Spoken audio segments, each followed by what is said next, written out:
Hey, welcome back, everyone. How's it going? Listopat, good to see you. Payacon, Kairu, Chemical Welfare, Stakes is high. Welcome back. You heard a lot about this game, enough to want it, then never saw any of it intentionally, like a movie you want to watch. Why watch the spoily trailers? What? Why are you here then? I don't want to be kicking people out or ushering people away, but it seems like you probably won't want to watch this stream if that's the case. But yeah, it is very story driven, very story focused, just like constant reading almost. So it's not going to be everyone's jam. But yeah, I'm really enjoying it so far. Oh, how do I pronounce this name? Kotskadan. I don't know how to pronounce your name, but how's it going? Give me a second here. I'll get the game up.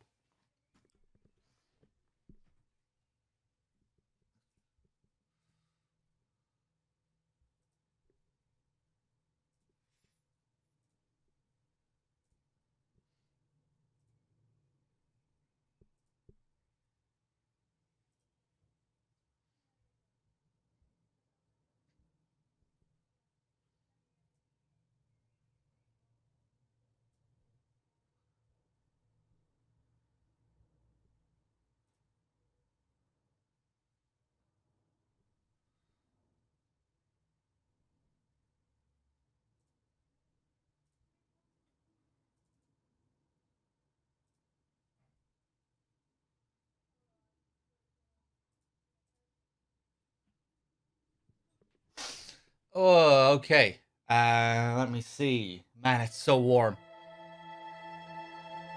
I think I'll still wear headphones though. No, the headphones will make me warmer.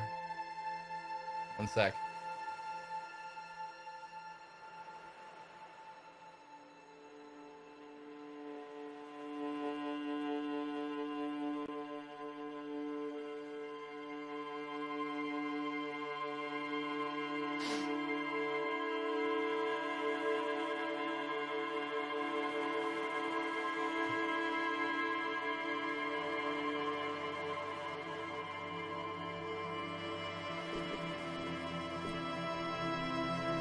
Oh, okay.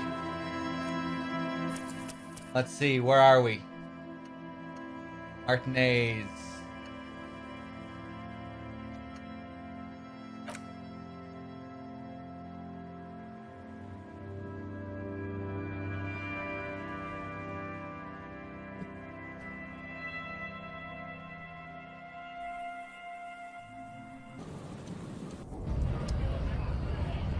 Okay, we're back. Back at this strike. Or these strikers opposing the strike.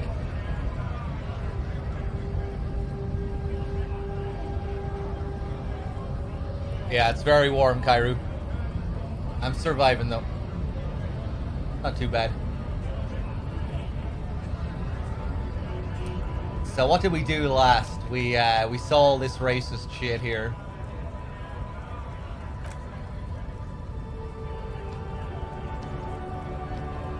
Yeah.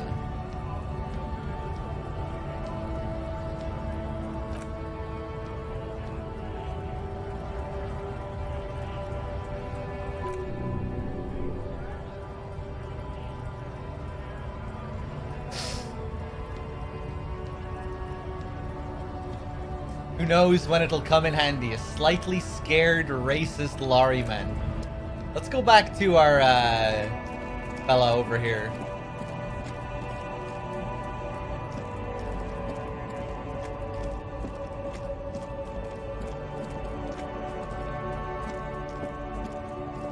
See if he has anything new to say now.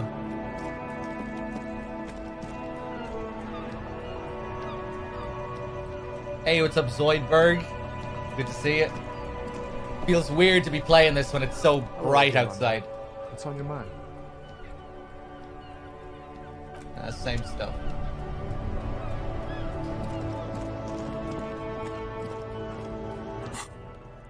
Let's check our stats.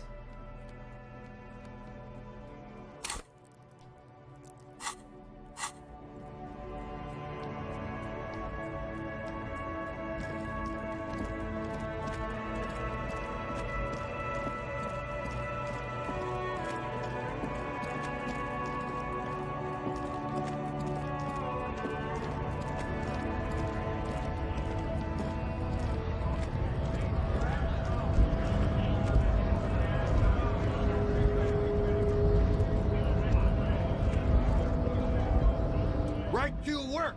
Right to work! Shame on you! Oh, I know who they were talking about. Yeah, not this guy. Yeah. The first guy we spoke to way back. Let's go back to him. Hey, Wexford, how's it going?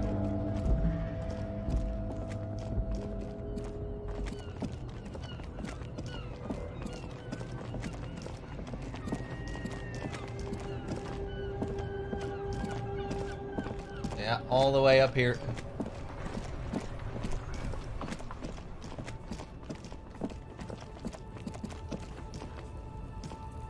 Oh, it's warm.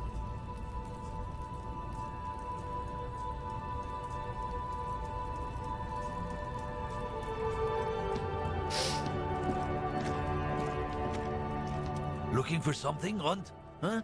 Coming to tell me to fuck off again? What are you hauling? Not much anymore. I'm here to pick up some cargo, but the dock workers are on strike, so it's a sit and wait on your ass situation. Wait, how long has this been going on then? The strike? They've been at it for a while. A month? 2 months maybe? He gestures towards the lorry. But this here is just the last week or so. What kind of cargo are you supposed to pick up? Apples. Apples. Yeah, apples. I take it you had other questions? He's given you the runaround. Let's be honest, you were bested.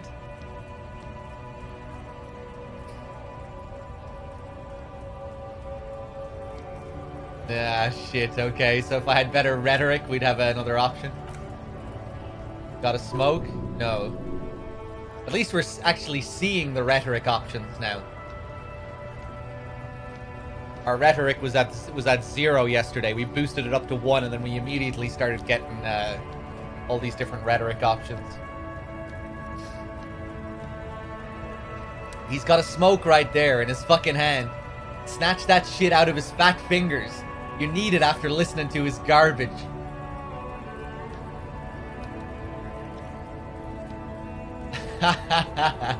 Then I'm gonna need the one you're smoking.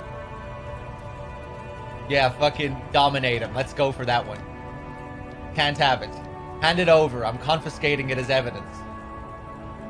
Evidence of what? I haven't done anything. He puts out his cigarette and flicks the tiny stub toward the street. Cool, cool, cool. Rub your hands together. I changed my mind anyway. Ah, fuck, I oughta... Oughta what, officer? The man looks at you coolly. Nauseous effluence waiting in the air around him, wafting in the air around him.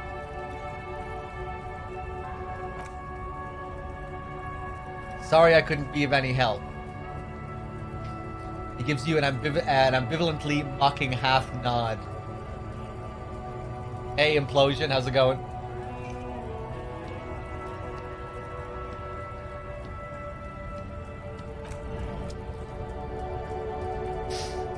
Alright, we're done for now then.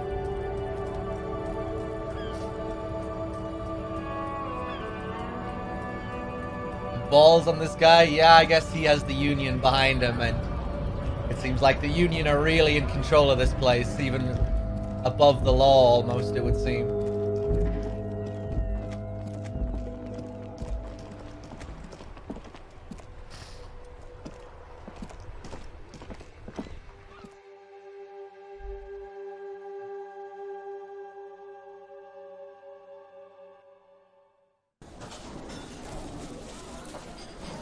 I think we have something else to ask this guy about now. Can I help you? Oh, hey! Getting a different version of the track now. Nice. Do you miss much? No, barely anything. Oh, yeah, of course. We talked to Sylvie. God. He does not look too pleased. Oh, but he should be. Lay it on him. Turns out she's a whore who likes to ride the cock carousel. But I don't want to lay that on him. Don't I have anything else? Like a back button, for example?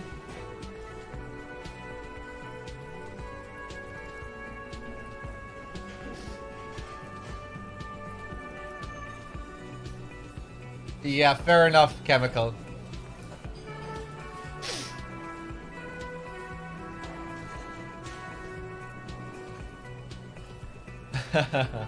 Like real life, I guess.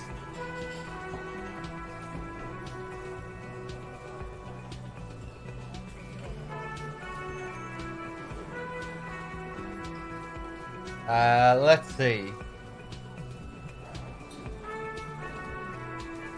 I'm not sure what I want to do here.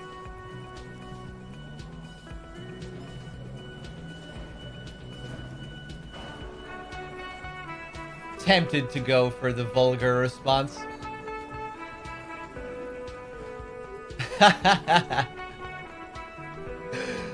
I love how this is a response that empathy has led to.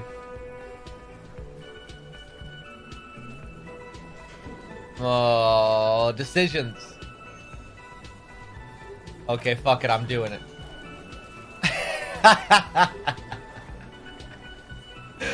Wonderful. It is. It's wonderful. What? Squints at you, worried. What does that mean? Cock carousel. Oh, you fucking moron. Seriously? What? She rides the cock carousel until she's too old to ride it. Then she settles down with a provider. Oh, Jesus. Okay. That is classic.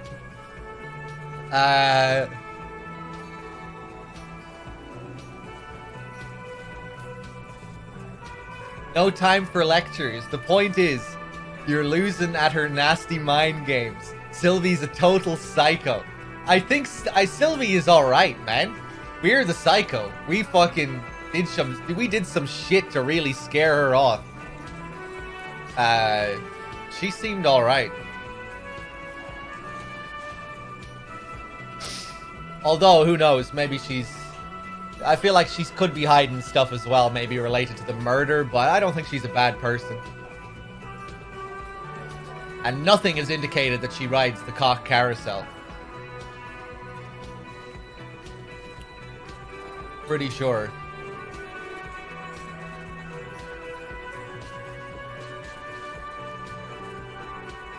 Just drill the inside of your mouth with your tongue.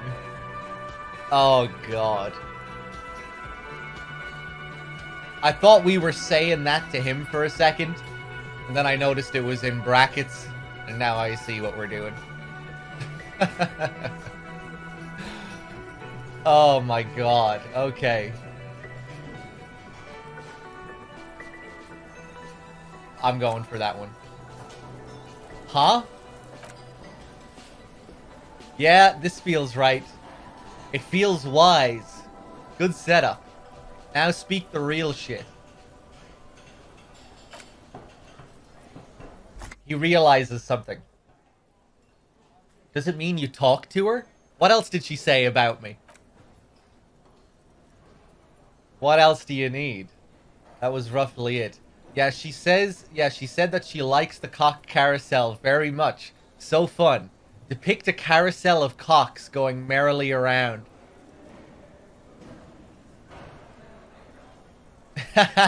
List of facts. I mean, I think we're being very empathetic here. Yeah, we have to go for that, don't we? He looks at you spinning your arms, then leans on the corner and sighs. His head drops between the shoulders, heavy and defeated. She broke the bird, you know. The great skua. I found it on the ground with a broken wing on the morning she left. I should have known. It was her way of telling me to piss off. I should stuff it up my ass. He stops and stares at the counter. I think we were probably the one to do this.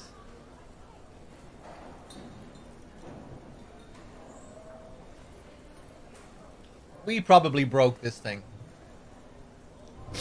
Remember, our character felt bitter when we saw it for the first time as well?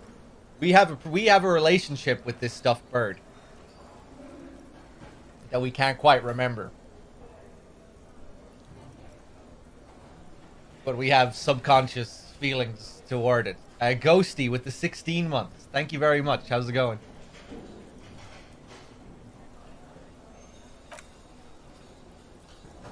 Yes. The bird is connected to this. It's a symbol of hope, and she broke it. Yeah, man. Signals. Mixed signals. This is classic cock carousel behavior. Broken bird. Feathers. Nod knowingly. This is all part of the mindfuck on the cock carousel. Yeah, let's do it. Huh? A mirthless laugh. Cock carousel. I think I understand now. It's what they ride. Until, like, 39.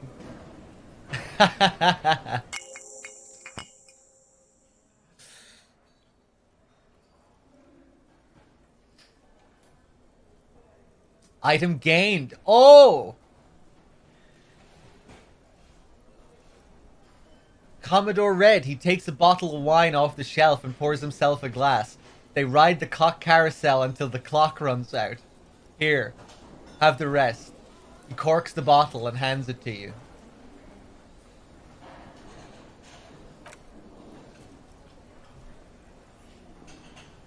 Now, let me have a drink and think about this shit for a moment. On my own. He stares into the blood-red liquid in the cup. Oh! A +1 morale? And there we have it. Isn't that beautiful? Another situation fixed by Dr. Love. Wow.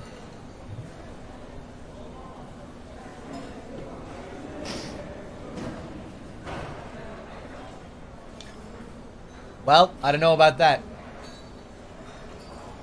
Let's see if we get anything new here. No.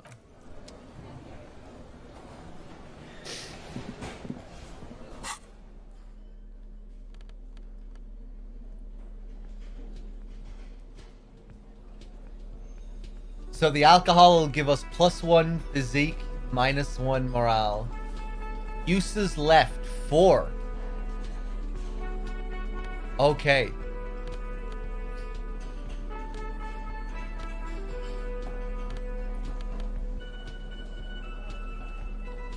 We have the pry bar, chain cutters, flashlight, lots of tools now.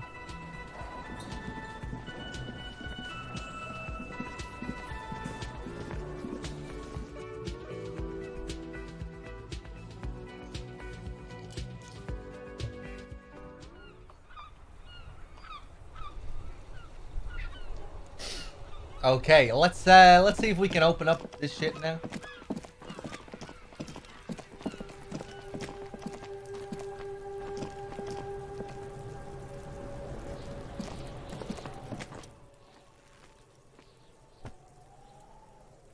Open the padlock. Oh, do we have the key?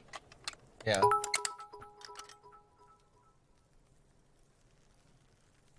Hey, Murdoch with the 1,000 bits. This game works well in audio-only mode. Thanks for keeping me company during work, dog. Hey, no problem.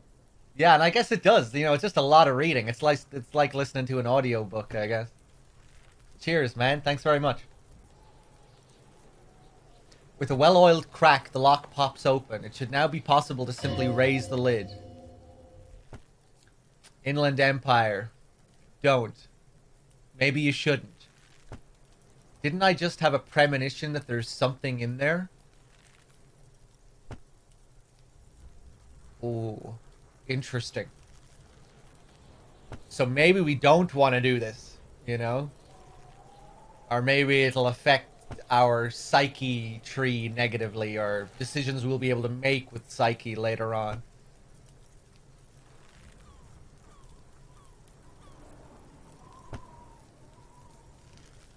Yeah, that would be cool, Anon. I don't really mind reading, though. But obviously it was made on a small budget.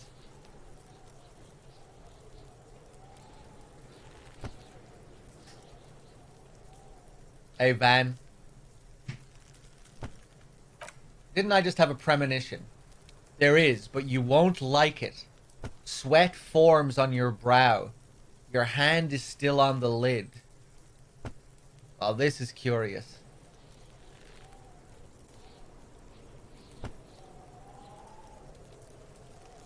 Fuck it, I'm going for it.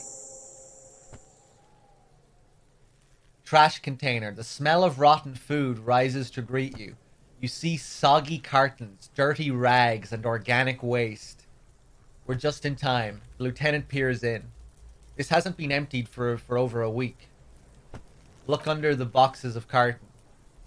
You see milk, an egg rest with one broken egg in it, some pasta wrapper. Picking up the soggy packages somehow feels familiar. A box falls into pieces in your hands. Bastite as Solil cereal. There are plastic pasta packages below, and turbo noodles. Nothing of note, however. Pick at the rags. Among the threadbare kitchen towels, something catches your eye. A pair of denim trousers? Grab them. As the legs of the slime-covered jeans begin to unspool from the garbage, a rank corpse smell fills the air. Oh, man. The victim's clothes? The lieutenant smells them. Cadaverine odor is faint. If these belong to the deceased, they were removed when he was still in the early stages of decay. The lieutenant produces a black plastic bag marked evidence from his pocket. Drop them in here, officer. Interesting that our Inland Empire didn't want us to find this. You know? This evidence. Kim quickly searches the jeans. Guitar mark blue jeans. Pockets empty. Or emptied. He wore them with a belt, too. A wide belt. The loops appear stretched, but...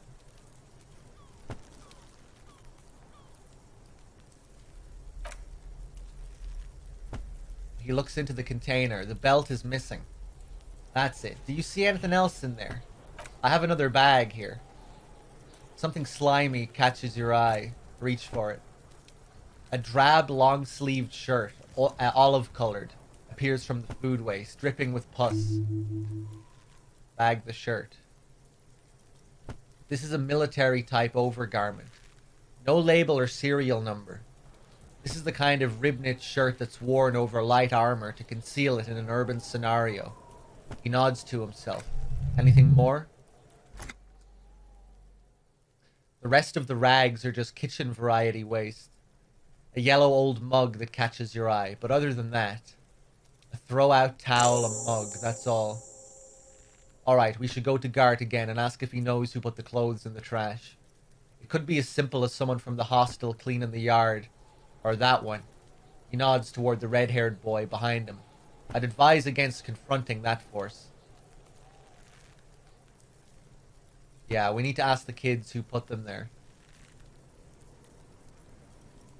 You think someone from the whirling might have been involved, maybe? Not really. All we know is the victim's clothes are in the trash. The lid was locked, and this establishment had the key. It's just a small, loose thread.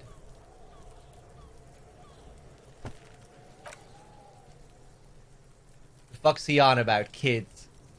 The one behind the fence yells. You hear that, Kuno? He thinks you're an infant or something. See? Search the food waste. It's just organic waste, cold and slimy on your hands. Apple and potato peels mostly, unidentified sludge, and the occasional chicken bone thrown in for good measure. But hey. Nothing. It's nothing. Nothing more to see here. Oh shit, this is interesting. What's this? What? A blue piece of plastic sticks out from the apple peels. It's shiny. Looks like the corner of something. I guess we were involved with this the night before we passed out. You know, surely it's something to do with us. Something that we threw out or something that belonged to us. Something larger. A clipboard. A blue plastic clipboard with moist papers hanging from it. They look badly damaged, but you can still make out forms and notes, written in a man's handwriting. Officer, is that your paperwork? Oh, yeah. Remember we were supposed to have the ledger when we first met up with Kim, like notes pertaining to the case?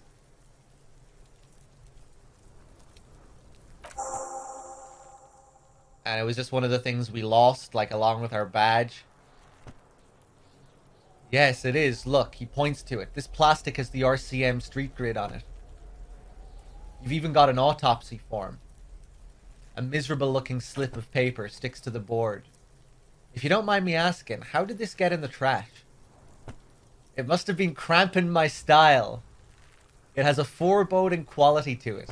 Maybe I needed to lose it for the great bloodletting to begin.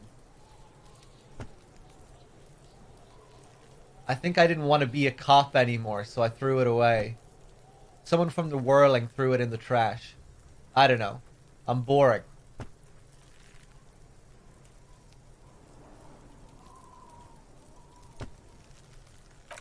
It must have been cramping my style. Officer, this is an official piece of paperwork. It probably contains notes on numerous ongoing investigations. And could even list undercover operatives, informants. I suggest integrating it into your style, for all our sakes. Hold on. Oh, my nose.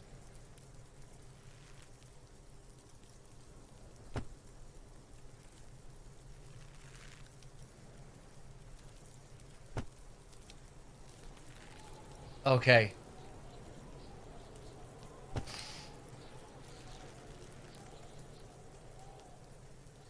Yeah, not a good thing to throw away.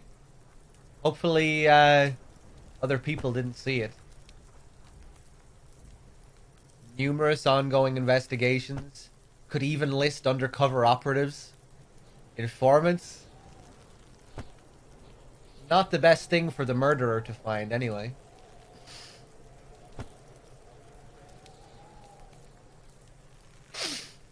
So what's the deal with this game? Bee Gees soundtrack. I haven't heard anything resembling the Bee Gees. No. But it's a murder mystery detective text-driven RPG.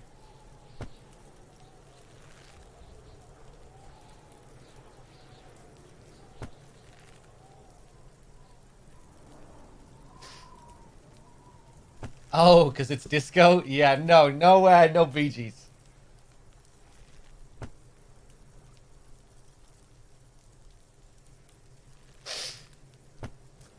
Okay. Hey! Dave, with the raid. Oh boy, here we go drinking again. I actually did just get a bottle of alcohol for the first time in this, so we could go drinking whenever I feel like it. I think we should try and find the cigarettes first as well, you know?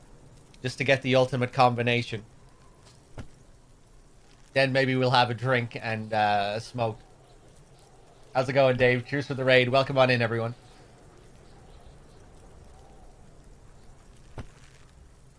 Smashing Pumpkins? Oh, I don't know about that either, man. I mean, like the music that plays in the bar? I can kind of see the comparison. I'd say it sounds more like The Cure. Or more like modern, sort of indie British rock music. Modern British indie.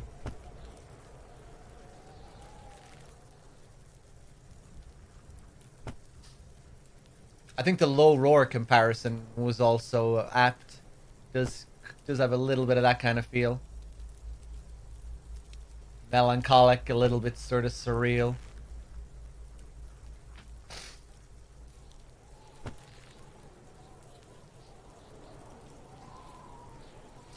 Let's see, what am I going to say here?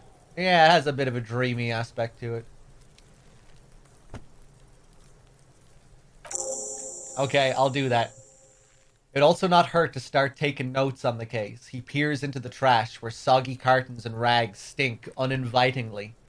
Now tell me what your eagle eyes see, Or are we finished? Some items, such as the ledger you found, are interactable. Go to your inventory and find the Interact tab to read your paperwork. Oh, okay. The mug. I'm getting that mug, too. You pick out a broken mug with an oddly racist depiction of the yellow man frolicking in saffron. An antique? Oh, shit. I didn't mean to do that.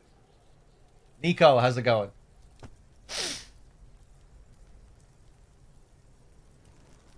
Oh, man, my nose.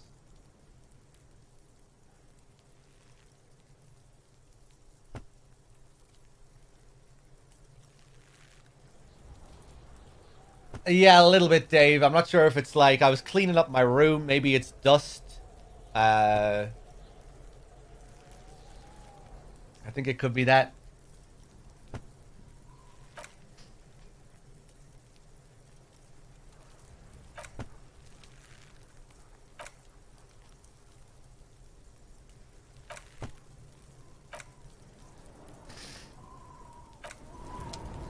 Okay.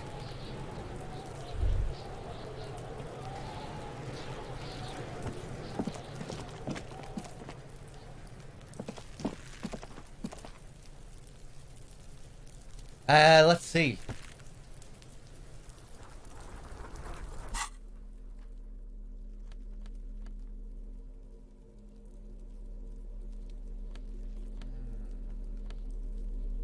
Chain cutters. Pry bar. Yeah, there's our Commodore Red.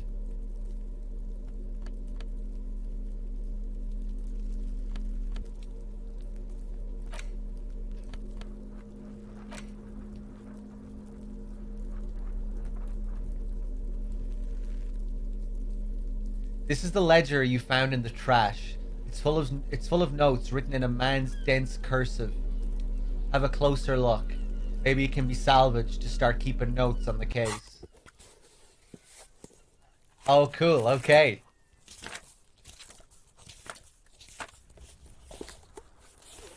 Dave, did you speak to Gart about Sylvie?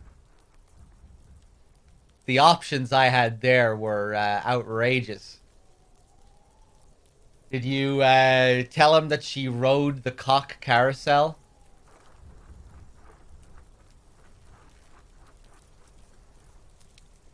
I had the option to tell him that she was riding the cock carousel. And Gart was struggling to pick up what I was talking about.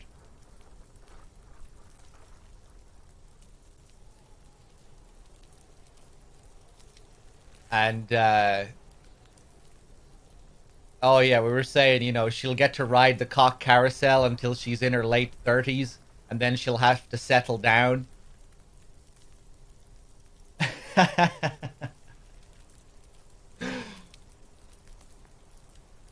Dave had a more civilized conversation. Well, I had a fairly... Well, I guess I didn't really have a civilized conversation with Sylvie. But I'm not talking about the conversation with Sylvie. I'm talking about the conversation with Gart.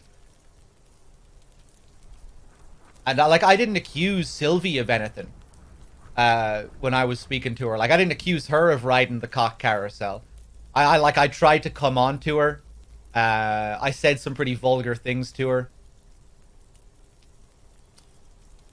But I don't think I was too bad.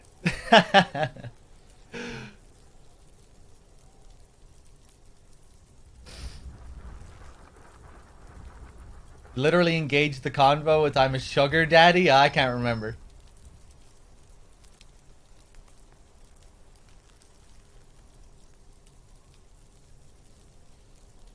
Let's see.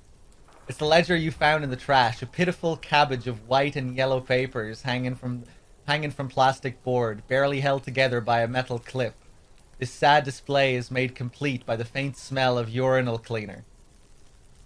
But yeah, Gart, like, he didn't really mind what I was saying at all. And in the end, he picked up what I meant.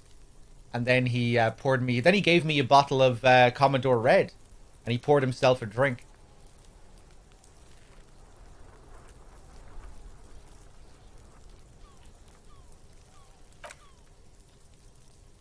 Anything else? There's a piece of toilet paper, or is it cleaning tissue?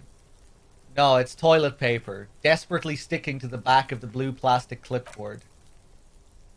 It's a metaphor. It's a metaphor for you.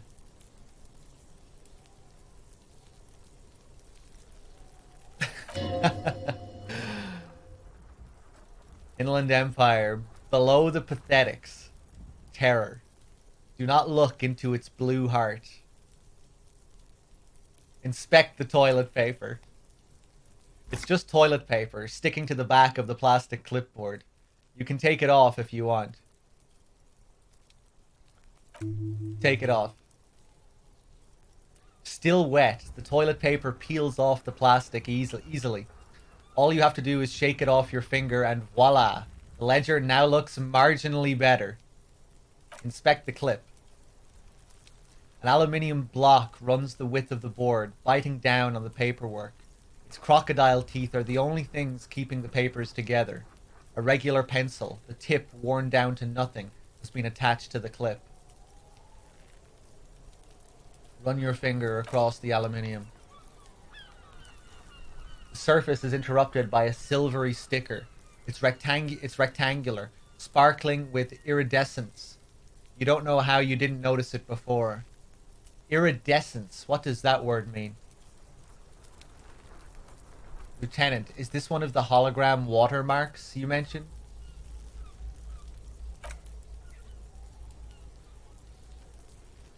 What? He's lost in his own notes. It takes a moment for him to see it. Yes, a halogen watermark used for adding information to RCM property. Like shimmering colors, okay. Interesting. What kind of information? It depends. Aside from an anti-counterfeiting stamp, mine has my station number and address. The information varies by date of issue. How many years you've been on the force, he's thinking. It'll have that. How can I read it? Any capable light with the right wavelength will do. Like, for example, all RCM vehicles have headlights designed to reveal halogen watermarks. Mine too. When the color changes depending on the angle you're looking. Oh, okay. This means you can read the watermarks if you just turn the lights on.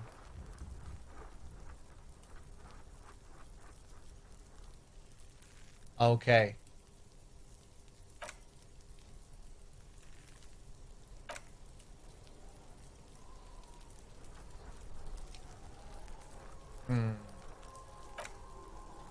Inspect the white papers. They're not exactly white. They're yellowed in patches by sunlight and alcohol, and covered in dense blue handwriting. Ink escapes into watercolor patterns, reaching its tendrils across entire pages. The paper itself is checkered with faint red lines, forming short paragraphs. Once in a while, there's a red stamp that exclaims, "Case files, commit to paper." The case files themselves are plenty. You count more than 100 sodden, crumpled up, earmarked pages falling apart in your hands. They appear to be sufficiently organized and extremely dense, if mostly illegible. What's in there? What are they about? Work, strife, poverty, the Jamrock Quarter. These are handwritten logs of investigations dating back to January 51 this year. The exact number is hard to estimate due to missing pages and an odd naming convention. But there are at least 20, maybe 30 cases. Undertaken, not completed, mind you. There was mention of a naming convention here. Yes, it appears you employ a, shall we say, robust yet literary system. Each investigation has its case number written on the margins. Yet still more tellingly, most are accompanied by a name. Oh my, and they're written in capital letters too. Yes, all caps. One is called the Next World Mural, another the Square Bullet Hole. Square Bullet Hole Murders. Another yet, the Unsolvable Case. It's kind of reminding me of the Dick Mullen novels. Others appear much more light-hearted. the guys on a couch in an unexpected location, and the murder at the hookah parlor. Even the rare article-free collapsing tenement. Murder features prominently throughout. X- with a 31 month. Thank you. You like this grimy murdering, don't you? It's going to take an effort to piece these case files together, but it can be done later, once you're done inspecting them up close.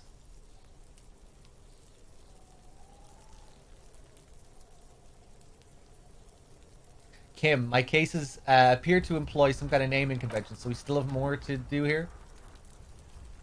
You mean the alphanumeric, officer, precinct, time of arrival at the scene?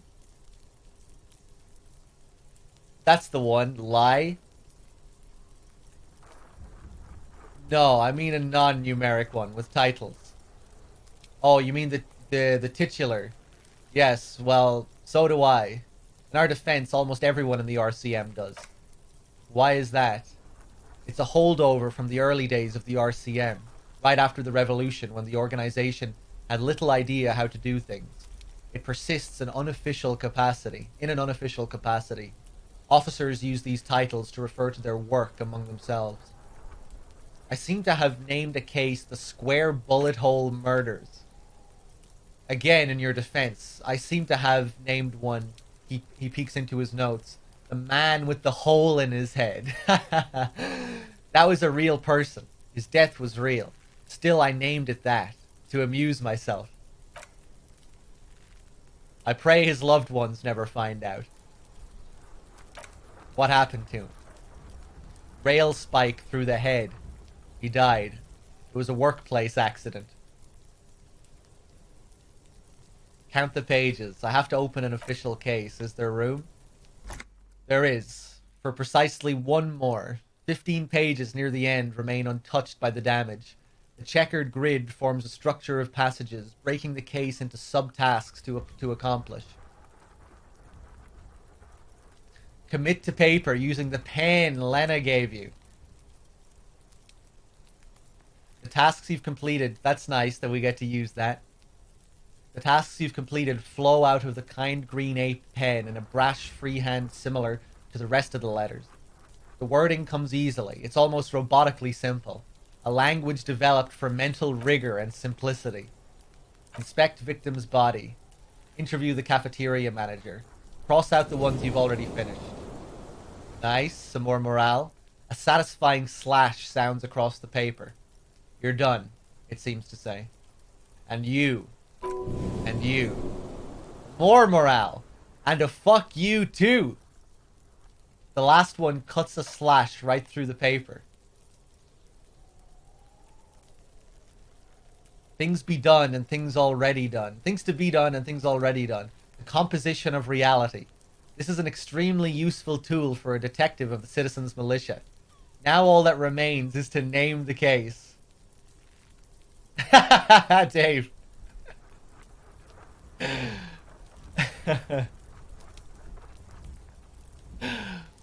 Look at all this work we're getting done. Look at this morale. Get fucked, damaged ledger. Well, I don't know. I guess we're friends with the damaged ledger. But we're celebrating by telling him to fuck off. Lieutenant, have you by any chance named our case? No, actually. Any ideas? The Hanged Man. The Furies are at home in the mirror. That's the quote from the very beginning of the game. The Setting Sun. Shit on a stick. Actually, I don't have one.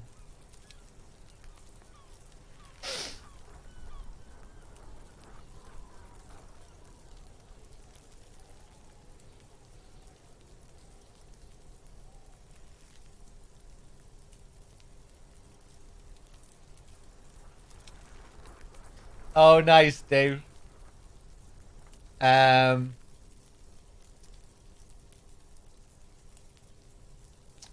Fuck it, I don't know. Let's just go for the Hanged Man. Keep it simple. Great. That's great. That's actually what I was thinking too. The Hanged Man. Good, strong name.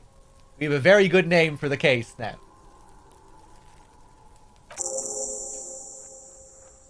Yeah, I figured it makes sense that Kim would like that. Seems like the kind of guy who likes to keep it simple.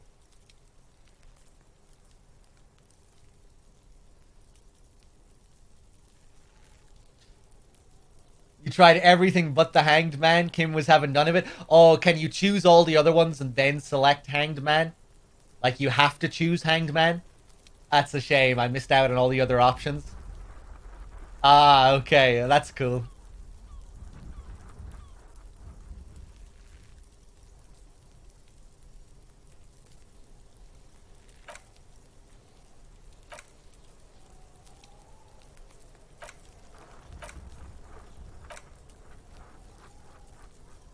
Okay. Can I read the case files now? 28%.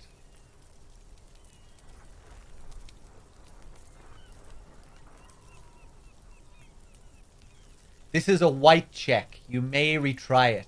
Oh, so you can only retry certain things.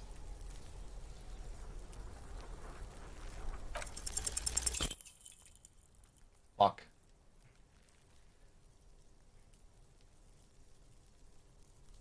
You don't exactly close them so much as distance yourself from the smelly papers. They're a little further from your nose now. It's possible, yes. Easy, no. You need to come up with a small archaeological system to reorder the remains of your past works.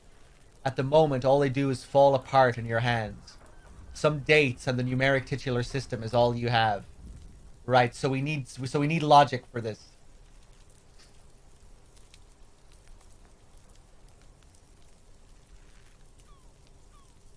Yeah, you feel free to tell me more, Dave. If there's more of it that I'm not understanding.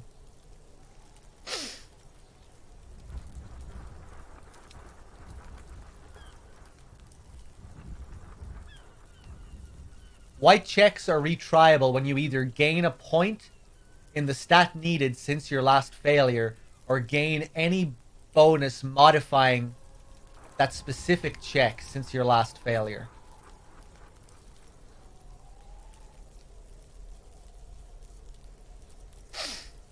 You know, like when you there had that +1 from having been explained by Kim. That would have given you another attempt if you'd already failed before acquiring it. Oh, okay.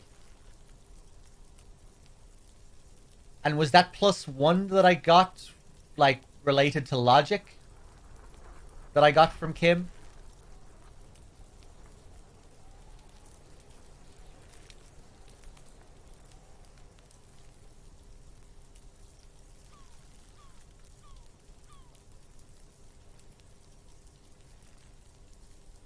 I don't remember the +1, really.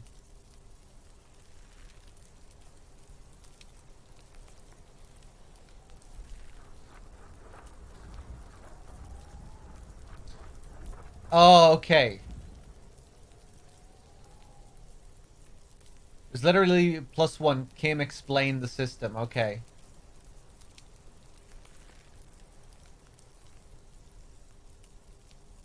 Okay. Browse the yellow papers. In the back, you see thin translucent copier paper. Some neon yellow, some bright red. All covered in boxes, like matching armies. These look like official forms waiting to be filled out. What types of forms are there? 3. The topmost are misconduct fines. The middle ones are station calls. And the bottommost are field autopsy forms. Each is easy enough to make sense of. Misconduct fine. A monetary penalization ranging from 20 to 250 real. Severe cases allow for 1,000 real. But that requires special paperwork. Details of issuing these fines are spread out over the rest of the fields.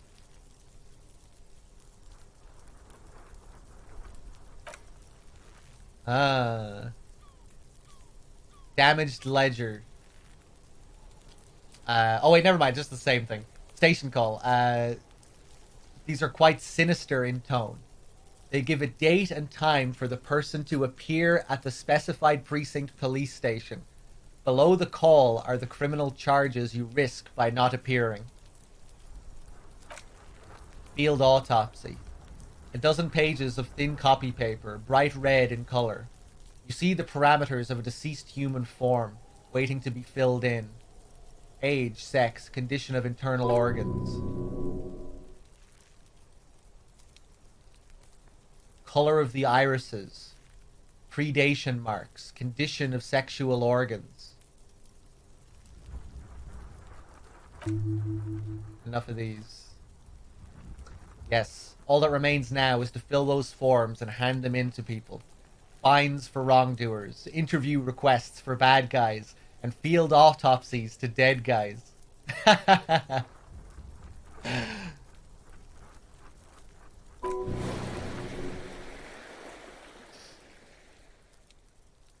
What delicious power hid within this pathetic mess. You feel better.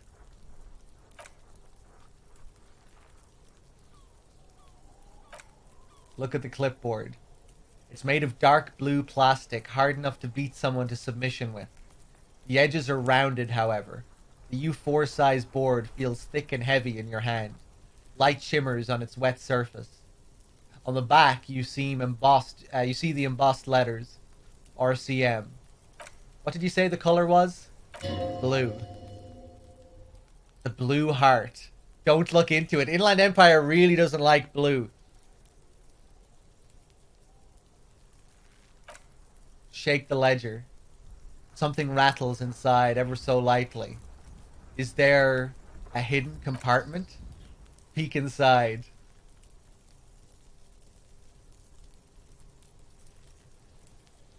How would I open it? Oh shit.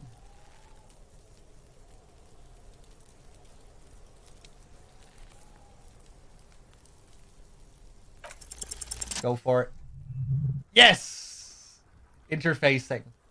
The two sides of the board appear slightly misaligned, like a drawer that's come off the sides. The slides. If you bend the plastic on your knee slowly, the slides snap back into place.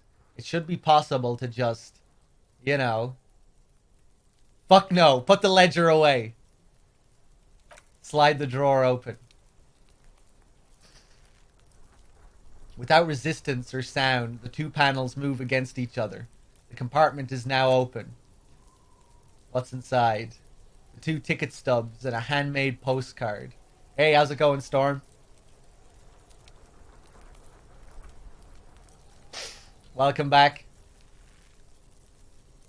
You haven't missed too much. We just opened up the bin out back beside the body. And we found our boy's ledger, which was thrown away somehow. Maybe he was responsible for throwing it away. Obviously, he doesn't remember. But yeah, we found his ledger with his case files and, you know, all his official cop stuff. Yeti Murphy with the sub. Thank you very much. Cheers. I'm glad you're enjoying the stream. All his official cop business.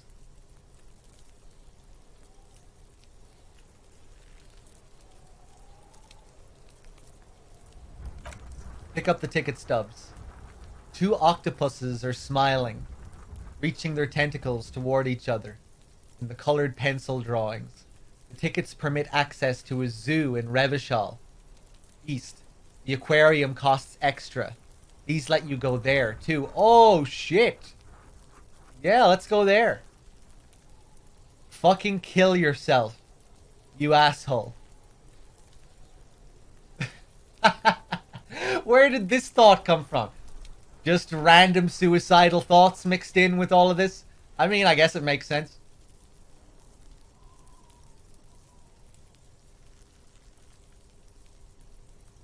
Let's go for that. The words just crossed your mind somehow. Who are they for? Who do you think? You.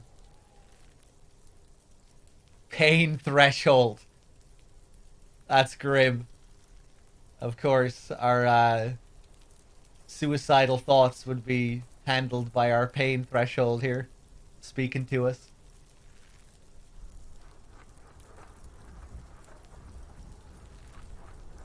Pick up the card.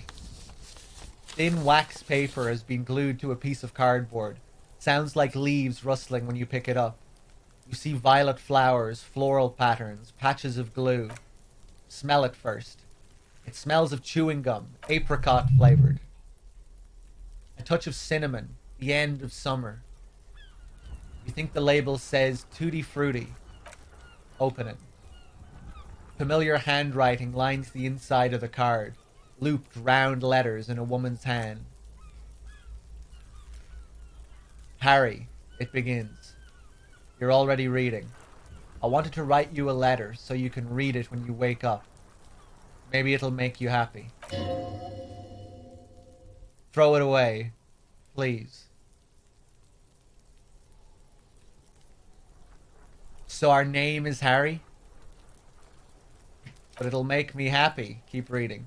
A merciful wind blows in from the Bay of Revachol, dusting the ground at your feet and raising newspapers far away. You feel the card slipping into it.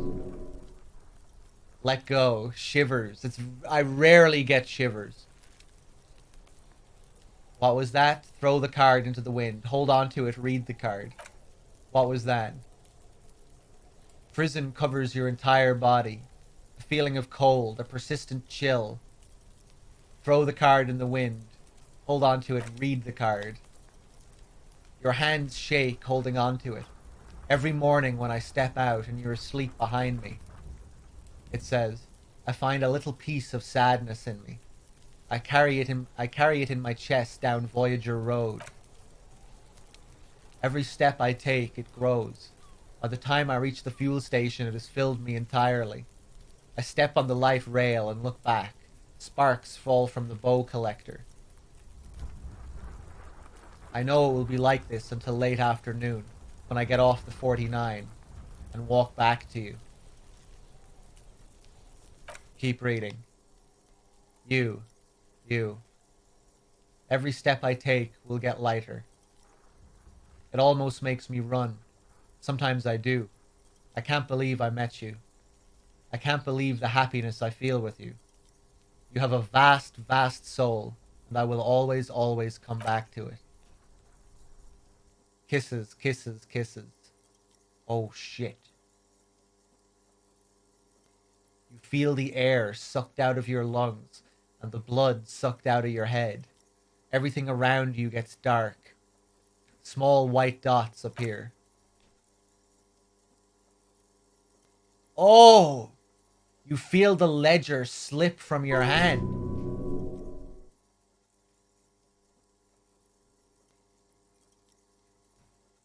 No, hold on. Fall sideways, hold on. To what? There's nothing. Detective, is everything alright? Fall sideways.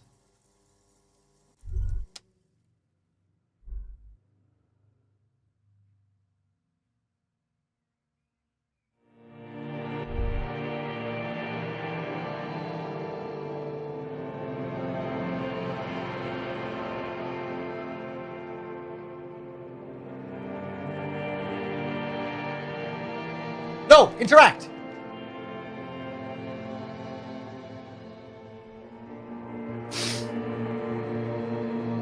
Was that the end? There is nothing. Yeah, that was an ending.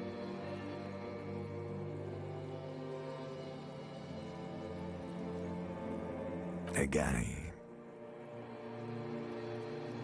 Wait, no. Nothing? Nothing, sad brother. No treachery, just blackout. This is different. I'm assuming that was a letter from our ex-wife.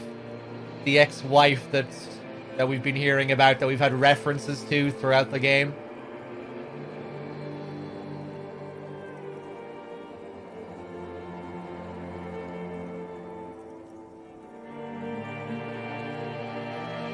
Just lie there, Well, passed out. almost nothing. There is the ground below you, that's still there.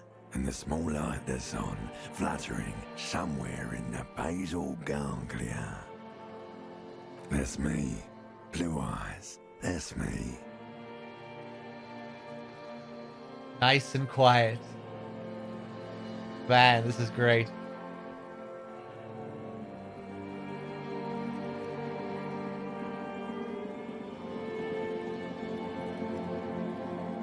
Yeah, it seems like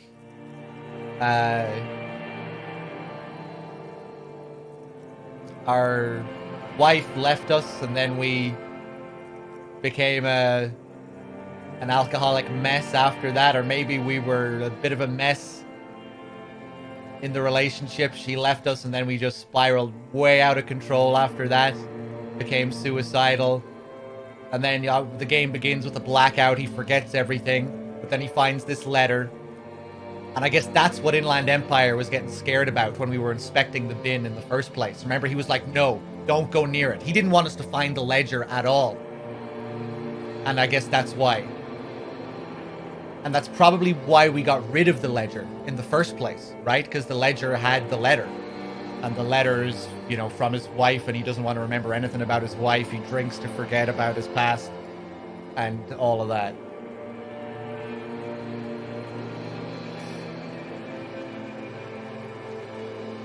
No, I don't think so, Nico. Well, I don't know what's going on yet. We'll see what happens. Who is what? And who is that?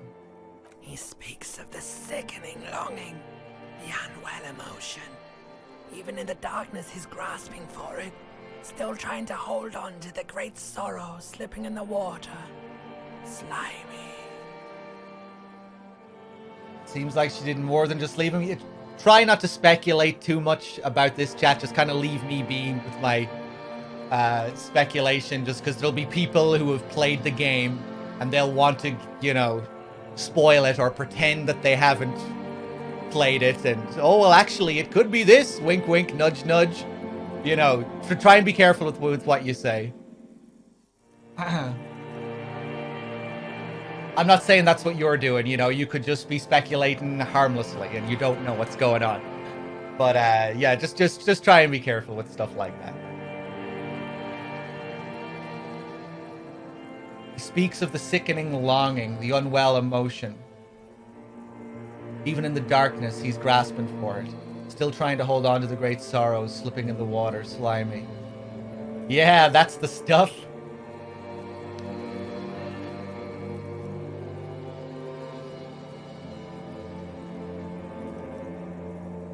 Here in the paleo-mammalian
I came in contact with the burnt out ruins of the past, Lieutenant.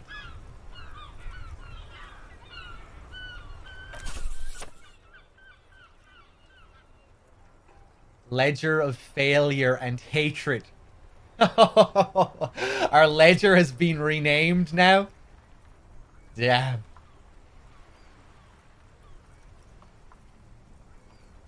Fuck, man.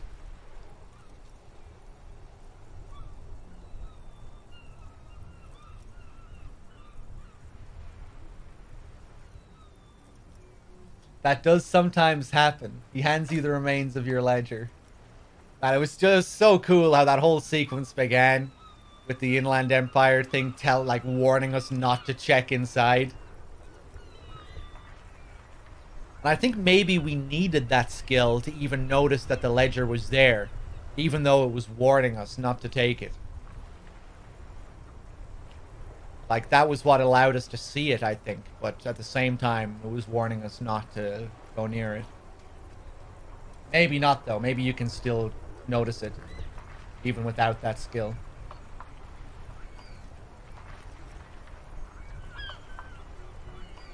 You dropped this. Are you okay to proceed? Let's solve this case. Good. The Ledger of Failure and Hatred is a special item that can be used both as an interactable and a tool equipped in your hand for skill bonuses. Find it under the tools section in your inventory. Right, just like the old ledger. A tool equipped in your hand for skill bonuses. Yeah, I guess maybe we should do that as well.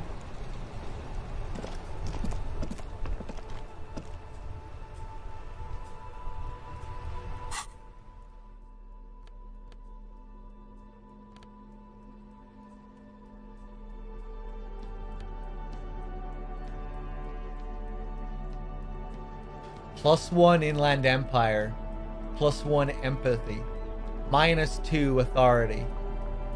Well, I don't think we really need to worry about these stats. Like, we're pretty good on the Empathy in the Inland Empire.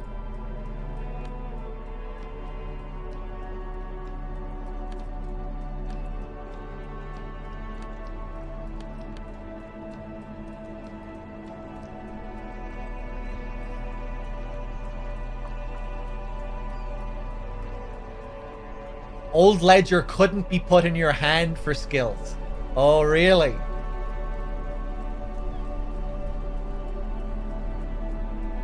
Yeah, Dave, you don't have my fancy hatred ledger.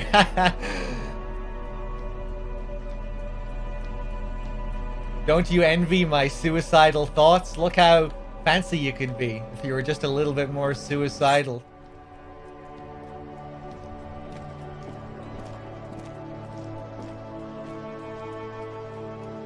Don't worry, you have those thoughts. You just don't know how to access them yet. They're there, buried in the mind. Man, I love this game. Okay, let's see. I guess we'll keep reading the ledger. We're still not through the ledger. We're only like halfway there. Let's get back into it. Okay.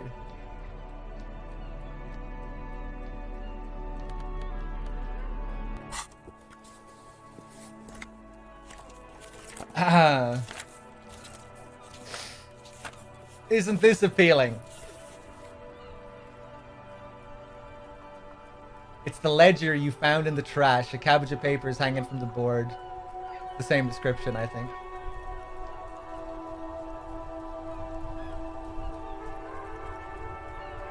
This is the last thing he'd really want to look at right now, but I mean, he likes torturing himself, so yeah, let's keep going. Could I look at the card again? Could I read the letter again? It's slightly, ever so slightly, difficult to breathe once you've done so. The drawer is locked. Blue ink drips from the white pages in your hand.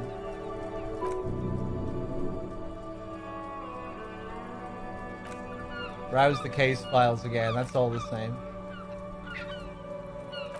Smell the ledger. The acidic stench of rotting food is rubbed off on the cellulose. It now forms the base of the experience. This base, surrounded by a faint air of spoiled meat, the stuff of death itself, and then sprinkled liberally with the citrus zest of toilet cleaner. Oh, man. Put the ledger away. Okay, I think we're done with the ledger for now.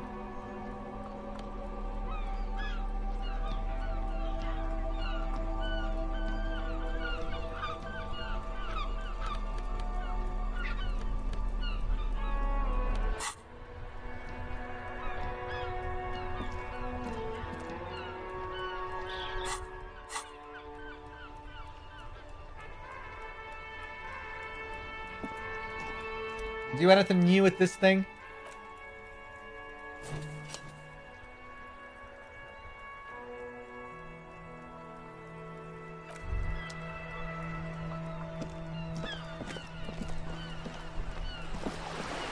I remember there was a bottle somewhere around here that I could pick up.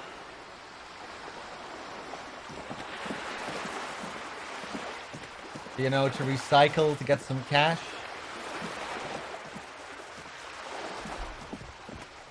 Thought it was around here anyway.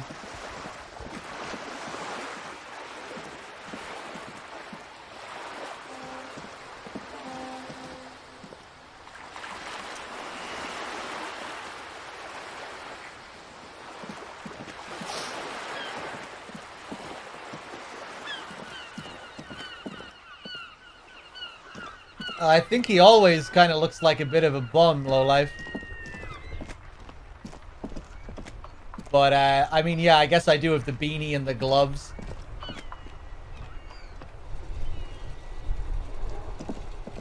Not that I'd associate these gloves with someone who is homeless, but I guess the beanie.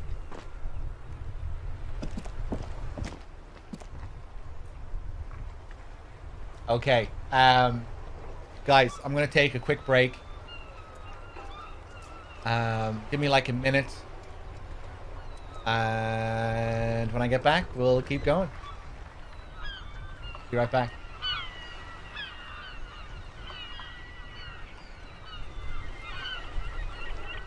Dude looks unhealthy in his portrait. Well, he is a suicidal alcoholic.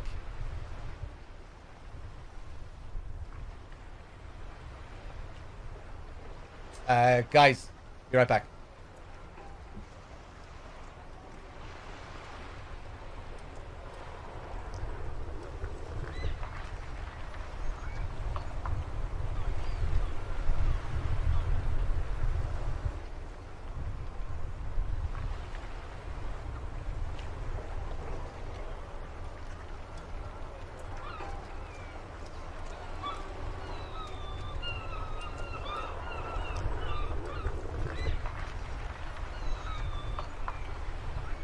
Never mind, there's someone in the bathroom, so I'll keep playing for a bit longer.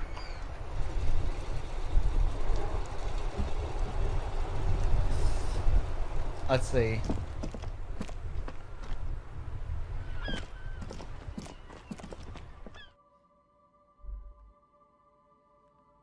Knock loudly. Oh! Oh! It's disco time.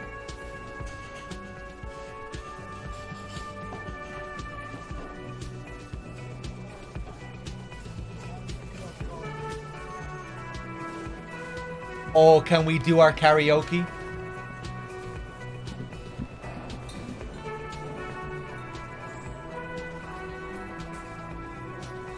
Cool, I love all the different versions of the track that we get here. Let's talk to Gart again. Can I help you? Here's your trash container key. Thanks, I hope you found what you were looking for. I found the victim's clothes. How strange. I certainly didn't put them there. Maybe you don't remember putting them there. Maybe you were sleepwalking or in a... How do I pronounce this word? Fugu state? I know this word. How do I pronounce this word? What does this word mean?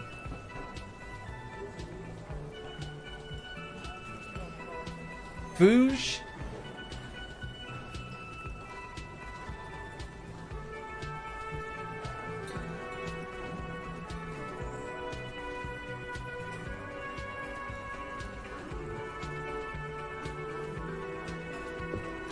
A loss of awareness of one's identity, often coupled with flight from one's usual environment,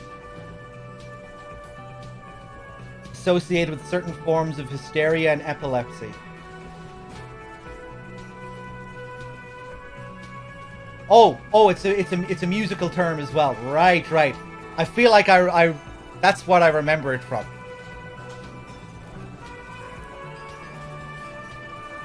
Studying music in school. I just haven't heard that word in a long time.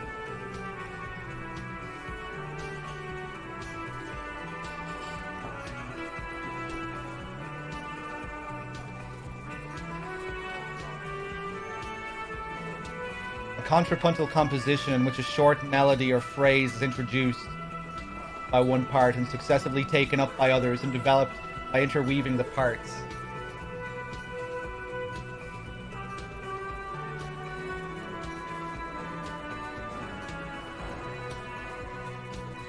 But, yeah, I guess here it's the psychological definition.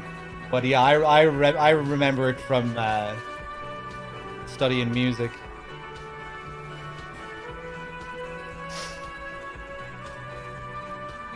Huge. Right.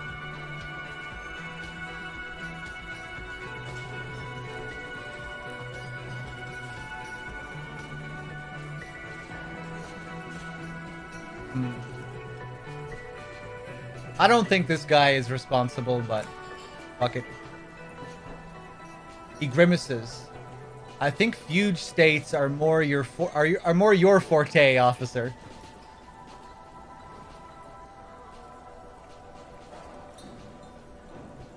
Could someone on your staff have put them there? Sylvie had the keys before I got here, and I can vouch for her. I can vouch for all my staff. None of us would tamper with a crime scene. Who else has keys to the trash container? The trash collection service? CS Municipal? I don't see why they would put anything in the trash, though. Ah, the elusive CS Municipal. I doubt we'll be able to crack down who was sent here last and when. This will have to be one of those little threads that solves itself down the road. Shivers. On Clinton Street, near the Boogie Street Diamond, a small truck rattles down an alleyway. It stops by a rusted trash container. Two men, their faces rough and swollen, jump out. They look at the container despondently. CSM is written on their backs.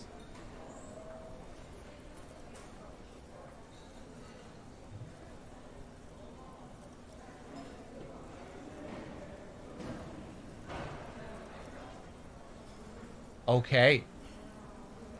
Thanks for the input, Shivers. That was interesting.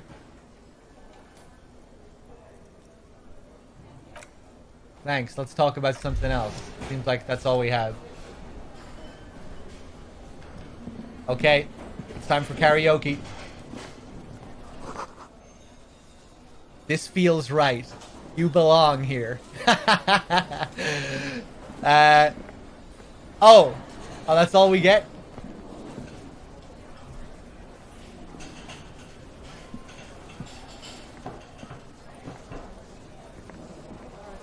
No.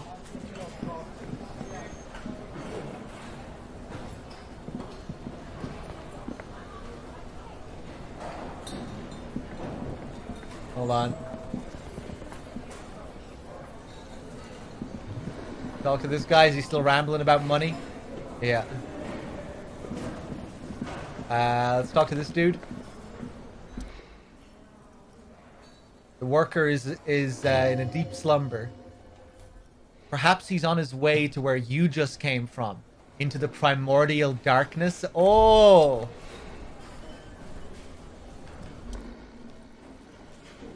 And that's all we get. Okay, that was still cool, though.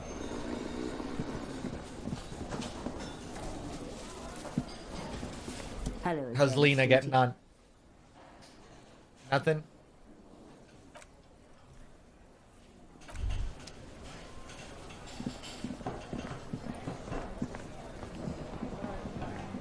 Let's talk to this guy again.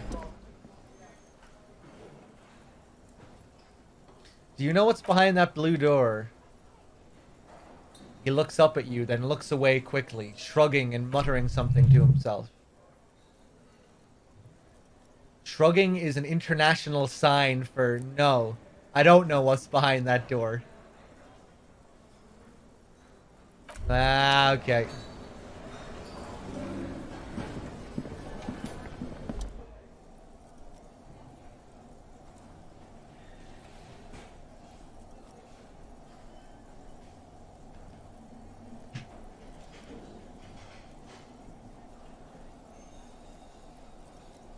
Oh, Freeman.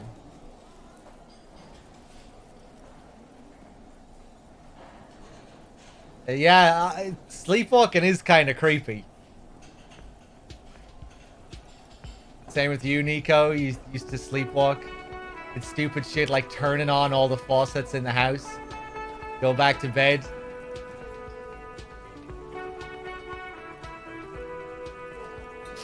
Yeah, I don't think I... Actually, no, I think I remember my dad telling me that I was sleepwalking before as a kid. I don't think I ever did anything too crazy, though.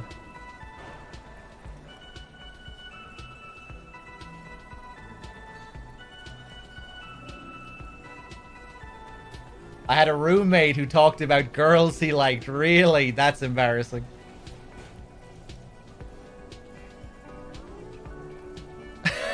Storm. I hope it wasn't too hard.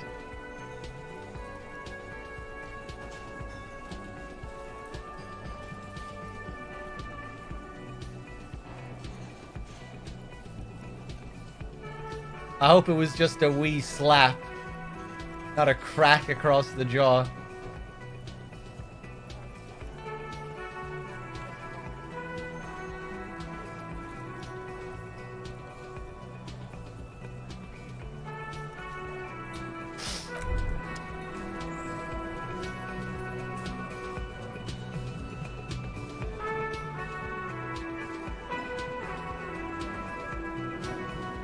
Oh, damn, Storm.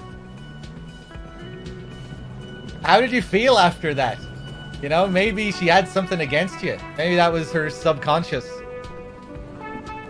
Just, you know, letting it out. You know, it had to be done.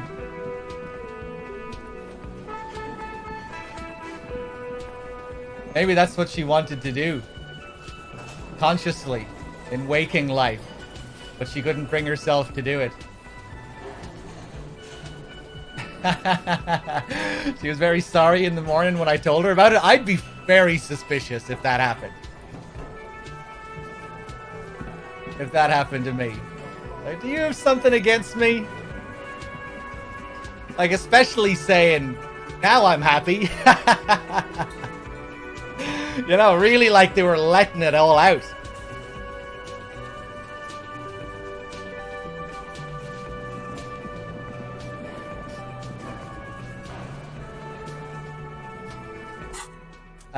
Let's see.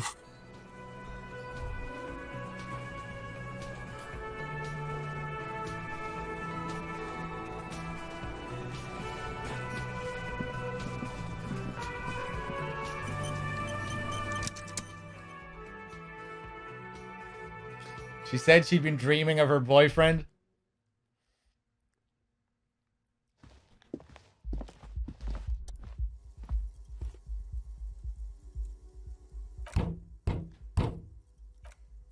Still nothing from her.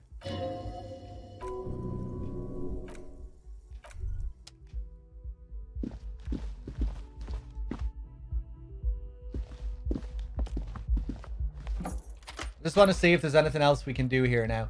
Hey, can we pick this shit up at all?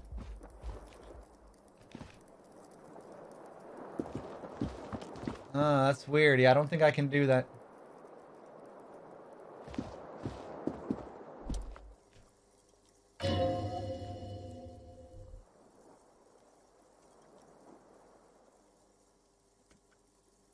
Savoir faire. I think we can level up, can't we?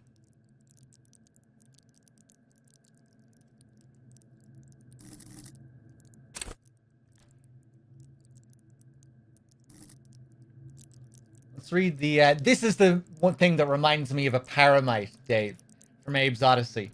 Just the color as well. Very similar shade of yellow. And just the way it's shaded there.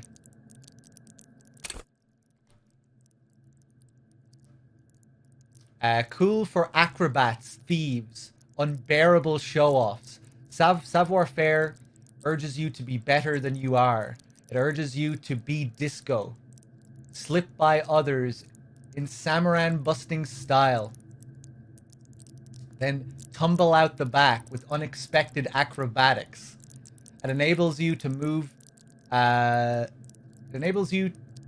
silent footsteps, to groove to a good beat, and to lift useful evidence off perps without them noticing. It also makes you a cooler cop, whose athletic flair will certainly impress the citizenry. At high levels, savoir-faire will make you the king of cool, which is as much to say the most stylish douchebag in Revachol. Nobody will see you until you're ready to be seen, and then they'll get the full treatment, whether they want it or not. At low levels, however, you'll be a bumbling, reckless cop, unable to catch a pair of keys thrown by your partner without losing an eye. I kind of want to get this tie, man.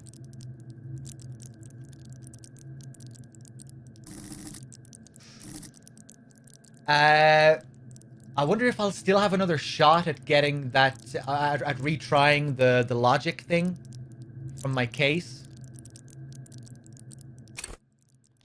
I think I'm gonna go for logic.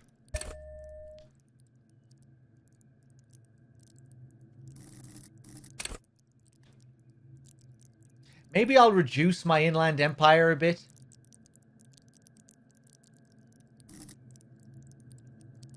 Because I don't think it needs to be this high. But there's probably a reason to have all this stuff really high as well. You know, it'll probably affect certain things, and I'll leave it as it is.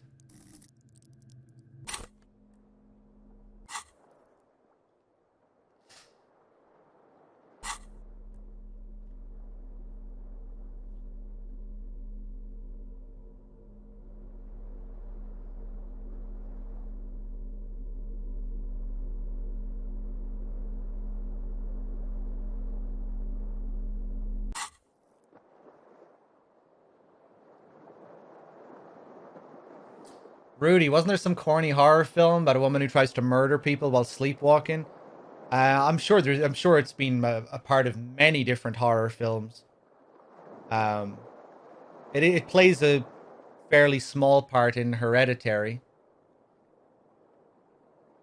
where the mother tries to kill her son while she's sleepwalking. Hey, look at Kim.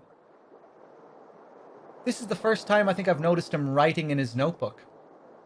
I guess he does that every now and then, just when you're idle.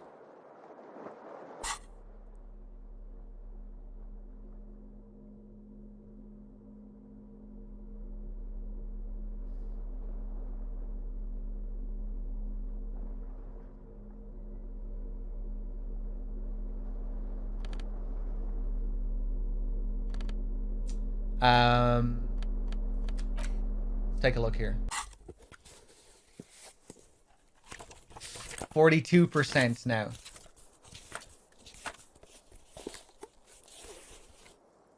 I mean, I guess we'll try it. We can still try it again. Let's go. Yes. Oh, Yes, at last, you find a way to piece them together using the alphanumeric code on the margin. HDB41, date of initialization, and time of arrival on the scene, followed by the title. For example, HDB411211, 1700? The Next World mural. Wait, HDB41. Weren't those officer, precinct?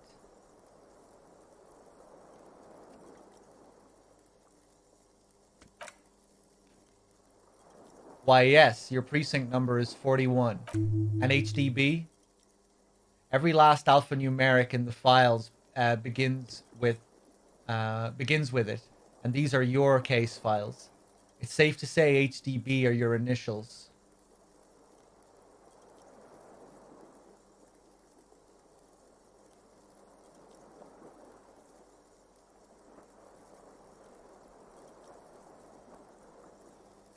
I think the letter addressed us as Harry, so I'm pretty sure our name is definitely Harry.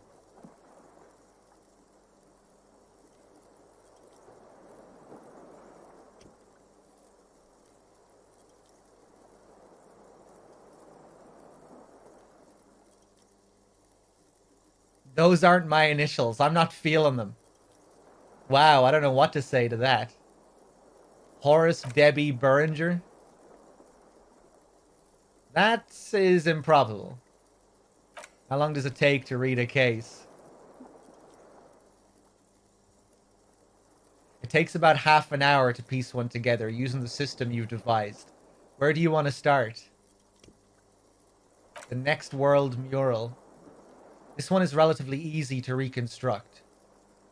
Overnight on 12.02, a graffito, nay, a mural, appears on an 8-story tenement overlooking central Jamrock. The building is a sparsely inhabited ghost tower, part of a failed real estate development called Grand Coron. The mural is enormous. 2 silhouettes, a man and a woman, are kissing. The text cut into their forms reads, "True love is possible, only in the next world. For new people. It is too late for us. Wreak havoc on the middle class."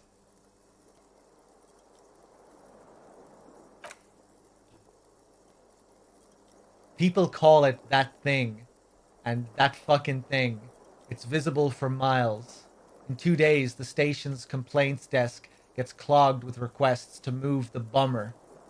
You and your partner are assigned to the case.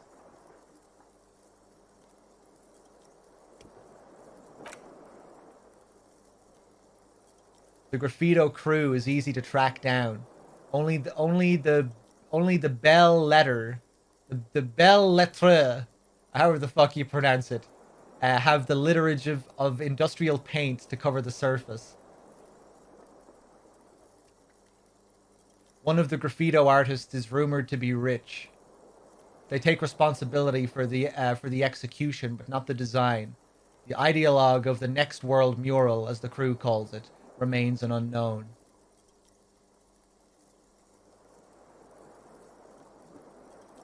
Wait, do I ever find out who came up with it?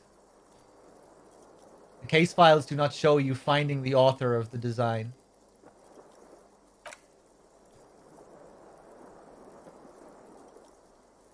The crew agrees up to clean up after themselves. However, your partner JV is against the removal, citing public support for conservation. This leads to a debate in Precinct 41, which then spreads to the streets of Jamrock, ending in a rare plebiscite organized by you and the rest of Row 3. What is a plebiscite?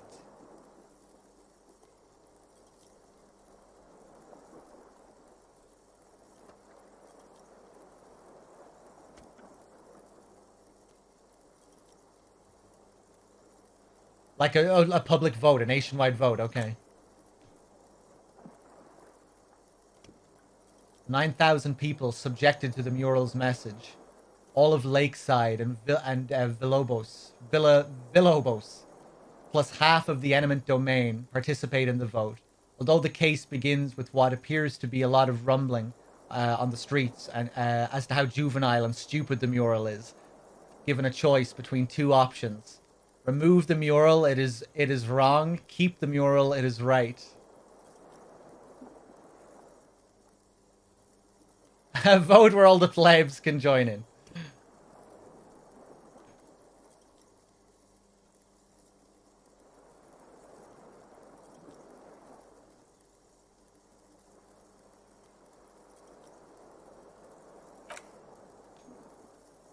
A staggering 78% of voters choose to keep it.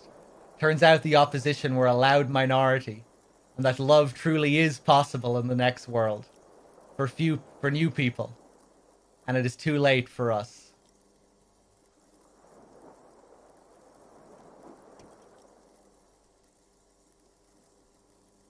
I like it, but can't we wreak havoc on other nations instead?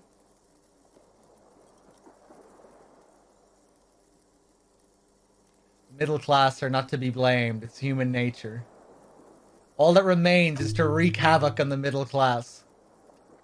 In any case, it appears to have been a rare case of civil activity in the quarter. And agreement as well. What do you want to tackle next? Let's revisit this. Put it away for now. I at least want to get to a place where we have some background music.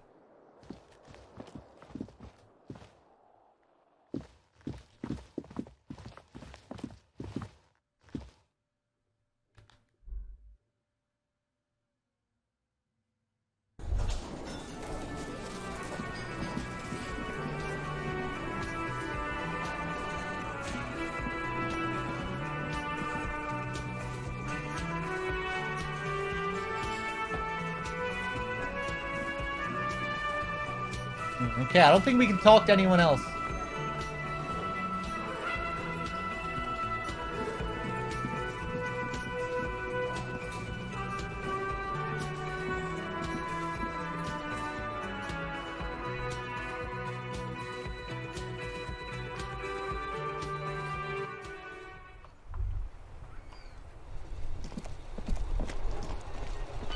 Okay, guys. I'm going to take a quick break. Give me like a minute. I'll be right back. When I get back, we'll keep investigating. Be right back.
Alright, fools, I'm back. Let me just put my headphones on, get my controller.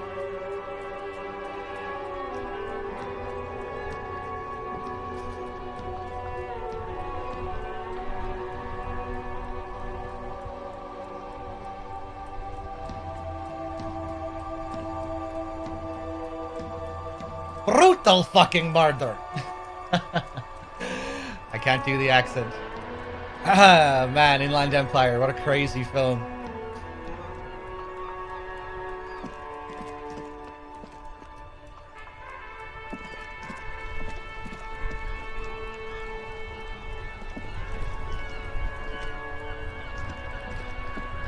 Okay, where are we gonna go next?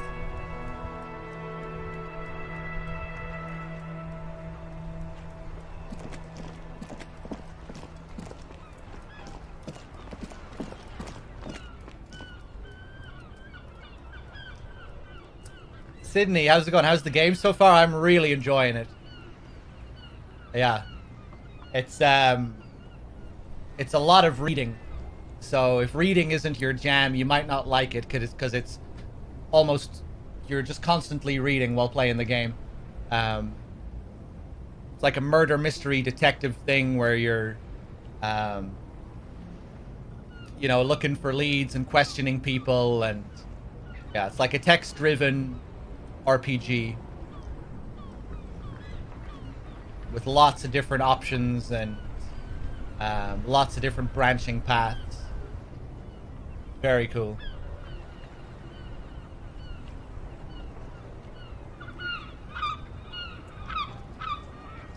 Is it okay to share an observation?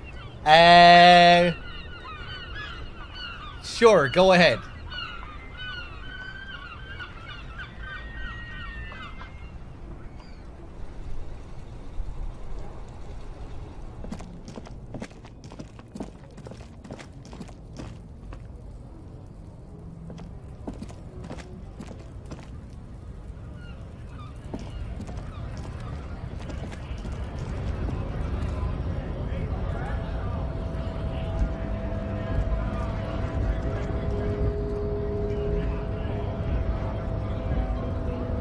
The ledger said it would take 30 minutes to read.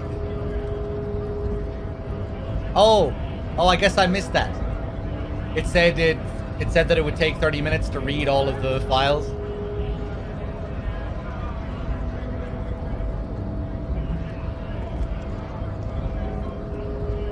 Oh, this is just another path that leads up to this guy. Okay.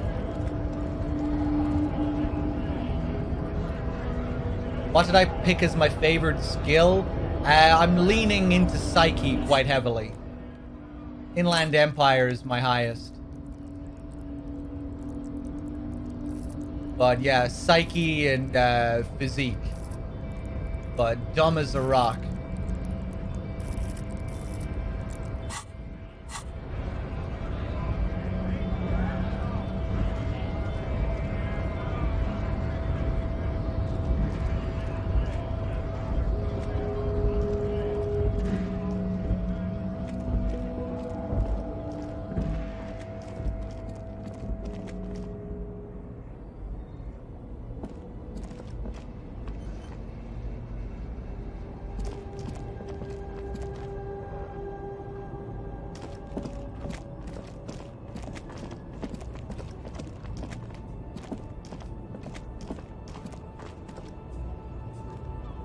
Okay, well, maybe we'll go down this way. Go to a new part of town, see what we can find.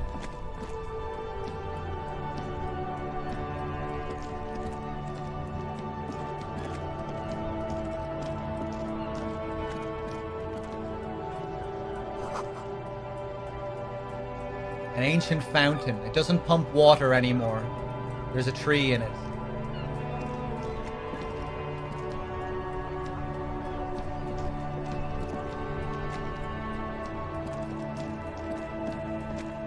Who's this guy? Let's take a look over here first.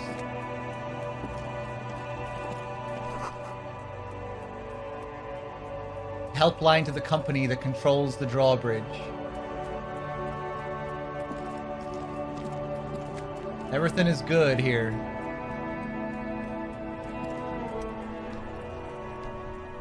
Ooh. That's quite a smile. Sealang.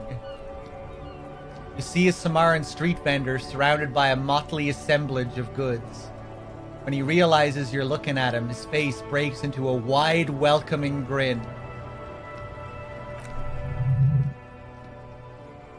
The name Sealang is embroidered over his breast pocket. Happy shopping, officer. Everything's cool here. What's so cool? The goods are cool, the customers are cool, the place is cool. And one more thing, officer. Shivers. From out on the bay, a cool wind gathers. It sweeps into the city, tugging at the textiles hanging around the stand. Some distance away, the sound of a tin can clattering across the street can be heard.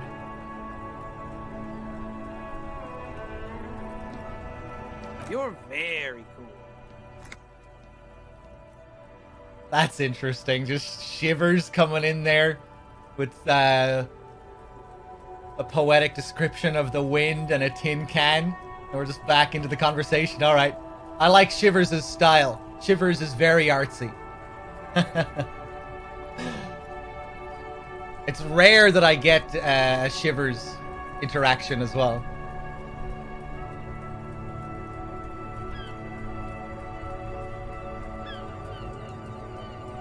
He makes both hands into finger pistols and fires a few finger bullets into the air. Hey, like Liquid Ocelot.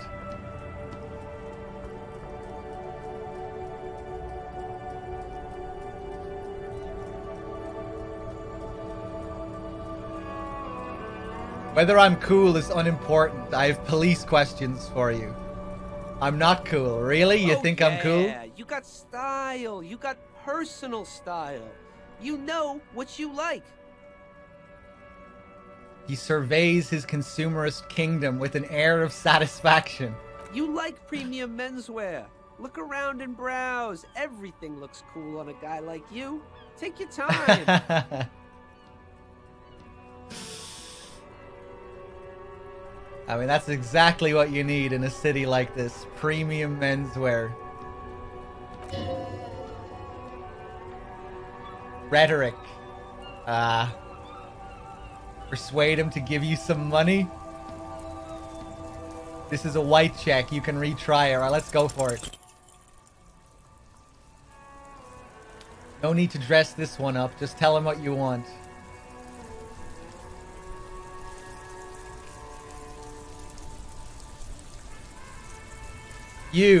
I want your money, now. Oh, okay. Sealang stops his face. Sealang stops. His face suddenly serious. But why, officer? Because I am corrupt? I don't really remember how it works, though. Being corrupt, I mean. I don't know. It was just the only thing I could come up with in my head to ask you. I need to get money somehow. Ah, yes. Money is very important. Street vendor nods. Dead serious. Are you trying to ask for a bribe? If so, you're not doing a very good job. He looks at the vendor. Sorry, detective. The man grins as if the entire incident is already forgotten. Where are you from, Sealang? Me? It's a boring story, officer. Who cares about the past? I'm all business now. All Revachol.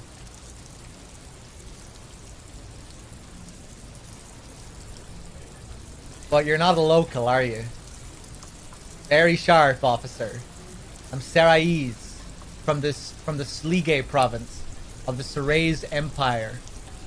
The apricot suzerainty, you know. This, what is the suzerain again? I forget. Isn't it just another name for one of those guys like King Guillaume or Frissel? I think it's another name for Frissel, isn't it?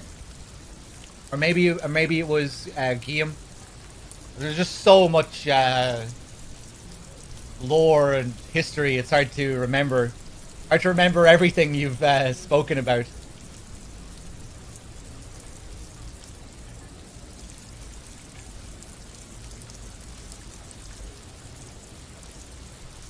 All right.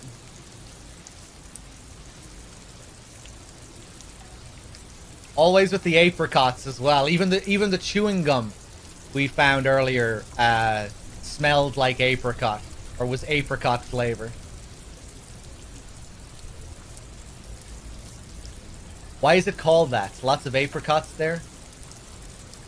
Apricot suzerainty, the lieutenant explains, is what the Sligay archipelago is commonly known in Revachol. He pauses.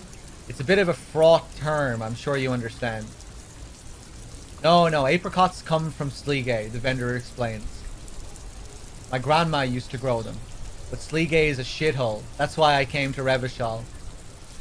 Here's much better for an independent entrepreneur. Less laws.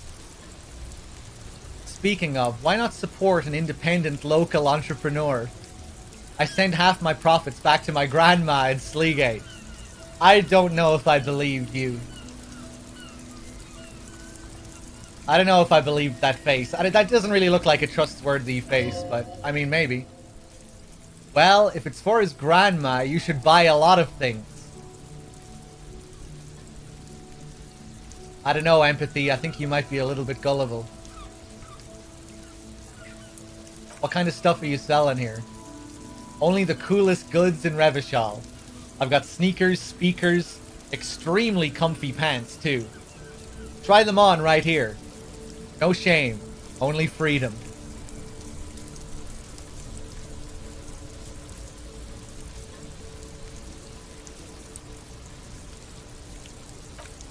Where'd you get those comfy pants? I'm an entrepreneur, officer. He begins counting on his fingers. I've got sources, buyers, suppliers, distributors, manufacturers, wholesalers. All extremely cool and above board.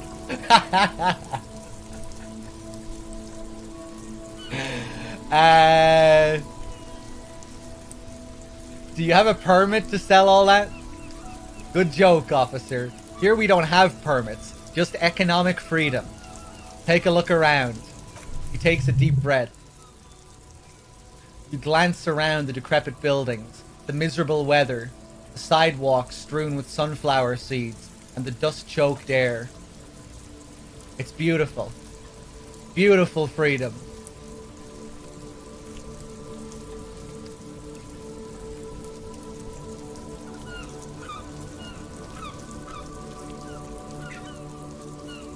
Kim, is it true? He doesn't need a permit to sell? It is, yes. Anyone can set up their shop whenever they feel like it. That's right. No permits, no bureaucracy. That's why this city and its law officials are so cool.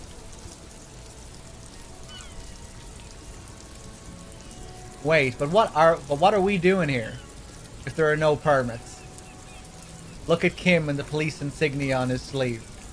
If you wanted to be cynical about it, you could say we're here to protect the interests of property holders. I'm not, however. My man, officer. You make all this possible. Without you, this climate would be extremely bad for business. You're part of the Gossamer State. The Gossamer State. You're right, this is cool. I'm part of a hip, thin, almost non-existent state apparatus. So cool guys protect businessmen, while everyone else lives in the ruins. I can think of cooler things.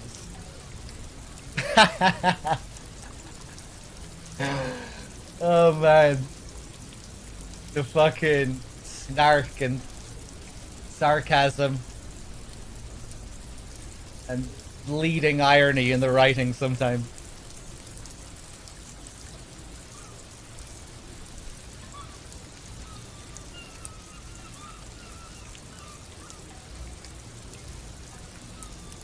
But I'm protecting a state lawlessness.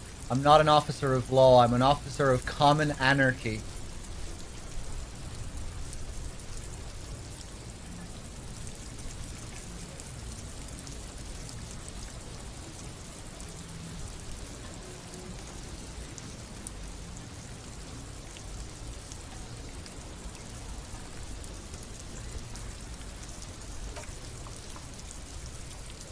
Yeah, cool ruins, he agrees. I get to sell quality goods like these by cutting out the middlemen. You don't have to rebuild your house. Live in crater or in a tree. He points to a tree. Where can you do that? Only in here.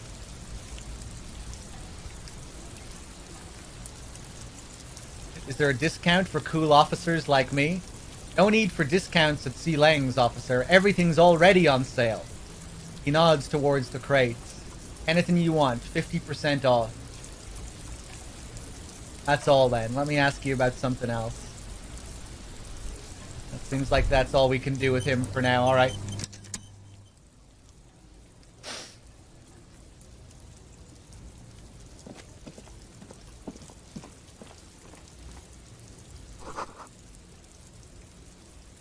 Hot air rises up from the sewer, sour, acidic, and strangely comforting.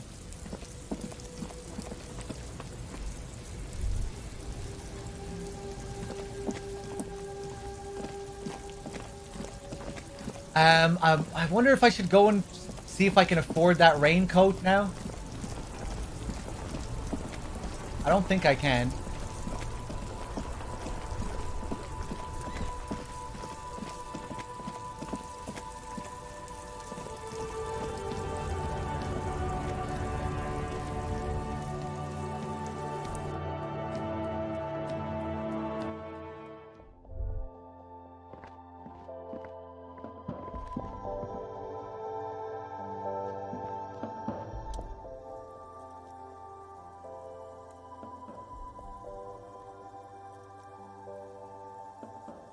+1 endurance.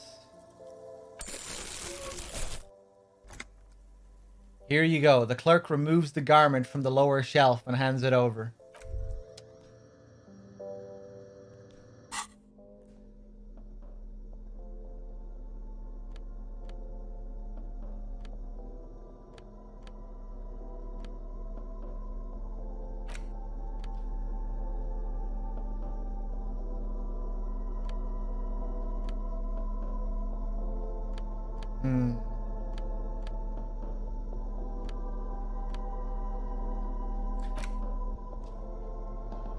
A transparent plastic raincoat with Frit written on it.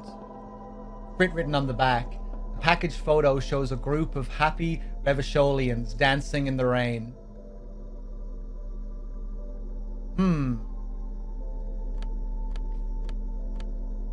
I guess there's no real need to wear this. Like, if it just affects stats, I'm not sure if the rain like really affects me in any way. I guess you can tell me that, chat. Like, should I wear a coat when it's raining, or is it just something that affects stats? I think I remember them saying, like, I remember near the beginning of the game, someone suggested that I buy a coat.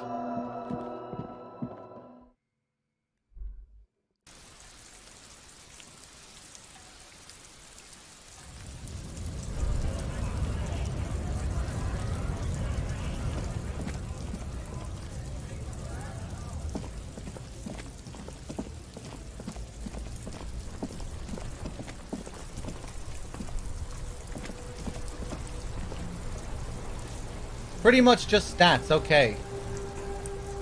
Well, I guess we're getting it for the roleplay.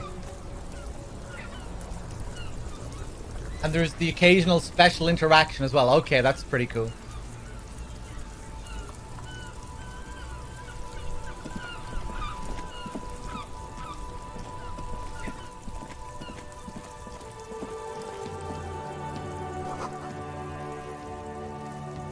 Sewer grate, a gateway to the river of filth.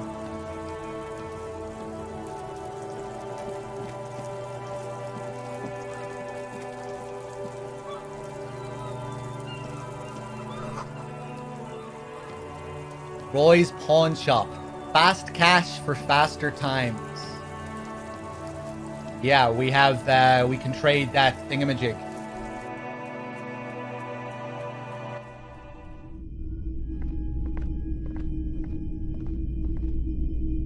This game is 2D, Dan's game.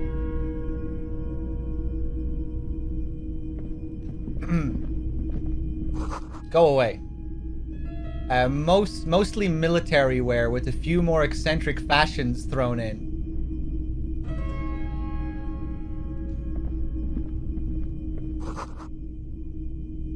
A bust of a woman. The plaque simply says DEI. In the dark, a film projector is whirring away.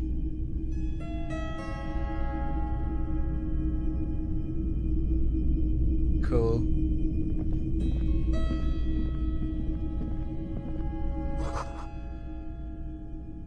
Some kind of machine, an antique cash register.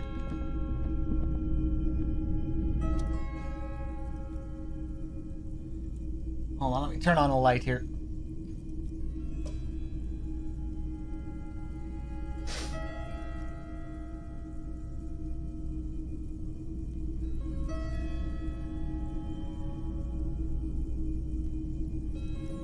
The boomboxes on the shelf look well loved and well traveled.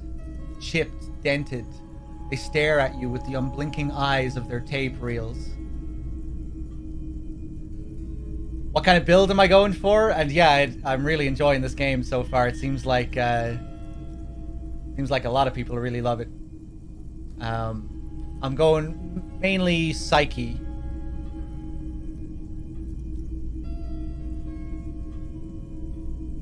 Hold on, I'll show you. A second. Yeah, Psyche and Physique for the most part. Dumb as a rock with one intellect. Wee bit of motorics.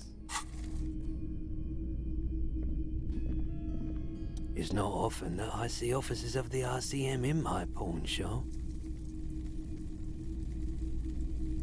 Bird's What can I Nest do for Roy. you?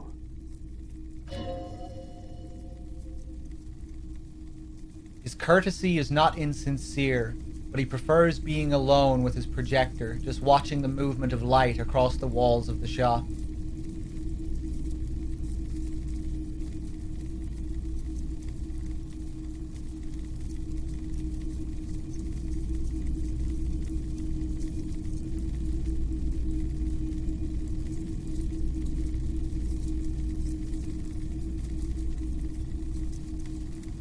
Oh no. Sorry, I feel like Not I'm at interrupted. all. I guess I haven't had many customers lately. RCM or otherwise. Who are your customers usually? All kinds of people come through here. Locals, travelers, people looking for a deal, people looking for a keepsake, people who are terminally bored. As you can see, I have a wide selection of goods for everyone to choose from.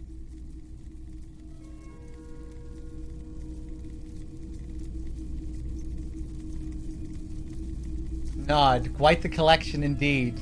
Look around, typical vacuous consumerist objects. Honestly, I think some of your selections are, press your finger to your lips, more tasteful than others.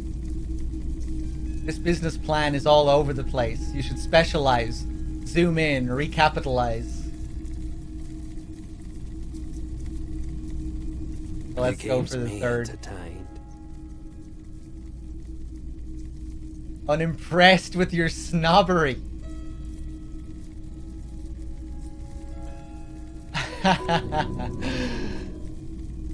Alright, electrochemistry. Is Roy high? And if yes, what is he on? Let's go for it.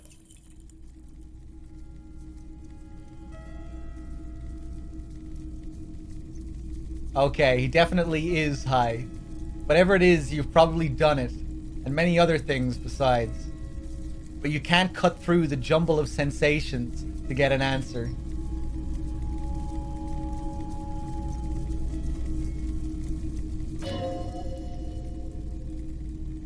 A guarded man like him wouldn't tell you if you asked out loud. Something I'd like to sell. I'd like to sell my clothes. I have this commemorative pin. But before I sell it, I have some questions. Yeah. He studies the pin carefully, rolling it around in his palm. St. Bastite's summer dinghy races, 31. What a pleasant time that was. So what do you want to know? Price? I can give you $320 for it.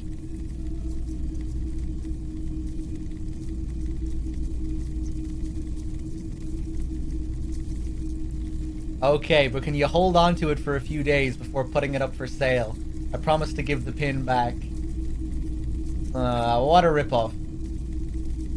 A pin from 31 ought to be priced at $310. But I added another 10 cents just to be nice.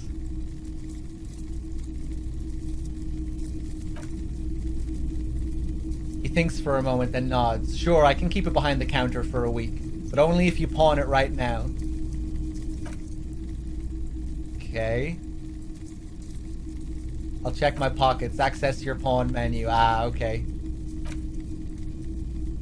This unusually tasteful pin was produced to celebrate the St. Baptiste Summer Dinghy Races in 31. It has the warm glow of a well-loved memento.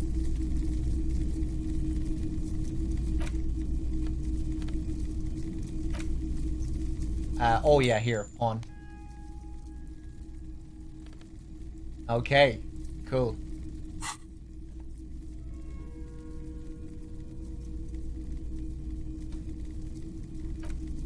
I'd like to sell my clothes. I'm not purchasing any more clothing at the moment. He looks you up and down quickly.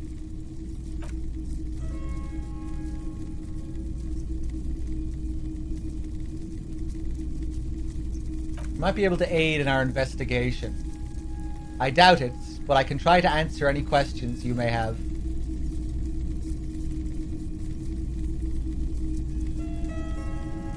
You know anything about the recent hanging? I do my best to keep my distance from all manner of butchery. Bad for business, bad for everyone.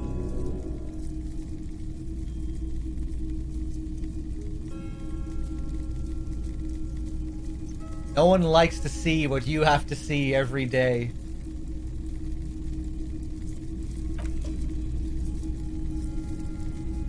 By the way, do you happen to have any guns, like the ones carried by officers of the citizens' militia? Someone else came here earlier today asking the same question. I promptly sold her the gun you pawned a couple days back. Oh!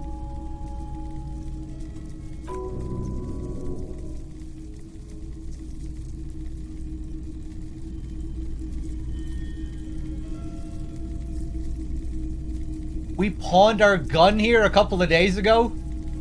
It has to be Sylvie, right? The lieutenant shifts from one feet to another, alert. Wait, I sold you my gun? You, with Kim here too? That just sounded really, really bad. You were adamant about getting rid of it, officer. He hesitates. Said you were undeserving of a service weapon of the Revachol Citizens Militia. And I don't like keeping guns around the shop for long. Off the charts photon emissions, the unhealthy kind. He's not telling you the whole story. It seems he's trying to spare you.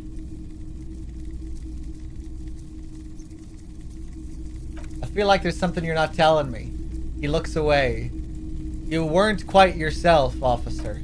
What was I like? You were very distraught. You said the gun was a threat to your life and that you can't trust yourself with it tonight. And you need the money. Jesus, okay.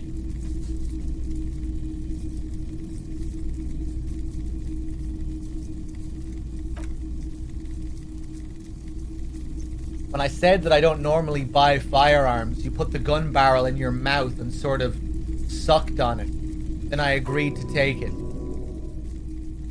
You sucked on a gun? Good, good. Very normal.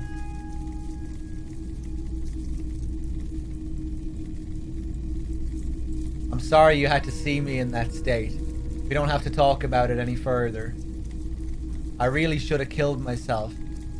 Maybe I still will one of these days.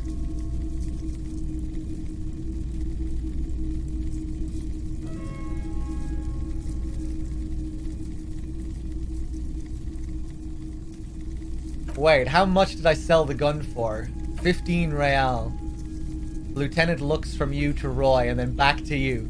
It's clear that he hopes this tableau might still turn out to be a bad dream. It's not, though. This has got to be the most... Wow. There's pity there, too, in case you didn't notice.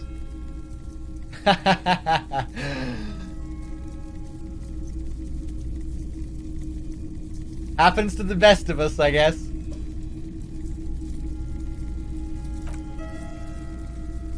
It certainly does, especially in Revachol. Damn, that's dark.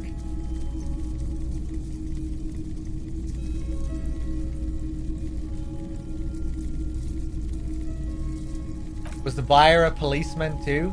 She didn't seem like a policeman, although she kept referring to herself as a pig, which was odd. I found her interest in the gun a bit obsessive, but I was just happy to get rid of it, and of her. I mean, the only options we have right now are Sylvie, Baby, his ex-wife.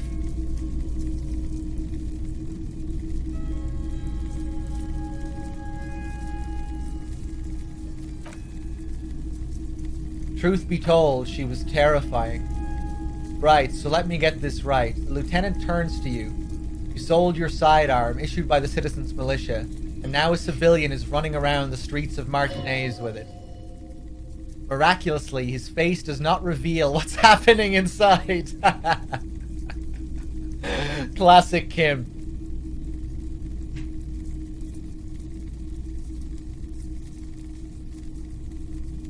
Man, that man can keep his cool. There is only one explanation. She must be one of my rabid fans.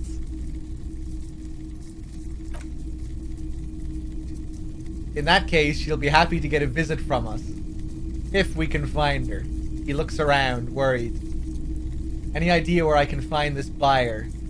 My apologies, officer, but I've no idea where she was coming from or where she went. Logic success. Wow. I think we got lucky there. A needle in a haystack. There's nothing you can there's nothing you can do about it now. There's nothing you can do about it now. You'll just have to hope you look upon her somehow. At least now I know how I lost my sidearm. Let's talk about something else. I wanted to ask about my missing gun again. Oh, we don't have anything, I don't think.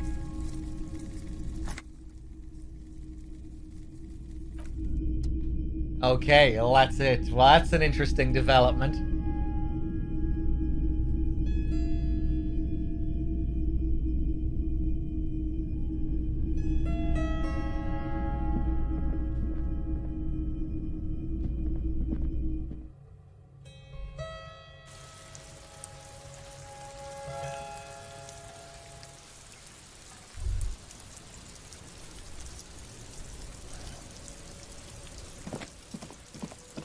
Take a look around the side.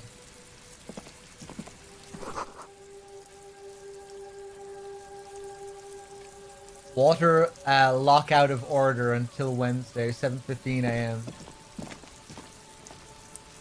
Oh, hey!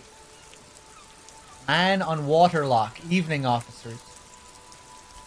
A burly man hangs out by the water lock, carving up a generous serving of salami with an old hunter's knife.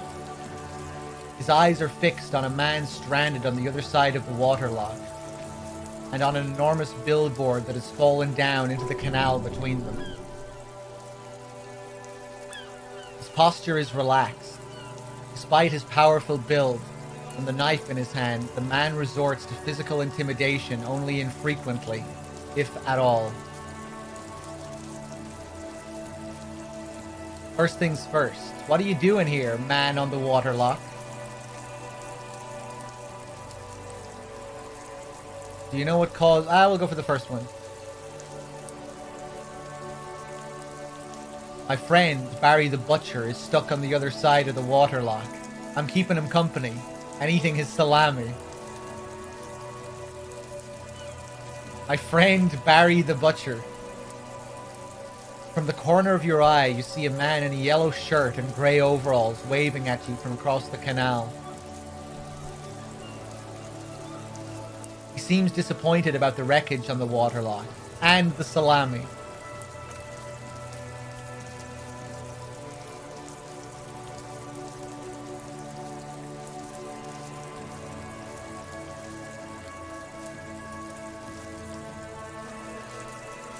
The man on the waterlock picks the skin off a slice of salami and takes a sizable bite. Very good stuff. Anything I can do for you, officer?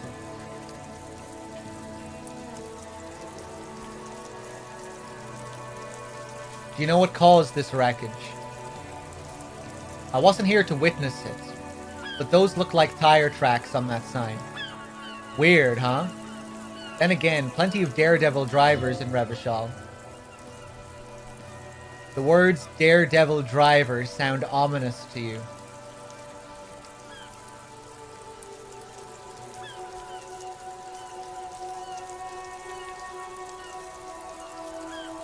Too bad it also takes a year and a day to repair anything round here, especially a waterlock. The rest of the coast is closed off till then.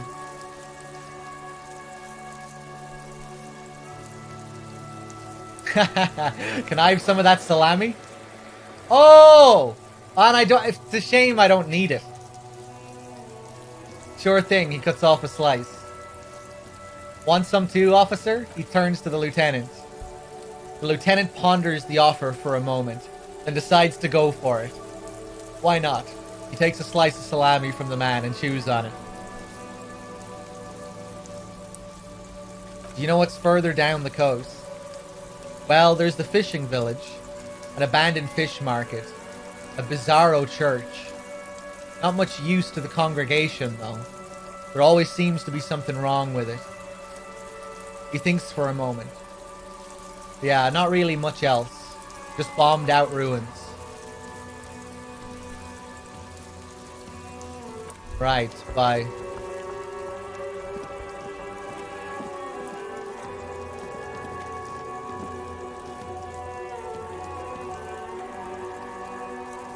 Ah, okay.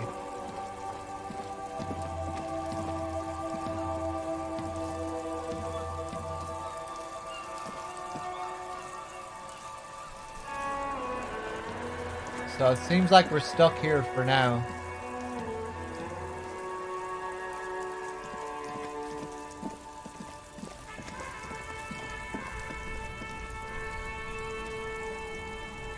Let's see if... Wait, hold on. We can interact with some other stuff here. FALN sneakers on a pedestal of speakers. You see two lowly defeated speakers. Thralls, slaves, basically. Perched atop them like conquerors, surveying the land. A pair of FALN durable wear sneakers. Ultra series. I saw that, yeah, that Bloodborne might be coming to PC. Yeah, cool. If it happens. I can see you have a taste for luxury, officer. Can't keep your eyes off those sneakers? Yeah, I wouldn't get my hopes up either, but yeah, see what happens.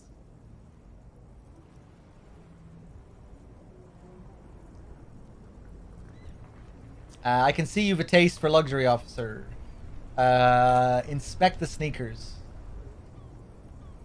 I'd imagine we'll get a re-release of it on PS5 anyway. If it doesn't come to PC. I wouldn't be surprised anyway if we get a remastered version, 60 FPS on PS5.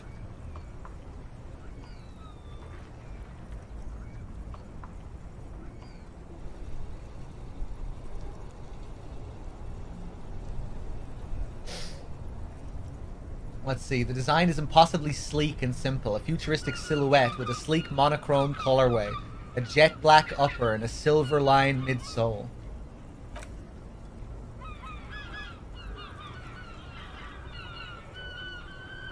Oh, 50 real. Reaction speed +1. Hand-eye coordination +1. Encyclopedia -1. Why? Inspect the speakers.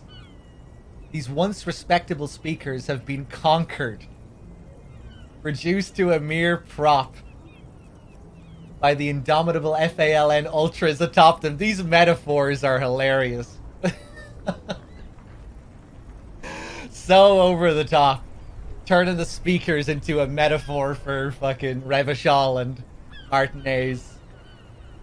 I guess it ties into this guy. The way this guy is written is like very snarky, the capitalist critique.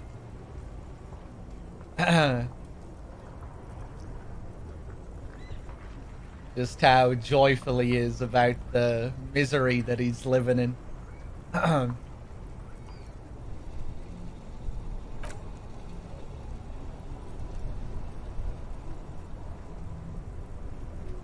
No, don't look at the speakers, officer. Look at the sneakers.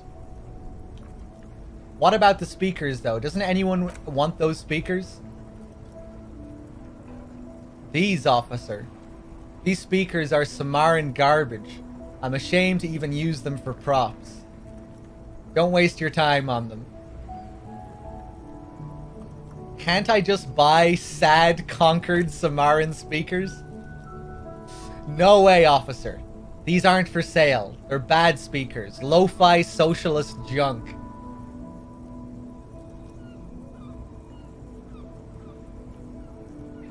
That's why I want them. I think I might be lo-fi socialist junk myself. You're right. I don't have time for junk. I lead a luxury life. Yeah,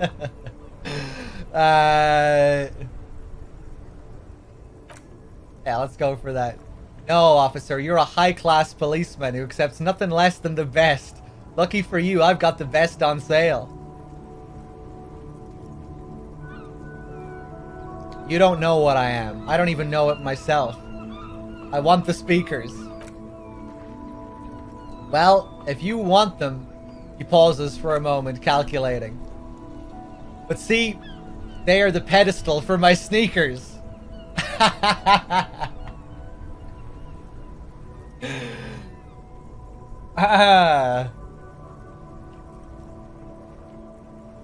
If I let go of the speakers, where will the sneakers go?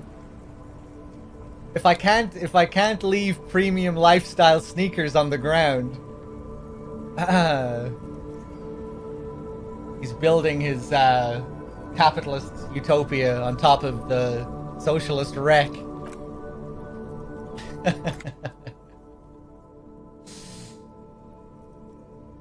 Let's see. I think that's all we have. All right.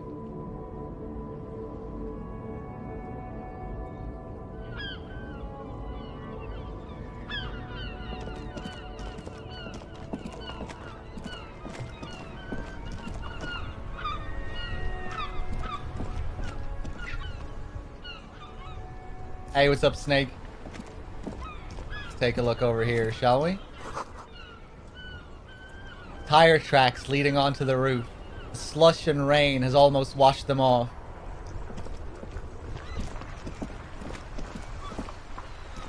Oh. Hold on, what was that? Spirited chirps and clicks of swallows in the air.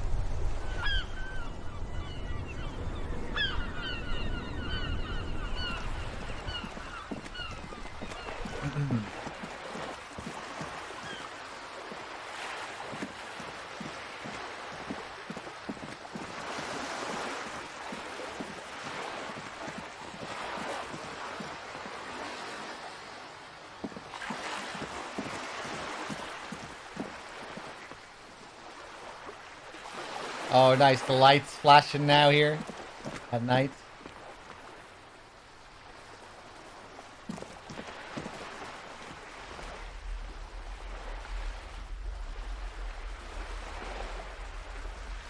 Oh, nice. Snake, the Hell House and all of that.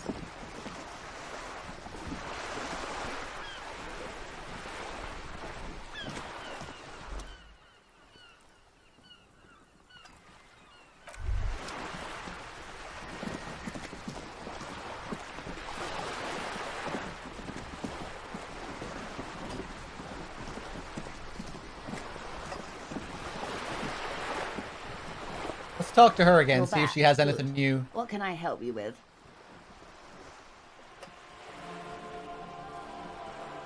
Oh! Say it, can I have some money? 97% now. Voila, you're doing it. Cool.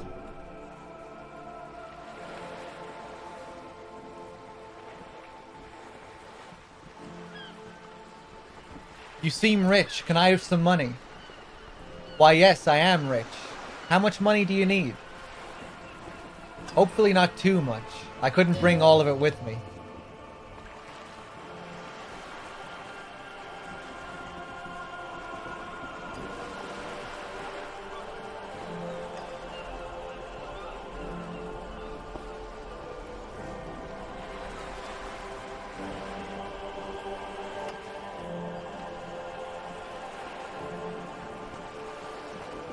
Oh, yeah, Freeman. I need to check that out. I forgot about that. I forgot that that was today. I saw him posted on Twitter. The announcement. I'll have to check that out later on. Sweet.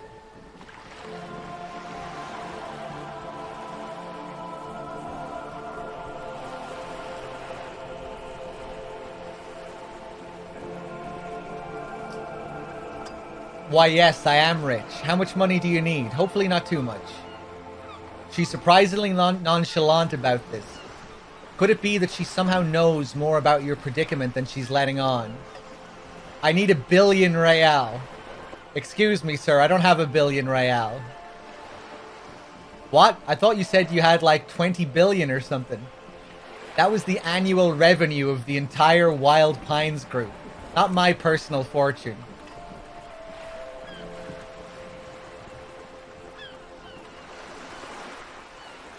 I need 10,000 real. Come now. Nobody carries that much cash on their person, particularly in a place like Martinez. I'd get robbed. And even if I did, I still would not give you 10,000 real. I would rather buy something nice with it, like expensive hi-fi or a new hydrodynamic E40 sail. Hi-fi. I like high-fidelity disco music, too. Maybe we can go and get her those speakers. I don't know. I doubt she'd be too keen on a pair of socialist speakers, though. We need to find some speakers that are positioned on top of a box of sneakers. Maybe she'd like that. We'll keep our eyes peeled.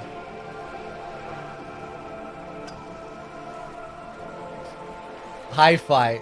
I like high-fidelity music, too. I need 100 real. That's a good sum. Not too small. Not fantastically large like 1 billion. She reaches into her raincoat and pulls out a zip bag made of see-through plastic. Oh, shit. Oh! 100 real? She removes a few notes and hands them to you. The paper is cold and oily to the touch. Whoa, whoa. You see how easy that was? Ask her for more. Toot toot. Train to Moneytown.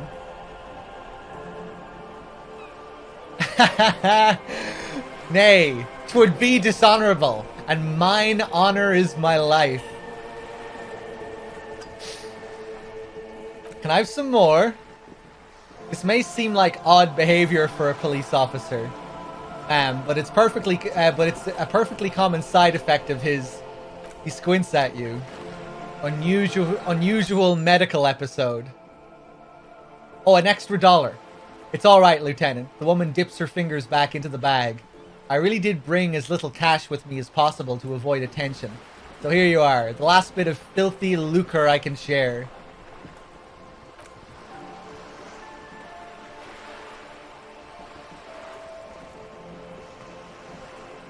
So she returns the zip bag to her jacket.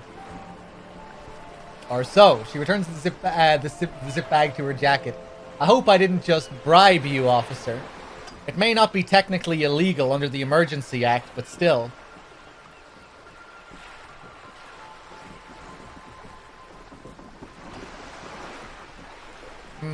You bribed me, alright. I'm your little peon now. I'm an honorable policeman, one of the few good men in Revachol. Funny that you're worried about this and not your ruthless exploitation of the entire human race. I'm still getting my head around this whole money concept. You were just helping me out.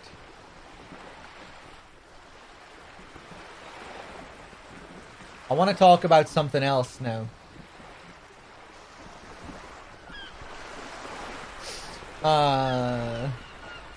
I'm really tempted to go for 3. Right after taking 100 real from her.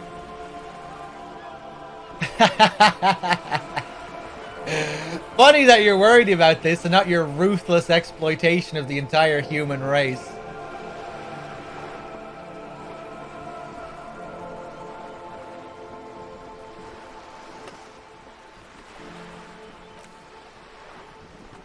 You're right, ma'am.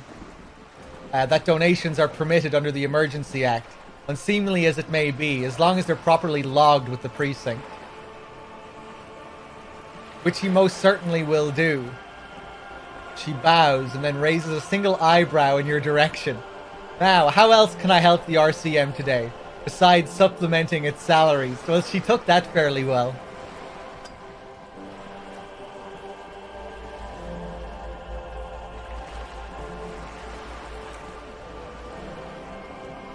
Okay, tell me about this alleged drug trafficking.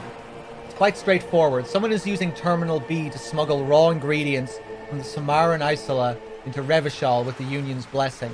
Wild Pines has suspected it for years. Ingredients for what, ma'am? Meth and dextroamphetamine, GBL and various synthetic psychedelics. Honestly, it might be quicker to say what you can't make from the stuff. Let me get this straight. The materials come from Samara to Revachol through the terminal? Yes, after they clear the terminal, we lose track. The actual production is taking place at various sites in and around Jamrock Quarter, north of here. Wild Pine seems to be well apprised of the local drug trade, ma'am. Do you mean to say the Union also produces the product? Sells drugs, I mean.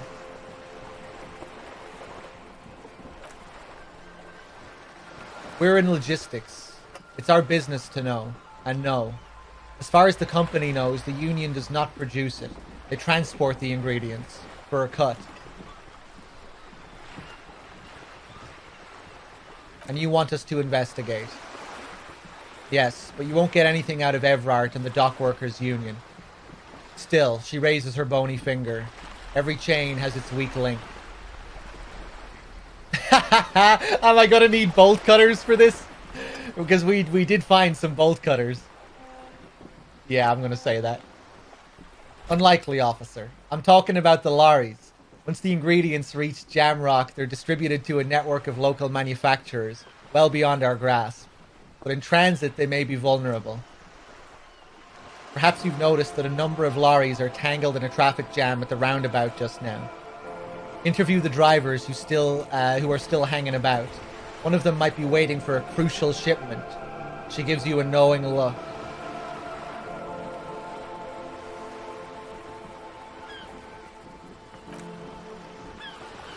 I'll be explicit. If you find this driver, I will share company secrets with you.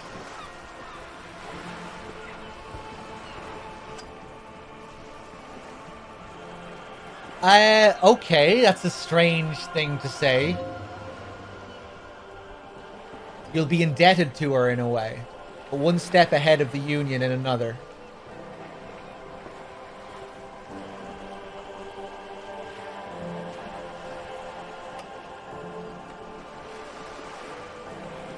When Dave played this bit, she was halfway clipping into the boat, really? That's a shame, because it's a nice scene here, I think.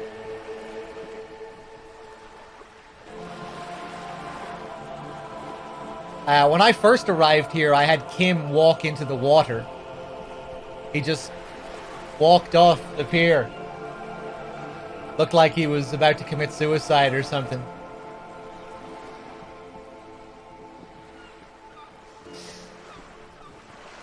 Why didn't you come to the RCM earlier? We did, on more than one occasion. Apparently there's some sort of inter-precinct disagreement about whose jurisdiction this area falls under.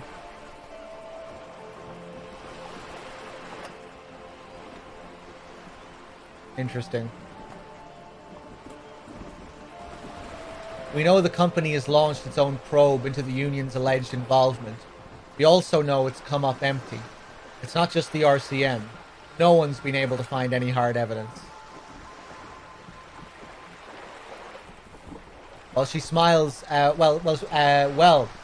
she smiles and points toward the roundabout. Here's your chance, officers. It's no coincidence that lorries are stranded there like that, is it? No, we asked East Motor Track to raise the drawbridge. The road company is a partner of one of our subsidiaries. However, she pauses, looking to the sea. This is a limited time opportunity. Once the complaint has been processed by the trade committee, they'll have no choice but to lower the drawbridge, and the operation will continue. She looks north.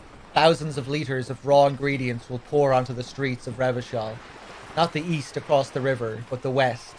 The vulnerable, the weary. Well, at least this solves one mystery. What is that, Lieutenant? Why I had to call East Motor Track and beg them to open the drawbridge for me. I'd wondered since I first drove in on my motor carriage.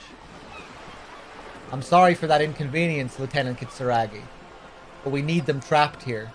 This is a unique opportunity, I'm sure you understand.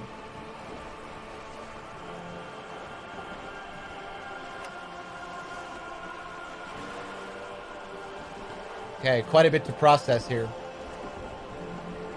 Hey, Blad, how's it going?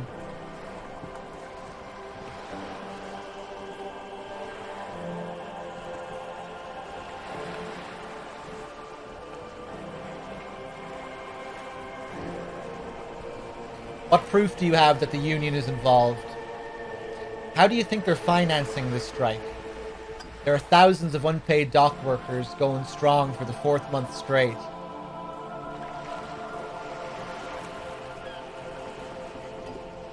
There was a shakedown of local businesses preceding the strike. Many were squeezed to bankruptcy to fund it.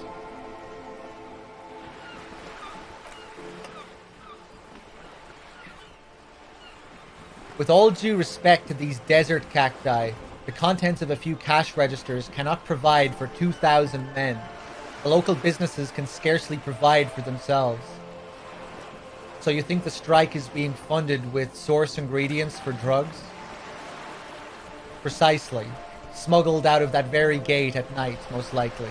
Then loaded onto lorries and driven to Jamrock. You simply need to find one driver who'll open up to you. It sounds like she tried to look into it herself, though she's clearly not the type your typical lorryman would confide in. Okay, I've made up my mind. Yes? We will take this case, probe the drivers, see what it yields. Excellent. She takes a long sip of the tea. According to my reports, there are at least 3 lorry drivers lingering near the roundabout. Hopefully one of them will know something. It may come to nothing, or it may just blow the case wide open. I can keep the drawbridge up for a few more days at least. Should have the time you need. Oh hey, nice, Blad.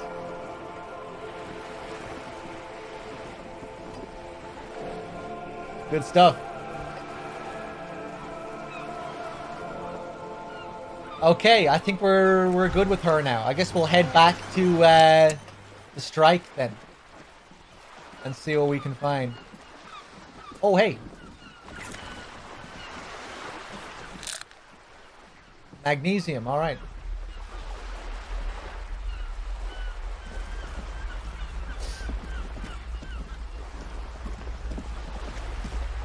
It's getting late now. And I think... I remember reading something that said like Kim would go to sleep or something. So we might be left on our own after a while here. Let's see if we can do anything with this wall again. We can give it another shot. Let's go.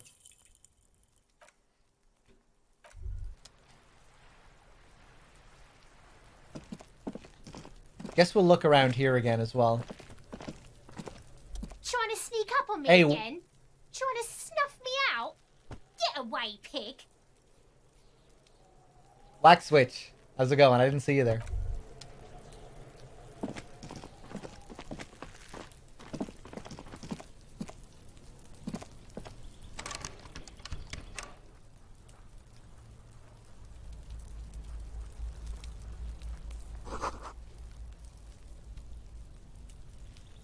A balcony with a view to the yard and the hanging. Yeah, what a great view. That smoker up there could be a witness. Talk to him.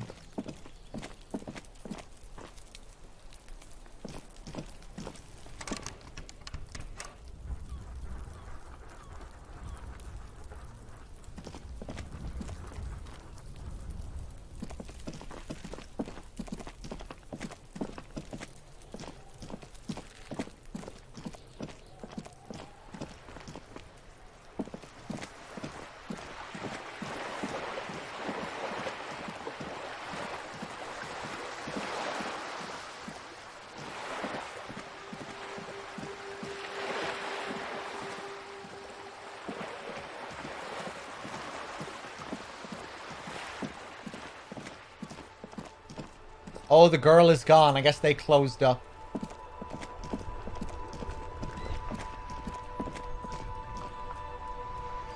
Let's talk to her again.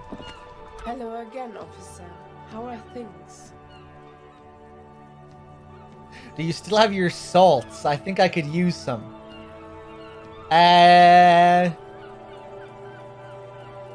Maybe we shouldn't ask for that, because I don't think we really need anything. Our health and everything is looking pretty good. No, let's leave that, just in case she gives me something that heals. I might need it later on.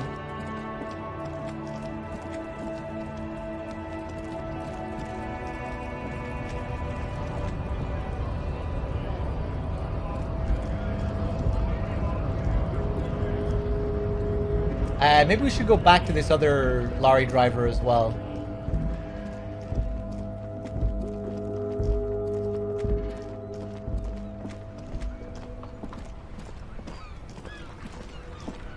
Guys, give me another minute. I'm just going to take a quick break.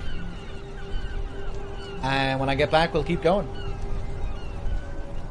Thanks for tuning in, everyone. I know this game isn't everyone's cup of tea.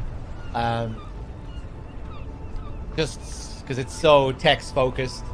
A lot of reading. But yeah, I'm glad that some of you are enjoying it. Because I'm really having a great time with it so far. Be right back.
Okay, I'm back. Mining in Star Citizen with this in the background is great. Enjoy, Salami.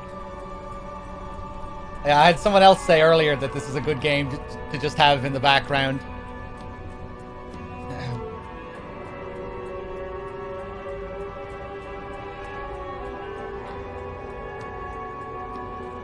Hey, user as well. How's it going?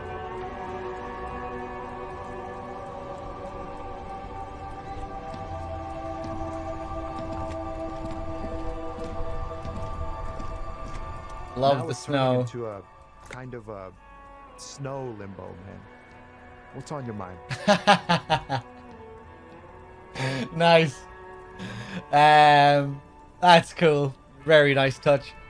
You seem like a man who knows about drugs. Ah, man. Me and narcotics go way back. He folds his hands behind his head and leans back. Had some good times surfing the psychic waves of my own consciousness, you know? But he pauses, letting the memory dissipate. Those days are behind me. There are other addictions in my life now. Why the inquiry, my man?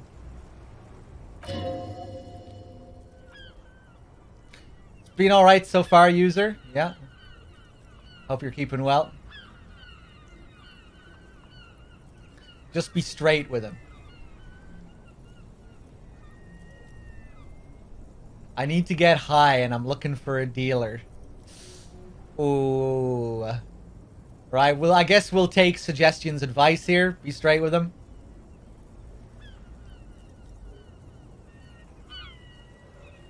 Do you finance those other addictions with drug trafficking? Hey man, that's serious criminal talk. You trying to pull sort of an entrapment thing on me? Entrapment, what's that? Entrapment is where a law officer gets a person to commit a criminal offense they otherwise wouldn't commit. Often through some trickery or fraud. Yes, it's like trying to trick a person into doing something criminal that they'd never do. Hey, if it yields results, shrug and give him the thumbs up. I wouldn't do something like that. Seems like a wonderful way to spice up some boring cases. I wouldn't do something like that. Then what are you trying to accomplish? So much for subtlety. Better get straight to the point. Let me be straight with you. I'm trying to figure out who's smuggling drugs out of Terminal B. The lieutenant steps in. We have a credible lead, sir. Someone on this roundabout is waiting for a bulk shipment from the harbor to load it on their lorry and drive it to Jamrock. Not me, man. No way. I don't need any trouble. Shit's bad enough anyway. This jam's got folks up in arms, and I'm afraid it's headed toward a conflagration. Wait. Then why are you still hanging around? Gotta guard the stuff. Bosses don't look kindly on missing cargo. And it gives me time to work on my rhymes.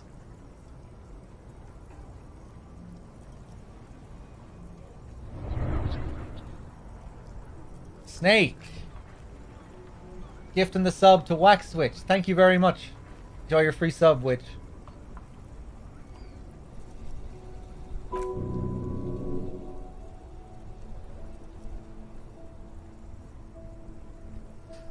Working on these rhymes clearly leads to muscular atrophy.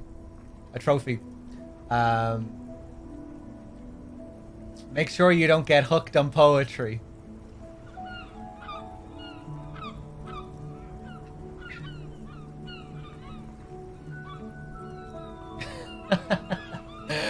What? Working on these rhymes clearly leads to muscular atrophy. Make sure you don't get hooked on poetry. All right, of course, I see what they're saying. Yeah. Don't get too artsy now. He'll turn into a skinny nerd.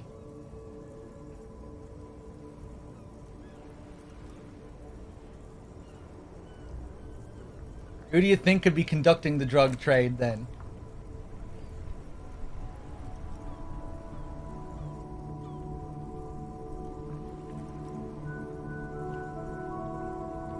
He's a poet. Hit him with your best verse. Ah, our conceptualization, not the best for this.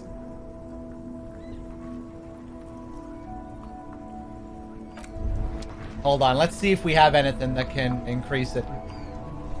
Oh, Kim has something to say. Kim, do you have maybe? The nights are still miserable I thought this time of year. I thought Kim had a book of rhymes or something. The nights are still miserably cold this time of year. I haven't paid the cafeteria manager for damages yet.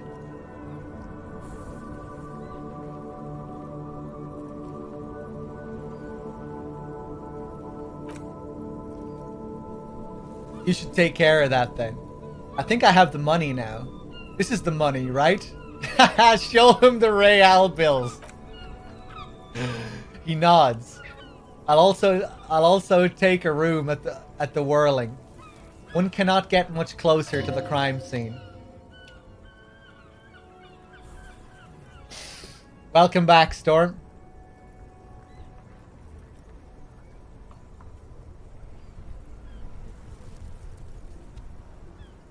He's proud of you for getting your act together and finding a way to pay back what you owe.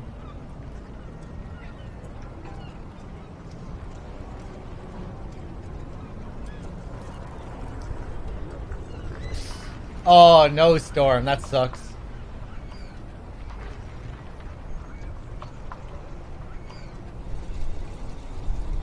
I guess you'll have to try and, I mean, like a moving in, housewarming birthday might be fun.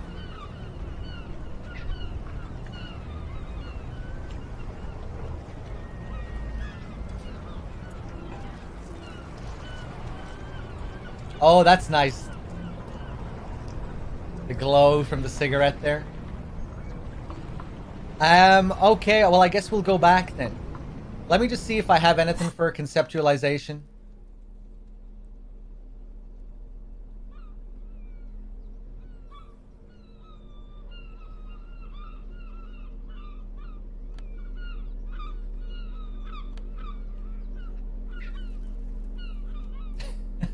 The writers for this game must all be mental.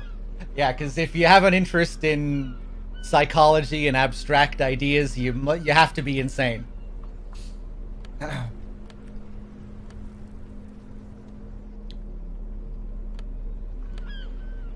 Let's see.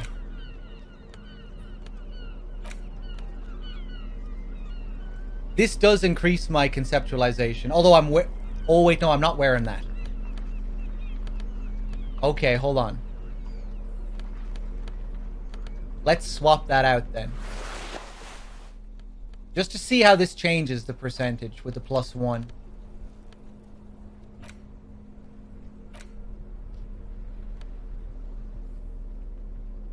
Oh, the Yellow Man mug, yeah. +1 conceptualization for this as well. Where do I...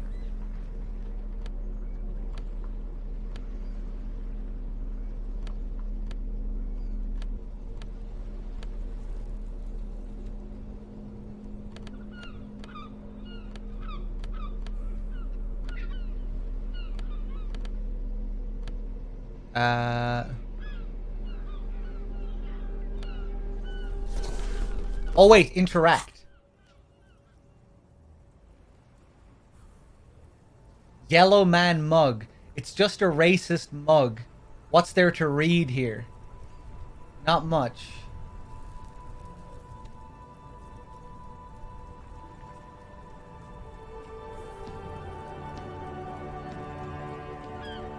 There's quite a lot to read into here, actually. Look at all that content. Oh boy, here we go. What are you gonna say about a broken, tossed away mug that you dug out of the garbage? 28th of June is your birthday, but this year your birthday will be 10th of July. Why, what's happening on the 10th of July?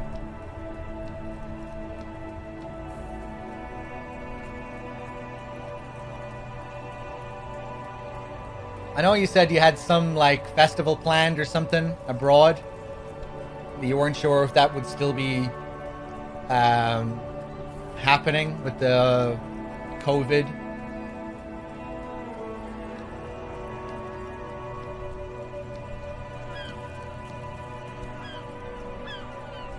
The festivals are all cancelled already, okay. Storm's... I'm aware it's her birthday, D-Cups.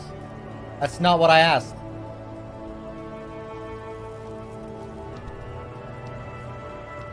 She said her birthday is the 28th of June, but this year her birthday will be the 10th of July. So I was asking her what's planned for the 10th of July. Because I assumed if she's shifting her birthday to the 10th, her birthday celebration, that there must be plans for the 10th. That's why I asked her what the plans were.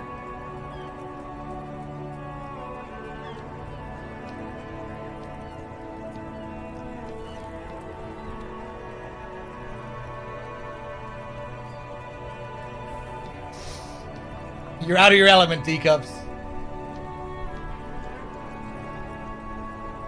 Life does not stop and start at your convenience, you miserable piece of shit.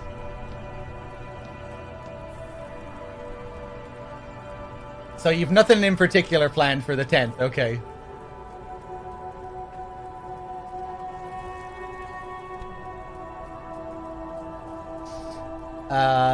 Let's see. This mug is an example of prejudice. I'm going to use it as an example of what not to do. Kind of reminds me of the statue.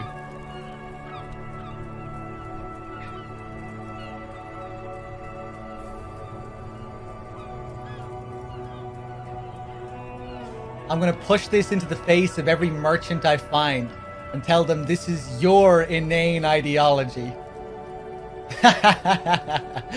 The mug will be useful.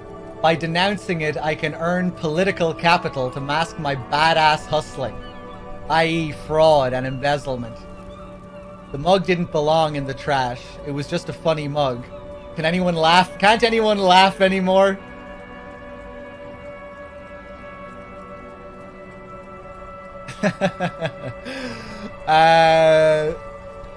Let's see if we can go through all of them here. But it was just in the trash. Why not just call it out when you see it? Or do some volunteering work? Just finish your case, detective.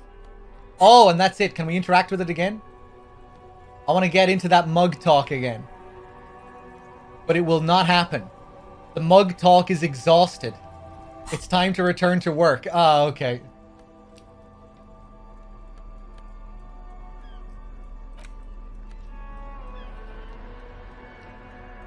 Oh, and now it doesn't have the conceptualization thing anymore. Bonuses from items, though.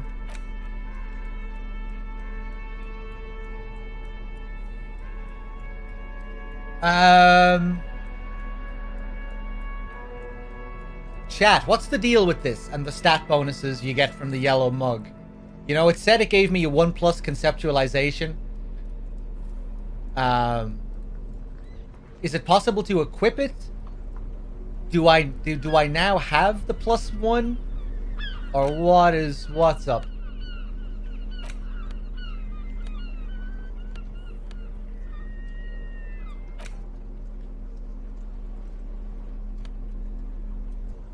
From a different tab, probably. I don't think so. I think that's the only tab that it's on. Yeah. Oh, I was looking at the mug while having the shirt selected. Oh, for fuck's sake. Okay, okay. Alright. Hello again, my man. What's on your mind? So, the shirt only boosts it to an 8%. Fuck it, we'll give it a go. Your best verse. You don't even have a bad verse in here. Just tumbleweed and liquor stains. Wait, no. What are doing? She broke me. She fucking broke me. That's brutal, man. But you know, time will... Again, referencing the ex-wife. No, stop. He's already mortified. No, Tommy. These are my rhymes. Listen. She fucked me till I bled. Oh, God. That's, in the name of God, what are you doing? It's not real, guys. It's not my actual thoughts. It's a poem. Yeah, sure it is. The -1 morale, might disagree with you, though. Continue. I will never be the same again. She's always there. Fuck the case. Fuck everything. Total doom. Yeah. He doesn't know what to say, so he just repeats. Yeah, I get it. These are your rhymes. They're from your life. Doesn't matter if they're robust. They're honest.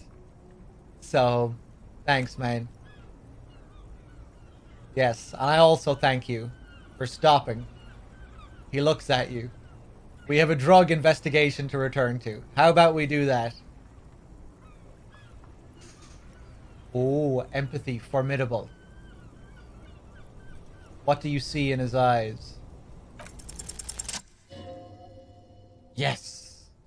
In his eyes, a half-familiar longing. Flecks of brown and gold. Familiar. How? It's hard to say. His gaze wanders southwest, down the street that goes beyond the horizon. Shivers again. The road continues for miles, flowing together with other roads, turning into causeways or bridges, ending suddenly in dead ends, or ramping up or down highways. It forms a crisscross pattern across the land. I love when Shivers kicks in with his poetic descriptions.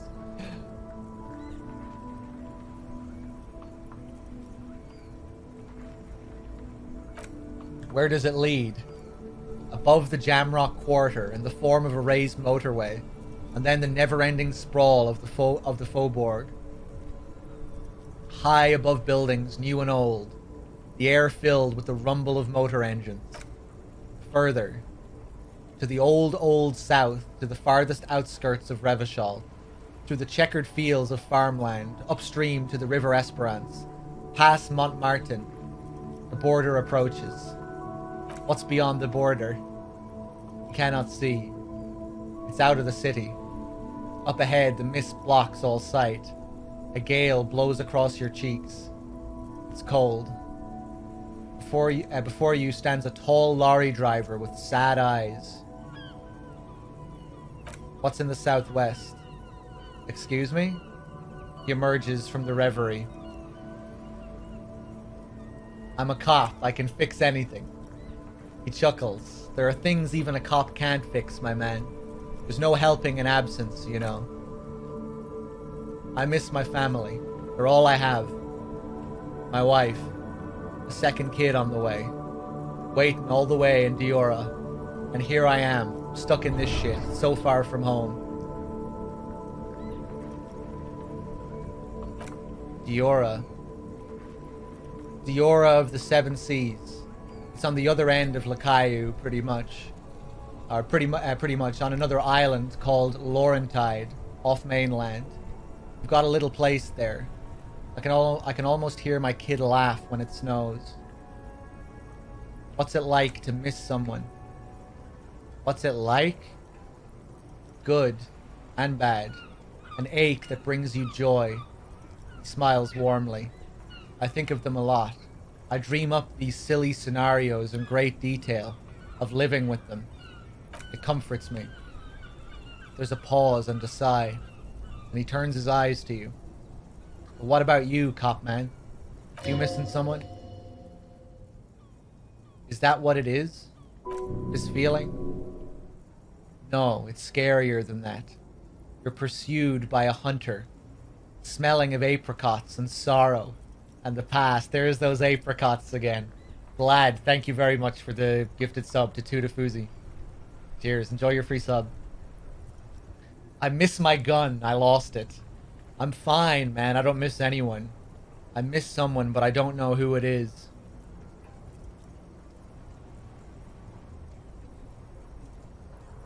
I'm fine, man, I don't miss anyone. I feel for you, my friend. It's good to miss someone. I like it. knowing there's something more than what I have with me here.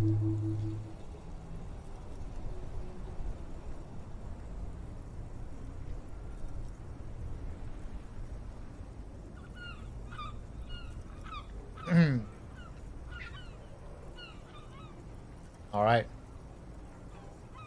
That was nice.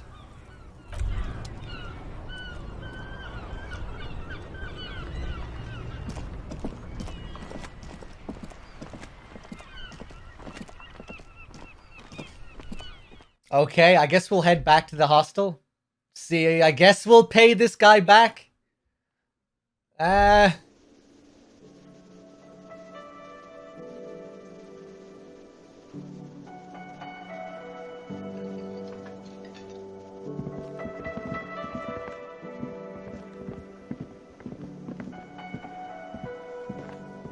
Can I help you?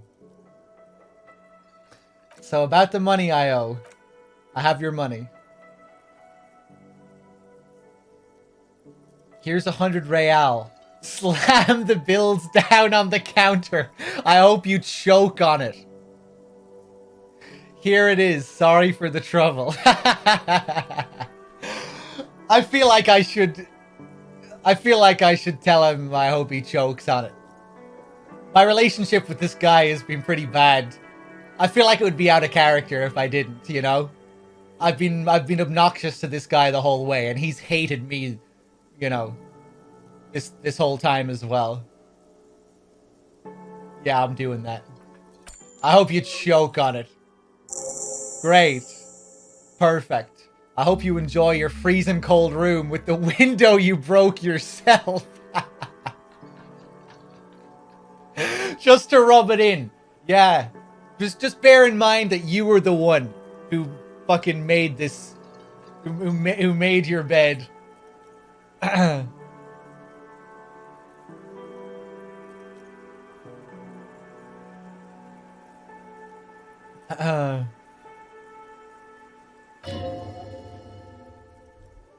You've really worn down his patience. Even paying him didn't help. I'll unlock the electronic lock to your room. He taps his foot against a metal box at the bar counter. All the doors lock automatically at 9 o'clock.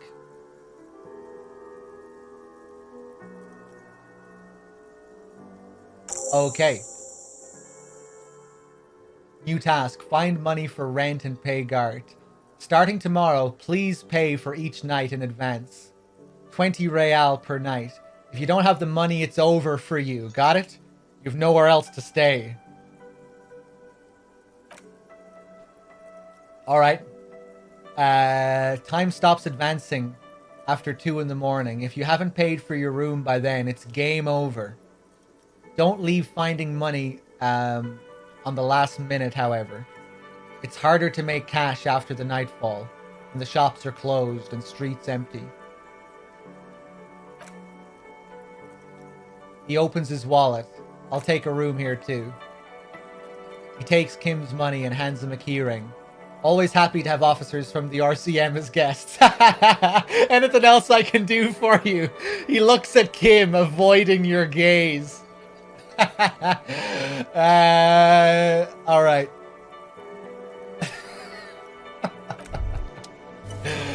Okay.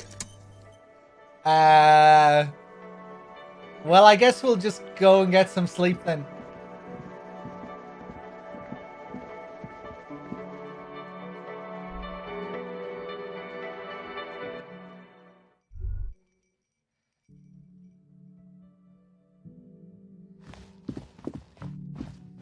Alright, well there's our first day.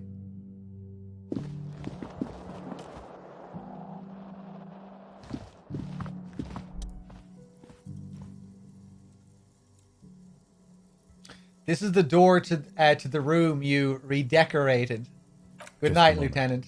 You had some questions earlier, I believe. And besides, we should discuss our progress on the investigation. Let's go out to the balcony. Oh, okay. Cool.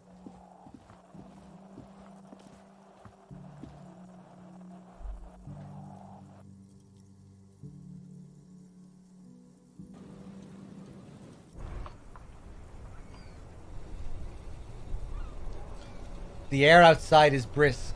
Lieutenant is silent for a moment. He listens to the traffic hum, then... Where shall we begin? We should talk about the investigation, first and foremost. But I also remember you wanting to discuss the RCM?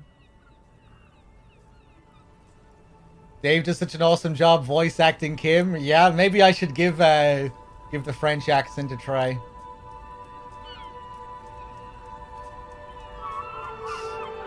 He lights a cigarette. Where shall we begin? We should talk about the investigation first and foremost.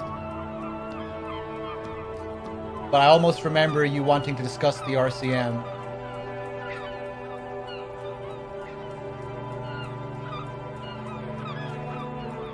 I didn't know you smoked, Kim. I have a cigarette every night when I go over my notes.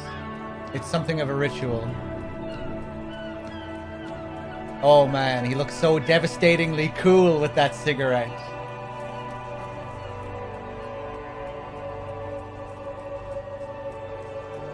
I think I might want to pick up smoking. Do you have any more cigarettes?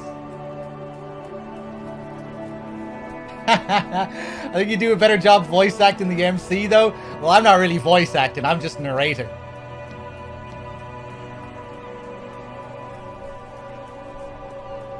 Let's see. How did you get so cool, Kim? The light of his cigarette illuminates a fleeting smile. You mean this? He flicks the ash. This isn't cool. It's an unnecessary trial of will. And unhealthy.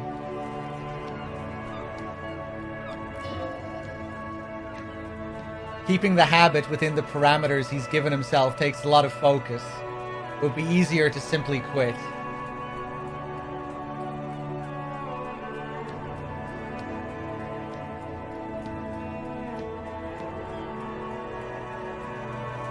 I think I might want to pick up smoking. Do you have any more? I apologize, but I only brought one with me. I have exactly one cigarette every night while going over my notes. Right then, the debrief. Yes, he pulls on the cigarette. It's been a long and eventful day.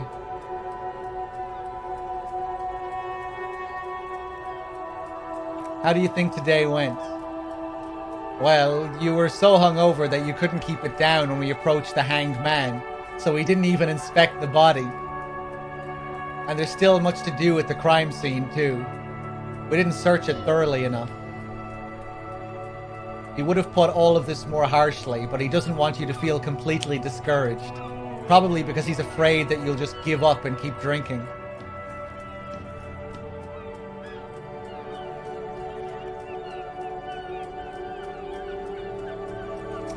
How did you get so cool, Threedogg? There's no, this kind of coolness can't be taught, Wexford. You either have it or you don't have it. And clearly I have it.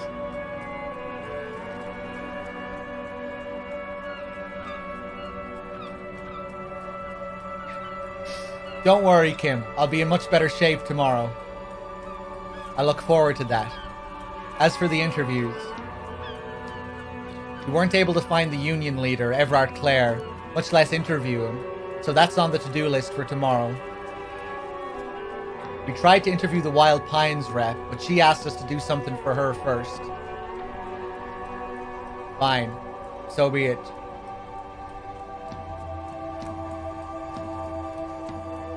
He purses his lips. I have a feeling Joyce knows how dangerous the situation really is.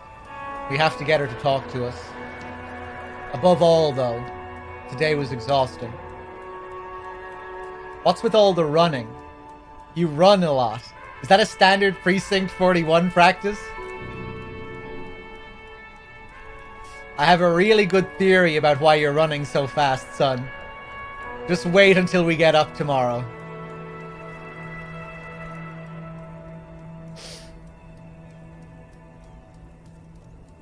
You know what would be really cool? Doing voices for all the different skills.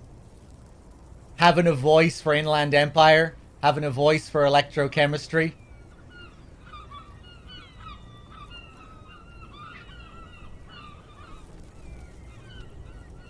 I don't like to waste time, you know. My mind moves fast. The rest has to try to keep up. I'm training for a long distance run. I want to raise money for charity. That's just how we roll in Precinct 41. I don't know. I don't know why I do the things I do, Lieutenant Kitsuragi. Yeah, let's do that. He nods thoughtfully, tapping his finger on his cigarette. It's impressive, especially for a man your age. And in those heels. He looks at your snakeskin shoes and smiles suddenly. Nice shoes, by the way. I like the green. Goes with the orange.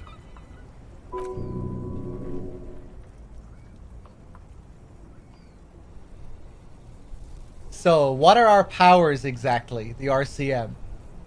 They're quite limited, actually. The power officers of the Revachol Citizens Militia exercise most frequently is imposing fines of up to 1,000 real for offenses, in accordance with an interdepartmental schedule.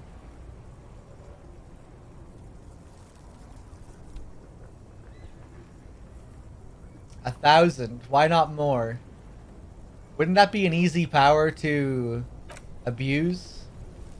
Yes, although indirectly, as citizens can always request records from their local station. Officers of the RCM have been known to take bribes of less than the prescribed fine amount. He frowns. It undermines trust in the RCM.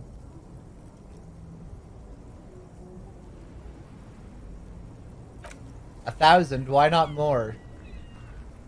The RCM's primary role is to ensure safety. We're not really supposed to play any part in the economic structure of Revachol.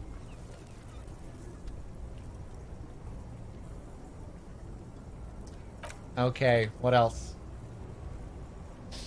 We can arrest people, of course, but rather than bringing someone in directly, it's preferable to serve a station call slip. It prevents confusion and overcrowding. Wait, how can you be sure the arrestee will show up? You can't. Those who don't show up become fugitives, though, and have fewer legal rights when they're eventually caught. It's about power projection. Thus far, they seem to mostly show up. When power calls you, you come. But power itself is a fragile trick of perception. I see. And if someone resists? We're permitted to use whatever force we deem necessary, even lethal. Wait, so if I kill someone while on duty, you have to supply compelling evidence for why it was necessary to use lethal force. In these cases, your partner is usually your witness. Not a good position to be in, by the way. Internal Affairs handles these cases thoroughly, by cross-examining you for inconsistencies. It's hard to cover for anyone, which is for the best. Have you ever killed anyone, Kim? Yes. He pauses. The last time was 4 years ago. He says it matter-of-factly and moves on. There's a slight physical revulsion in him while saying that, but he's worked through it in the intervening years.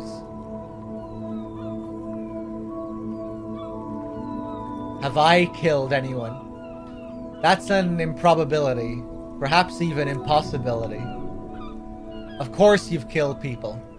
It's somewhere down there, melting in all the drink. I must have. I feel it in me. Precinct 41 is known for a higher than average rate of police violence. He's not judging you. He's respectfully acknowledging the difficulty of working in your precinct.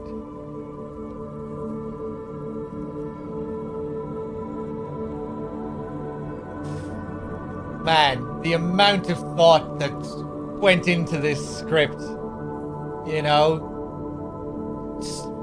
Like, obviously the writer would write a conversation and then psychoanalyze the conversation. Like, what was the character thinking about when they said this? And what could all these skill trees say about this? Man, it's quite impressive.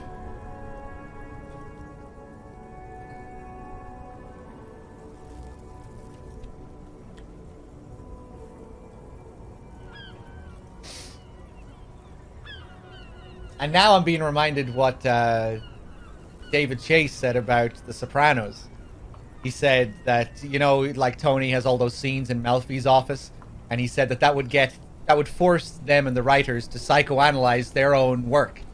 You know, like in the first episode when he loses the ducks and the ducks fly away. Chase said he had no idea what that meant when he wrote it. And then when he was getting to the therapy session with Tony, he was like, well, what was I thinking when I was writing about that? You know, because you'd just be consciously writing something, and then you'd be forced to think about all the subconscious and unconscious things that would be going on in those scenes. Pretty interesting. And yeah, just kind of similar thing here, because like surely I can't imagine that he had this in mind. You know, like he's not judging you. He's respectfully acknowledging the difficulty of working in your precinct. I can't imagine he was thinking of that when he wrote Kim's dialogue there. I'd say that was him, the writer, analyzing the dialogue after the fact.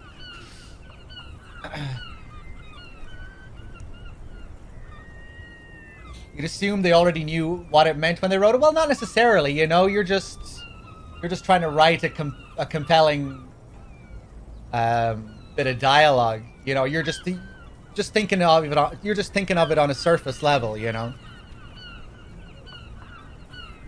Not thinking of every underlying thing that the character means with this specific word, or, you know.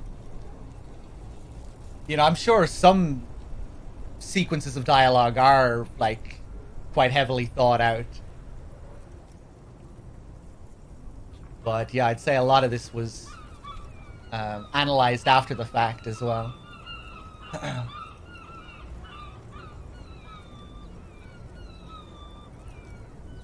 Especially given all this different skills and all the different options, you know, because you'd have to do it with how the skill system works.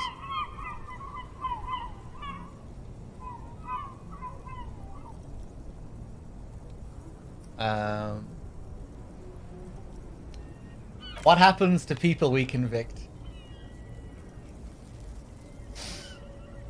Oh, you were talking about the Sopranos specifically there, right? Yeah, I was kind of surprised by that example. I was like, wow, yeah, like it's just the way the ducks are presented as this big thing. You know, you're like, oh, well, clearly that was the idea there from the beginning when he wrote the scene of the ducks, but no.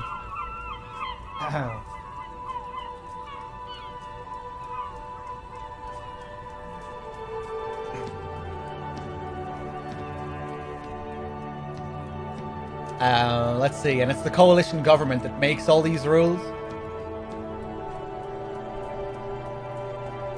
And the moral intern more broadly, but yes.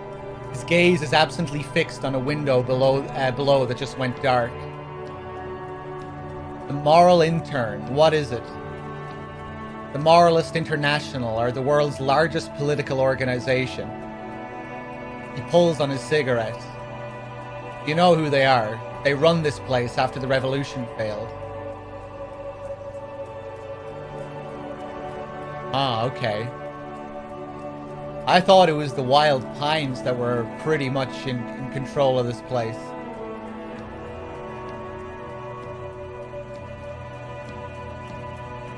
But yeah, obviously there are political organizations above them as well. If I didn't know, how would you describe them?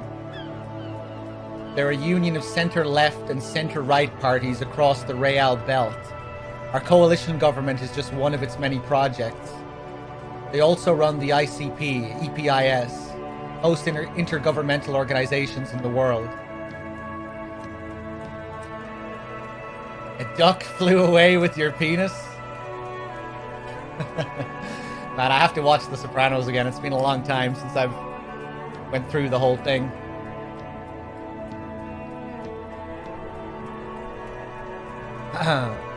Remember that episode in season 5, the test dream? It's the whole episode is a dream sequence for the most part. It's like 40 minutes of it, I think, is a dream sequence. Tony is riding around on the horse inside the house. Carmela getting pissed at him. Oh, don't bring your fucking horse in here.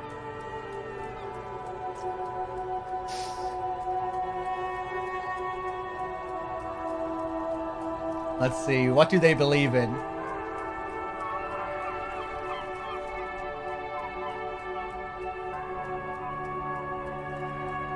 Dog, could you explain the season 6 feeling so light you fly metaphor or whatever it was?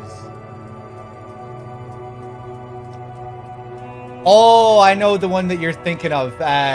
What's the saying again? We go around feeling pity for ourselves, but all the while a great wind behind us is carrying us or something. I'm not really sure how I've never really thought too much about that, really.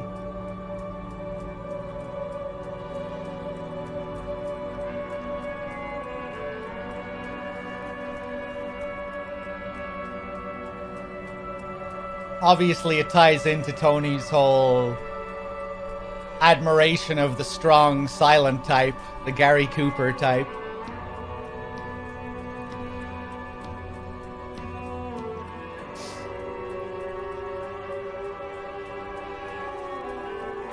But yeah, I mean, that whole arc is all about giving Tony one last chance at redeeming himself, at changing his life. The coma episodes and, you know, there's all this focus on if Tony can really change when he comes out of the coma. And of course he doesn't. He becomes more monstrous than ever. I'd say that saying, you know, ties into all those ideas as well. But I never really thought about it too much.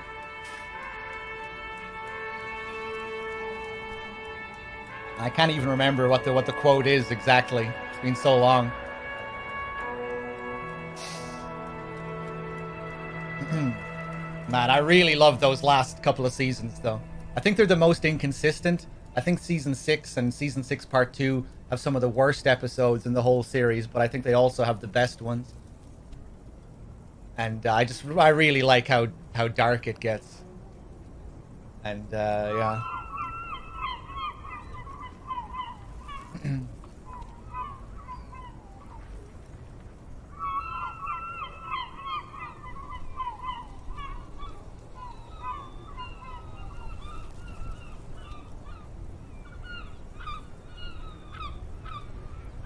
Right, Wexford. That's at the end of Season 2.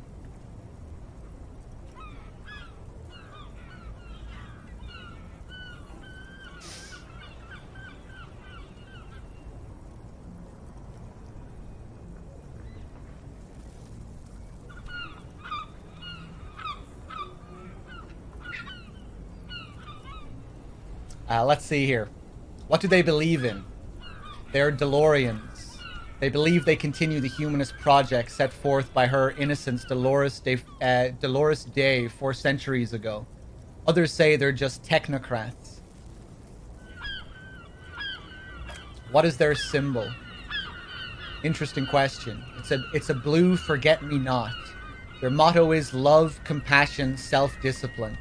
I think you can gauge what they want you to think of them from that. Something ominous. Let's see. Who was Dolores Day?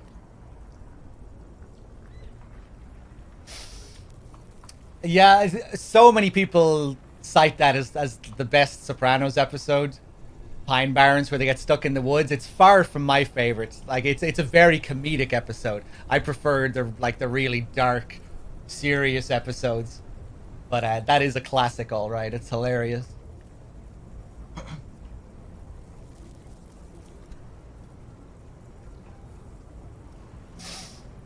A historic figure. The author of the modern age, he thinks. You will have to look elsewhere for opinions. The subject of humanism is too abstract for me.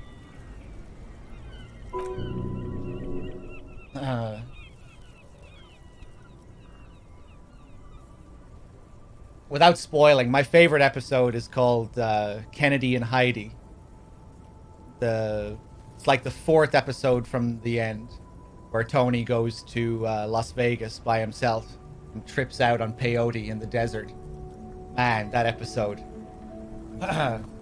Tony at his most monstrous in that episode. It's just like really disturbing.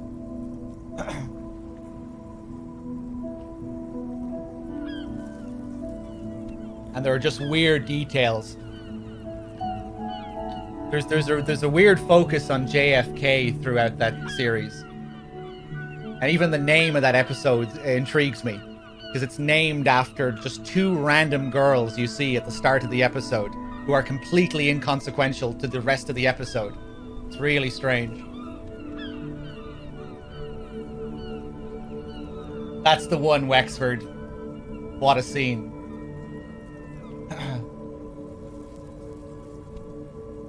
Man, Gandolfini was something else in that series.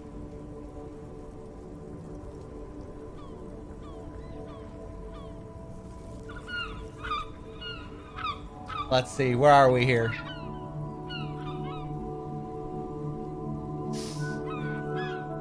For you, she is something painful, though it's hard to say why. So this goes back to Dolores Day. Historic figure, the author of the modern age, he thinks. You'll have to look elsewhere for opinions. The subject of humanism is too abstract for me. For you, she is something painful, though it's hard to say why.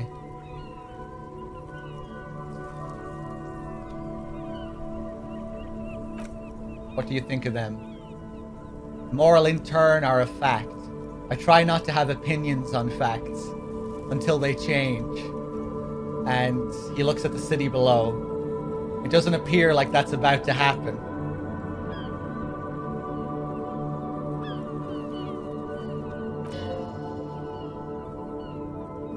I like your style, Kim. It's more than that. There's some kind of affection in him. You liked the moral intern. Yes, I did, when I was younger. In my 20s, I considered myself a moralist. A blue forget-me-not, a piece of the sky, he quotes. They're not all that bad.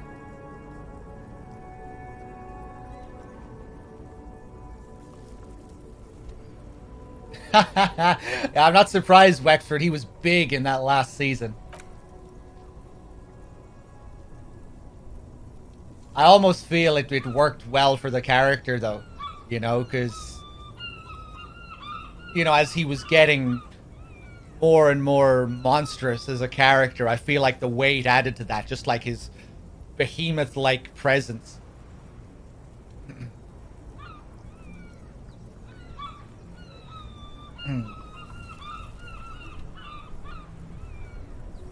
Another one of my favorite episodes is the first episode of season 6B.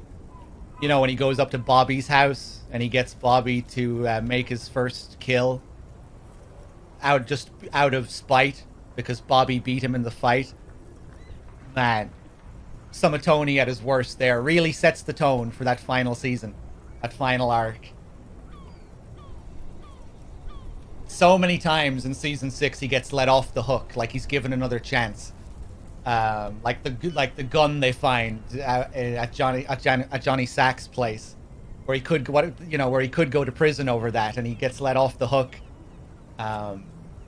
But keeps making decisions that just make him more and more of a monster. You know how he treats his family and his friends. At the start of season 6, when he chooses not to cheat on Carmela, and then as soon as she goes off on her holiday, he's like, oh, well, I guess now I can have my own holiday. Starts cheating on her again, and yeah, man. How do you remember all this so clearly? Because I've watched The Sopranos like 5 times. Those last couple of seasons, I've watched some of those episodes over 5 times.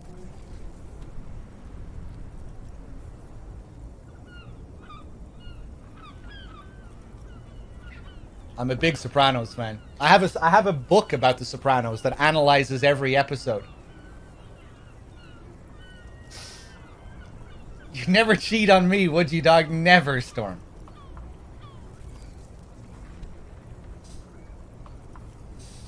Yeah, Vlad. in the last couple of seasons, it's really hard to like he almost has no redeeming qualities by the end.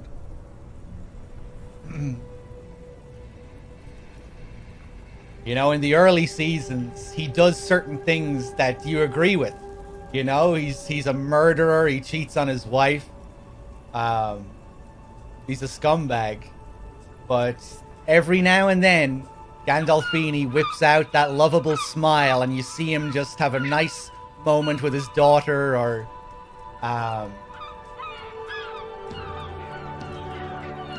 there's one scene in one of the early seasons where he meets AJ's one of AJ's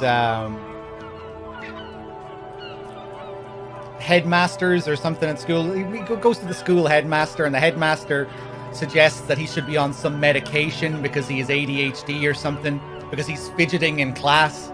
And Tony's like, well, hold on, what constitutes a fidget? Fucking all kids fidget and, you know, misbehave, and they don't want to do their homework and shit. Does he really need to be on that shit? Moments like that, I'm like, fuck yeah, Tony, stick it to him. I don't know, like, I don't know if AJ needs to be on this fucking medication. And, you know, I guess you see him do things that we all wish we could do. Because he is the power.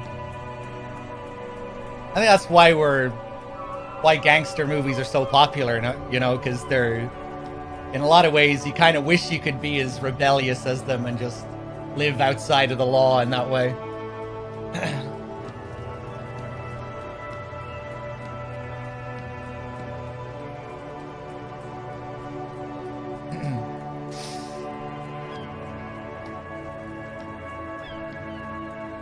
You can live vicariously through them, yeah.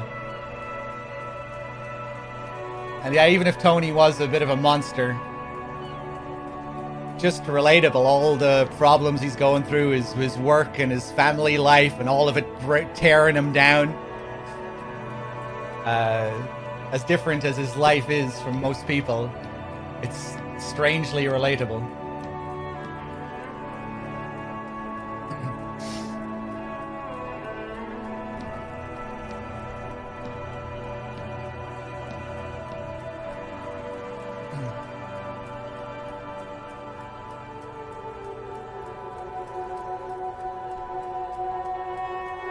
Same with heist thieving movies, yeah.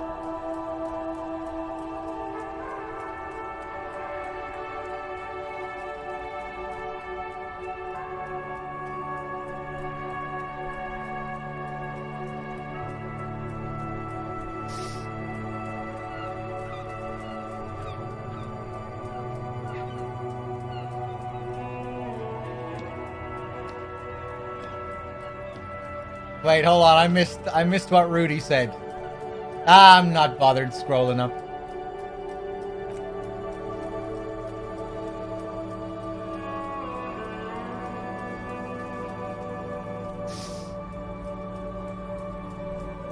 Let's see. Do you? The lieutenant arches his brow, then pulls on his cigarette. It's a slim white thing in his fingers. Rudy said you can't cheat on me because you'd never date you anyway? I think it's the other way around.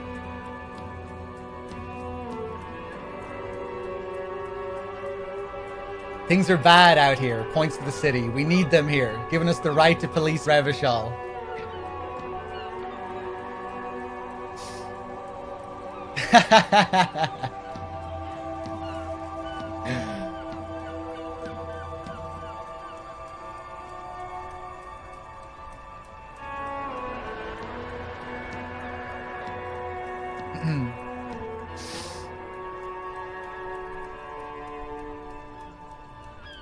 Yeah, Freeman. That was the episode. That's my favorite episode.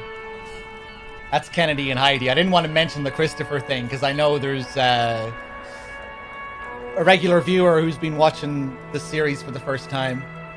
I'm not sure if he's here, and I can't even remember who it is right now.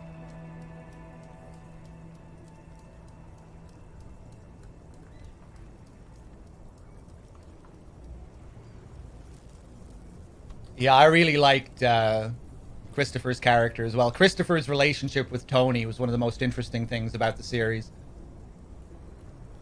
That, you know, they had that father and son sort of relationship. The legend of his of the great Dickie Moltisanti, his father, that Tony kept talking about. You know, your father was like a legend to me. So many times, then you find out that his father was just this drug addict, and you know, I think it's a big theme. You know, that the generation before them were like not to be criticized. They were these great people, but all these legends turn out to be false.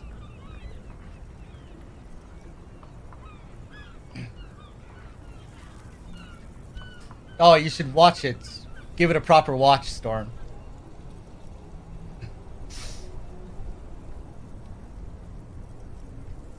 Another one of my favorite episodes in season 5, when Tony meets his father's mistress for the first time. Really great episode that really digs into Tony's character and why he is the way he is. All his misplaced anger towards his mother. And well, his mother was a piece of work, but just refusing to acknowledge the influence his father had on him. The way that episode digs into that is great. Also drawing parallels to JFK, and JFK is this kind of legendary figure. Because the mistress said that apparently the mistress was one of JFK's mistresses as well. That last scene in the bar when Tony is bragging to everyone that his father was that his father saw the mistress of JFK, and they're all like, "Oh wow." Although I don't think they all believe him when he says it, but he's really just saying it just to make himself feel better and to keep propagating this false legend, refusing to acknowledge, continuing to believe the bullshit about his father, basically, even though he knows it's all bullshit.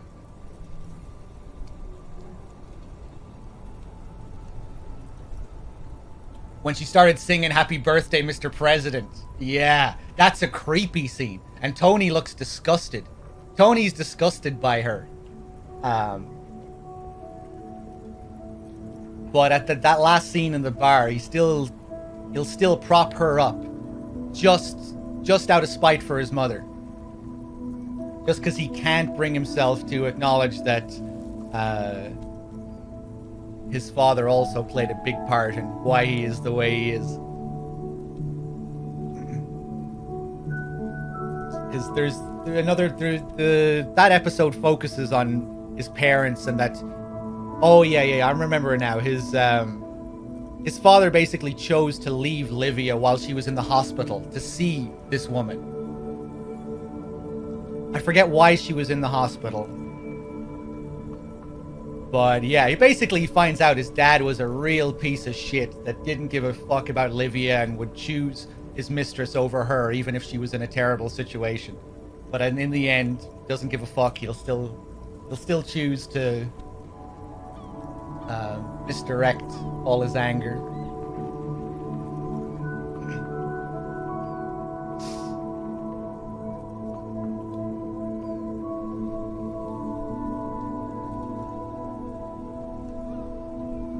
Oh yeah, Implosion? I like the ending as well. I don't want to get into the ending now. And enough Sopranos talk. We need to continue with the game. Like 3/4 of the chat probably have no idea what I'm on about anyway.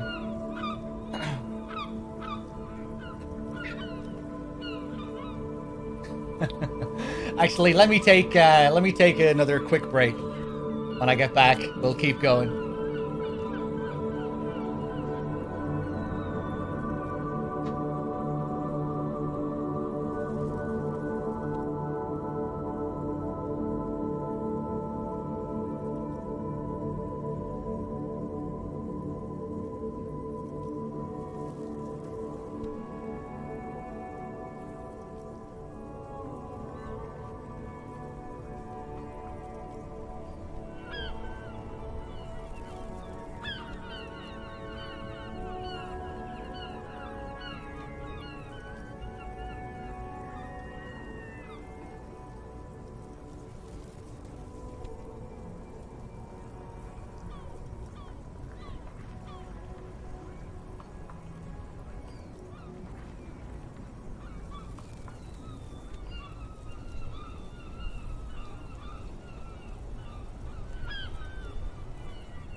Okay, I'm back.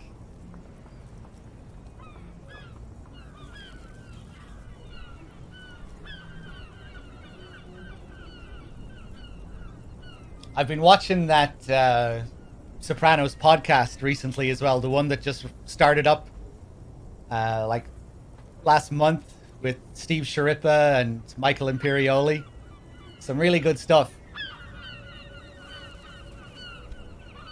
Especially the last one, because Imperioli has a lot of insight, because he was a writer on the show as well.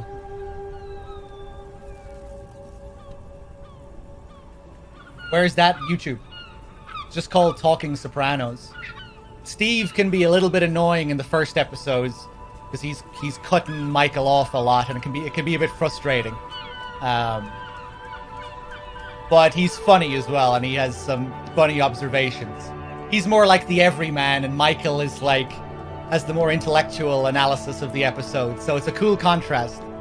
But Steve can be a bit annoying in the first few, and I think he's starting to tone it down now. I think he's aware that he was cutting him off.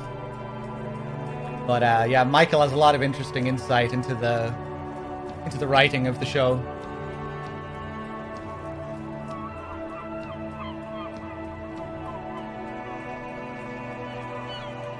I really need to get back to The Wire one of these days as well. Give that a rewatch. Another great show.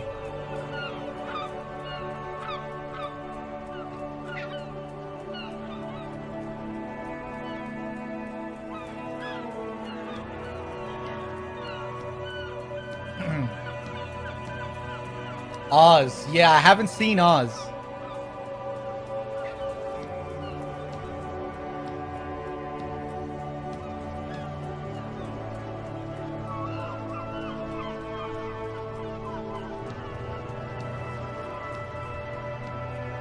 You're in the middle of The Wire right now. Forgot there was so much product placement in it. Really? I don't really remember much product placement. I don't remember it getting in the way of the story anyway.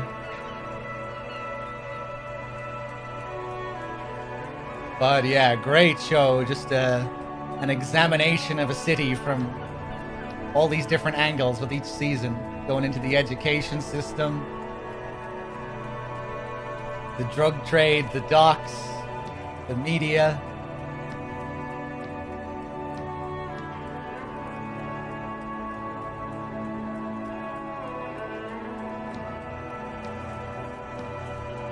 Same here, Wexford.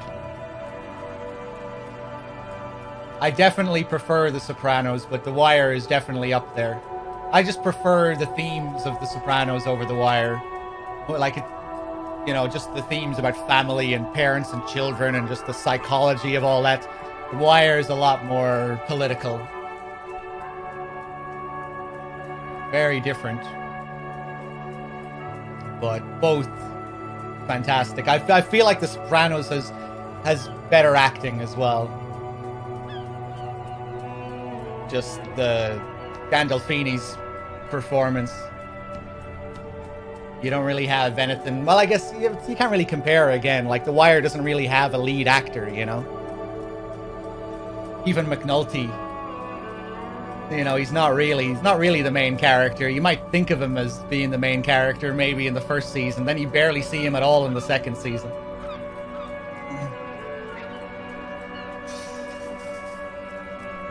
I don't know about that. The Wire is definitely complex as well, Vlad, but just in a different way.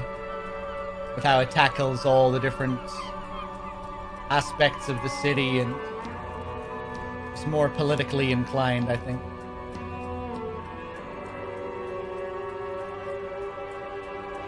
Yeah, Wexford, like I was saying.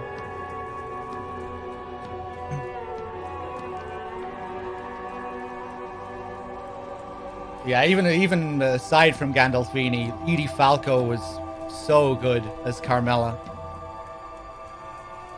Michael Imperioli was great. A lot of really solid performances. The city is the main character in The Wire. Yeah, that's a good way to put it, Deacup.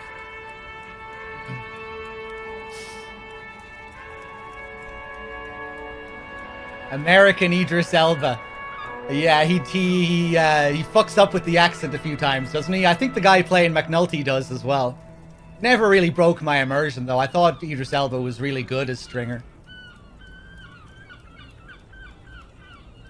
A great character, anyway. Stringer and Avon, Marlowe, fucking Snoop and Chris. Jesus, Snoop and Chris are two of the scariest characters ever on TV. The brutality of the murders in The Wire were really something else.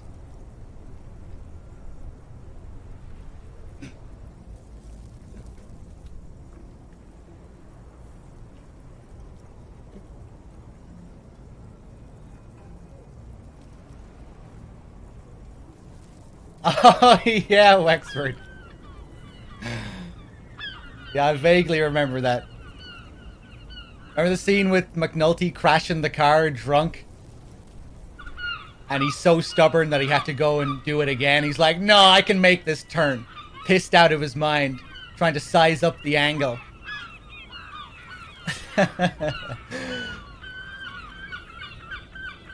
Yeah, man, I need to give that show another watch.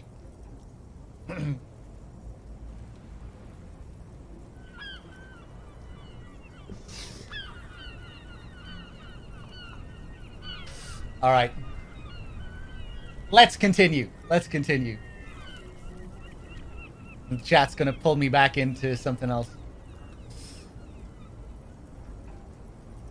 Let's see. Where the fuck even are we in this conversation? The moral intern, yeah. The lieutenant arches his brow, then pulls on his cigarette. It's a slim white thing in his fingers.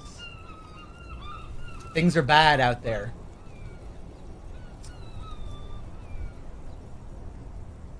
They've done an awful job here. Have you seen the place? This isn't humanism. We are stooges of the world's biggest bourgeois organization, protecting bourgeois rights. Mutter silently, immigrants, liberal kips, fucking men are turning into women. On second thought, I don't have an opinion. Forget about it. I don't think Kim would really like me saying that. I think he's a little bit more liberally inclined. Go for this one.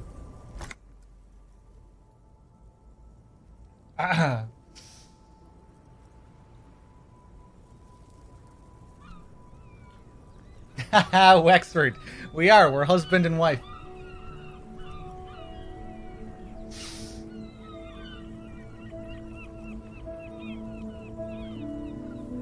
We are in what is called the twilight of international law. The laws we claim to enforce come from the MI. Without them, we are simply vigilantes. Actually, vigilantes is okay with me.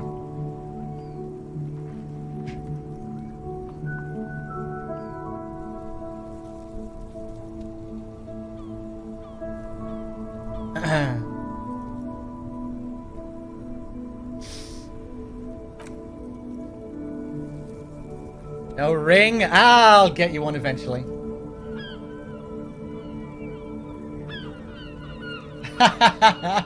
Dog, I thought we had something when you came to my island. Maybe we do.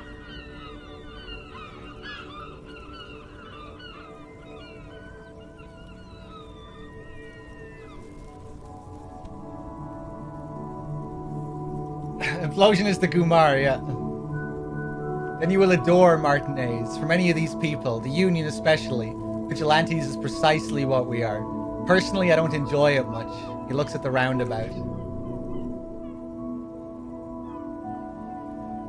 The lights of the orphan district are reflected in his glasses. The red and golden orbs of the motorway sliding like pearls on a string from east to west as Revachol commutes back to the suburbs. Tomorrow is Tuesday. Monday is over. Say nothing. Just look into the night.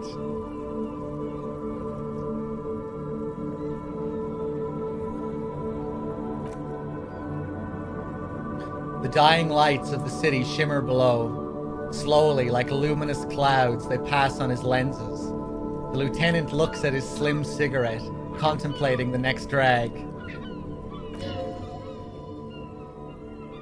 This soldier is the highlight of the day for me, he thinks. This little stick right here. Finally, he pulls on the cigarette and says, "They really don't like us here." And the mouth on that kid Kuno, it's different inland, in Jamrock and the GRIH. Why are they like this? It's our fault for leaving this place to the dogs, to the union, to the company. Not daring to come here more often. This place has fallen between the cracks.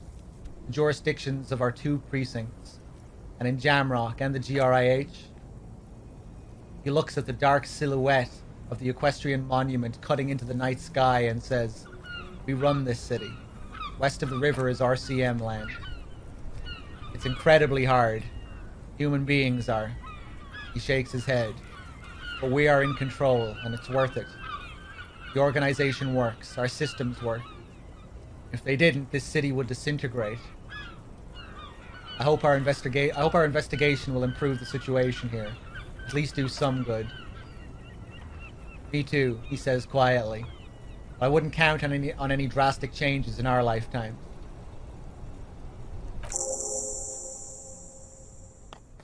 Yeah, it's getting very cold now. Let's go. He puts out the stub of a cigarette and looks to the door. Nice.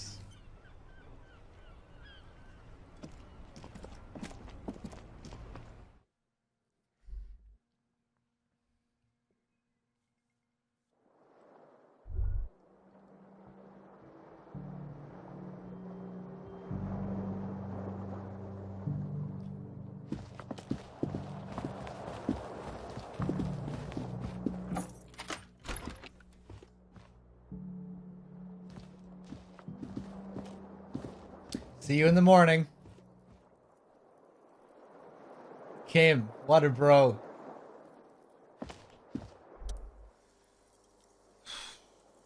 The bed is cold and not particularly inviting, but it's yours. The sheets look awful. Crawl in. Alright, are we going to get a dream sequence where we're talking to our reptilian brain, maybe? The sheets feel at once coarse and clammy against your skin. The bed sags beneath your weight as you stretch out and finally close your eyes.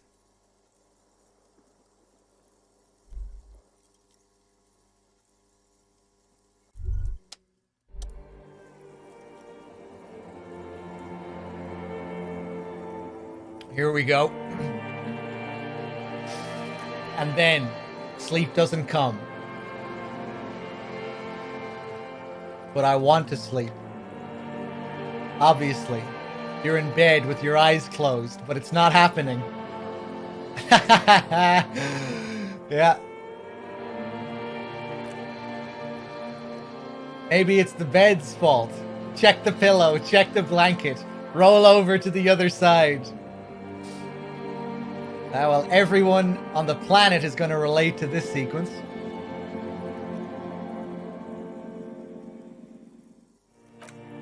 Check the pillow. Its synthetic filling is separated into hard lumps. The pillowcase smells oddly. Check the blanket. It barely covers your toes, stretching over your soft belly. This is your body here, intimate and warm, breathing. Under your thrumming eyelids, you see a dizzying array of colors. You won't get off this carousel quite so easily. This cock carousel? Roll over to the other side. It's a little better. Colors, scenes, and half-formed phrases still litter your mind. Part of you is still trying to solve the case, isn't it?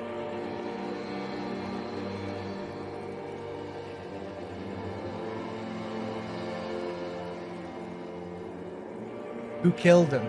Who? Something to do with... What was it that Lieutenant said? Union? And it's gone again. Your thoughts lost between the slowing brain waves. No more thoughts. Fall asleep now. Your breathing steadies. A great silence washes over you.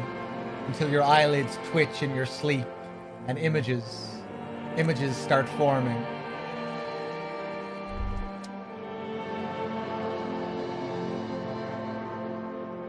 Oh shit!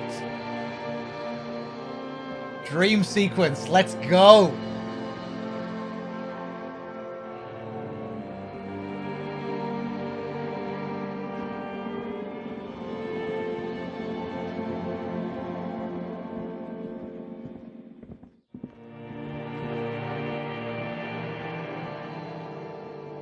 Oh, the disco ball?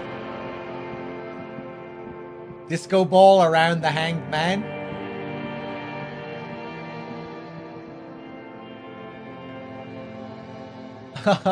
This is cool. Okay. Hold on, let's see if there's anything else to see here. Oh shit, it's me!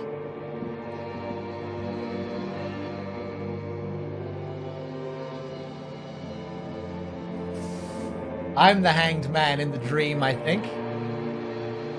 Although, do I have the beard? Anyway, that's definitely me.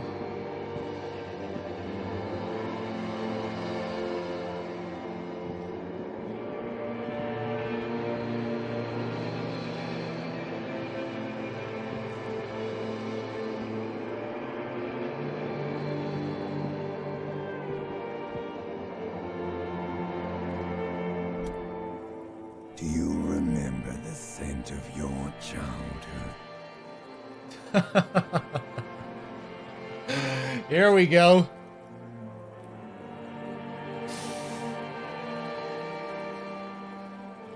What is this? I remember nothing. I was born in a hospital where people usually go to die.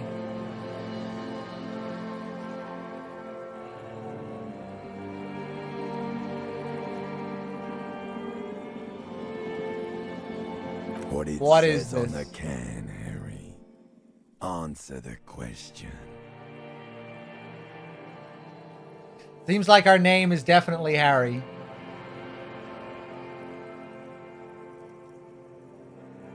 I remember, well...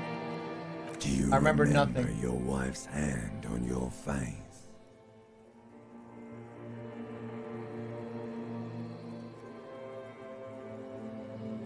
Tell me what this is. I'm not answering before you tell me who you are.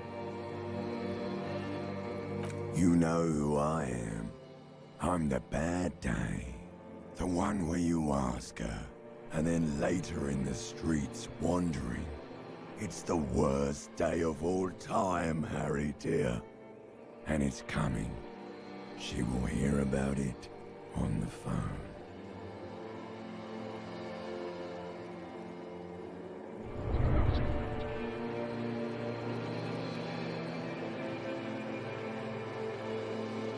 Ah. Mr. Genesis with the 7 months. Thank you. Reality will turn into a grotesque nightmare. This will be the last thing you did to her. Tell me, do you remember the love of your life?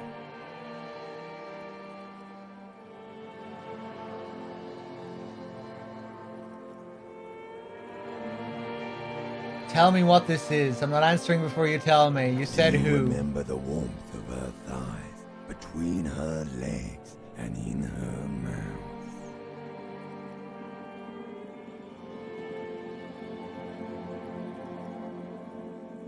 Oh no, funky baby, you stayed. It was the rest of it that left, while you just stood there, with one hand on the bottle, and the other on your dick, watching it go.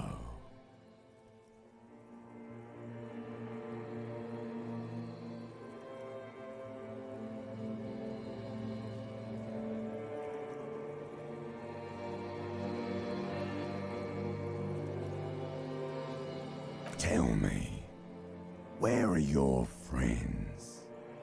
Human beings have friends, Harry boy.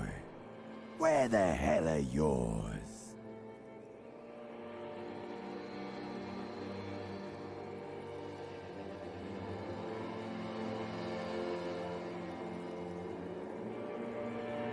No, I can get it all back. it's gone. 3 times gone, and never coming back. You failed. You failed me.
You can't detect without it. It's that simple. I need to get some more of it then. Detecting is my life. Opt in. No, I can't take this. I'm not gonna go looking for speed. Yeah, man, I don't know. No, I don't want... I care about this guy now, you know? I want him to get better. I'm still up for being a bit of an obnoxious asshole every now and then. But no, I think I want to try and stay clear of the drink and the drugs.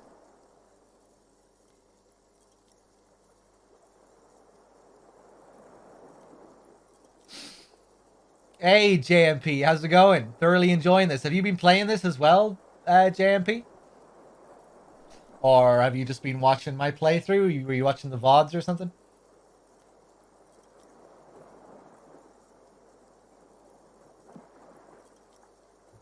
But yeah, I'm really enjoying it so far.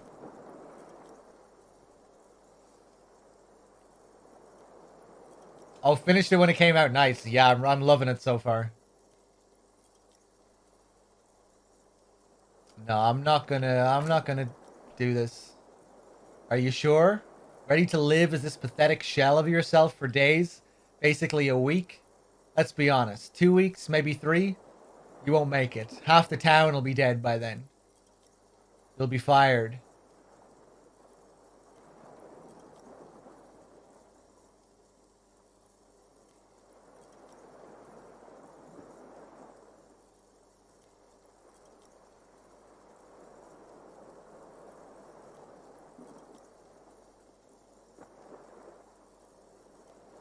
That's a lie. I can do this without the speed. Half the town won't be dead.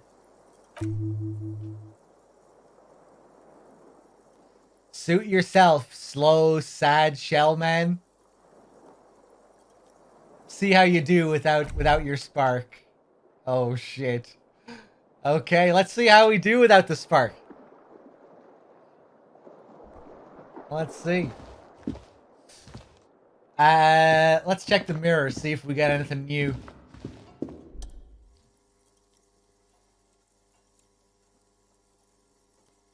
No.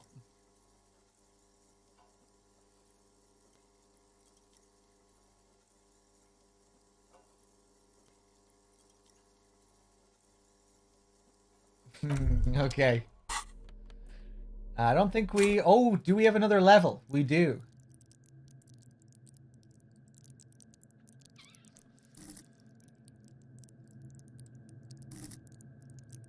I think I'm gonna go for some more shivers. Although...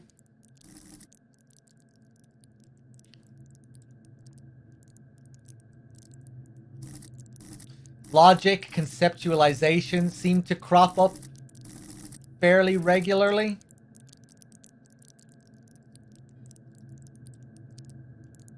Are you using your thought cabinet? No, I'm not.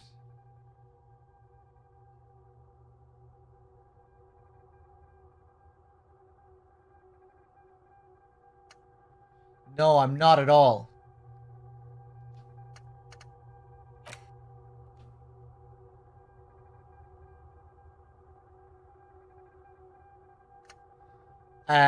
Shit.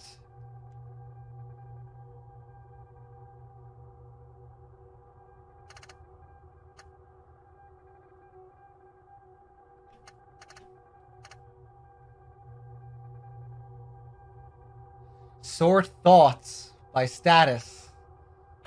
Date. A to Z.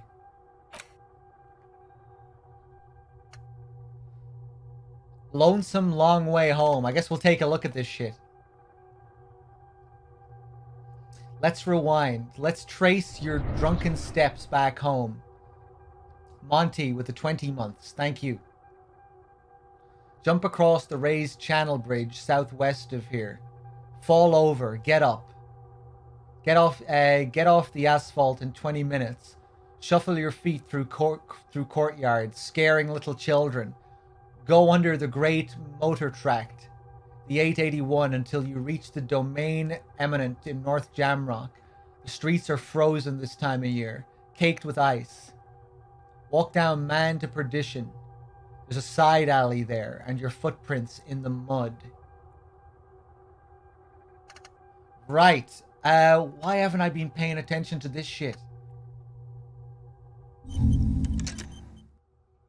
Internalize. So, chat. What's happening here when I internalize? Is this like just setting a quest?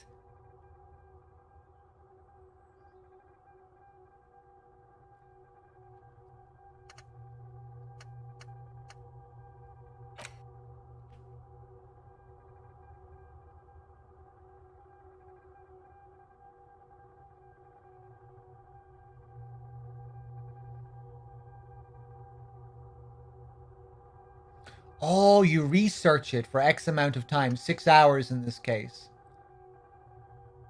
Oh, I see here. Yeah, research time. It doesn't help that the text is so small for me here.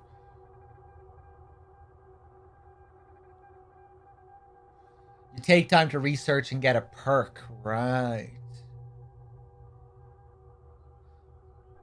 Sometimes perks are not always positive. I don't think so, JMP. Same with certain skill checks. Like, even if you sometimes succeeding at a skill check, I think will lead to something bad.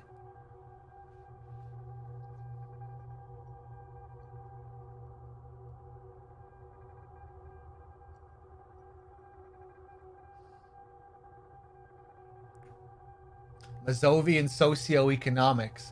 People think communism was some crazy idea that had its comeuppance 40 years ago, a fever that shook the world, never to return again. They were right. Until he woke up today, a spiritual corpse responsive only to the call of Commodore Red prostitutes and Kraz Mazov. For him, communism is still a thing. He will single-handedly raise the commune of O2 from the oceanic trench where it has been resting, covered in ghosts and seaweed. He is the big communism builder. Come witness his attempt to rebuild communism in the year 51. Some kind of superstar.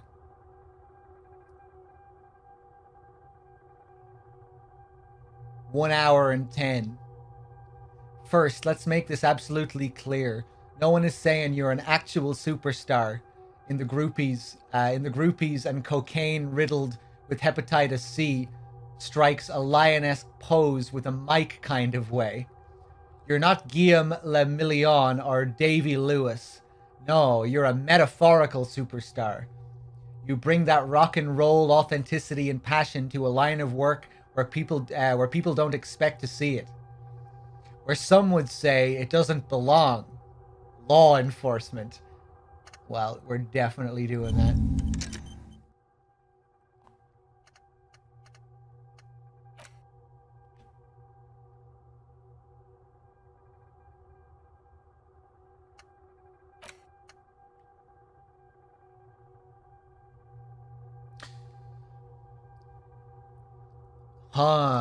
Right. So yeah, the socioeconomics thing reduces our visual calculus. But I guess it does do some other stuff for us as well.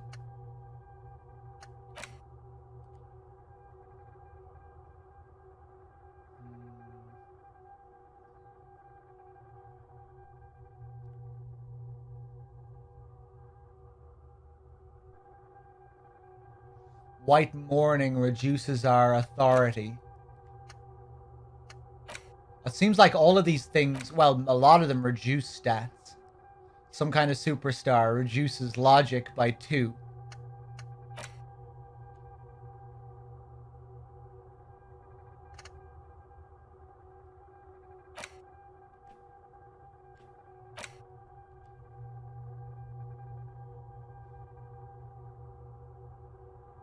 That's only while researching. Ah, okay, interesting. Oh yeah, because it says they're temporary research bonus. Right, okay. Guess that's what it's getting at there.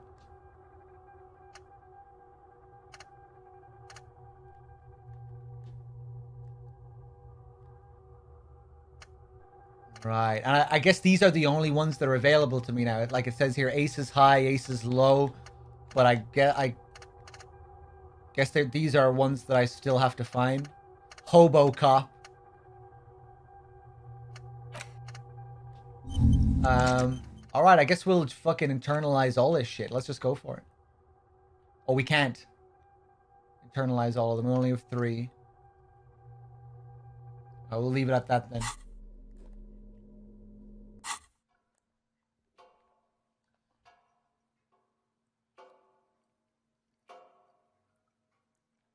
You start thinking about something, that will take some in-world time. Yeah, I get that, for you to get something.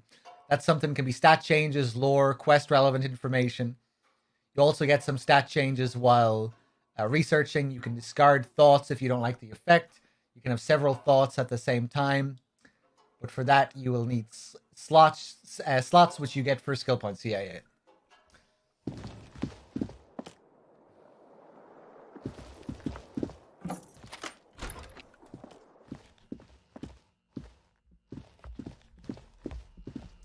Let's knock on Laura Dern's door again.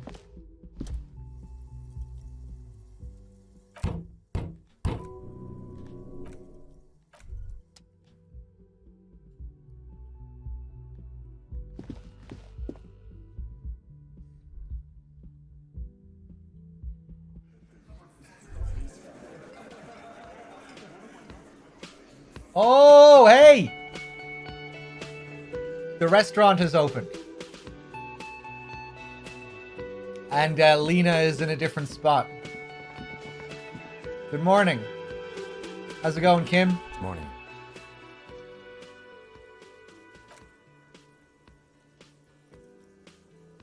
Looks like we can get to work at once. The Union muscle turned up. He points to the mess hall doors. They look rowdy. We should talk to them. Why do we need to talk to them? A lot of things point to the dock workers union. Circumstances in Martinez, my preliminary information. Actually, that's not a lot of things. We should have dug up more yesterday. Still, we need to talk to them, and it won't be easy.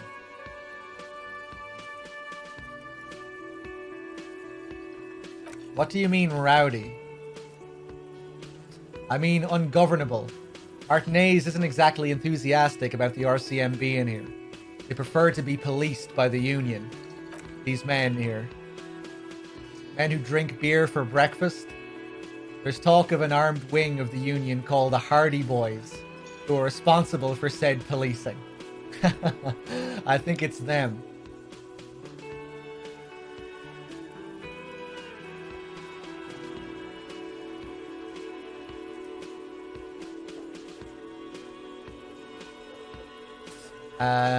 Are these the men Gart told us about yesterday? I completely forgot. He looks at his notes. Sorry, I had a rough night's sleep. It's them by the looks of it. Loud and nasty, just like the manager said. Level up. New skill point. He crosses something out. One loose thread less to worry about, and one big problem to replace it. There are so many of them. Maybe we should call reinforcements. That would just escalate tensions. No captain would sign off on it. Solving one murder isn't enough. Solving one murder isn't worth a conflict between the RCM and the Debador Union. How do I pronounce that name again? Debador? Debador, I think?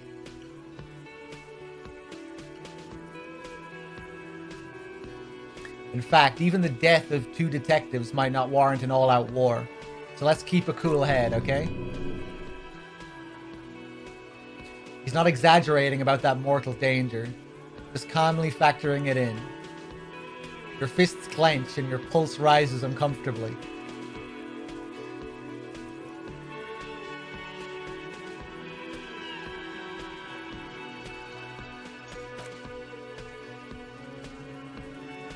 One more thing before we do. He glances at the booth again. We don't have to talk to them immediately. We can walk right past them. Continue with our business. Good. power move. Purposefully concentrate on something else first.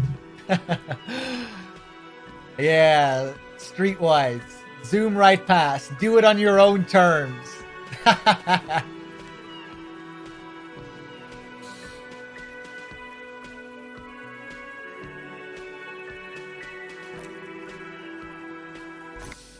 They're in no hurry to leave. They think they own the place. Anyway, I'll leave that choice to you. Whatever you decide, it's fine by me. I mean, it's not really much of a power move. He's I'm sure he'll be okay with us just leaving. It's funny because it even says, you know, these are easy checks. A power move.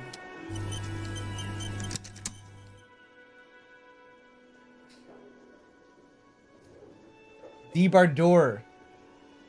Debardor? Debardor. Just a moment. The old woman turns back to the cafeteria manager. And there's no public phones nearby? The closest phone booth is down the coast. Sorry for the inconvenience, Mum. It's fine. I understand. Thank you anyway. I'm glad to see you again, dear. The lady is distressed. Perhaps something more upbeat might cheer her up.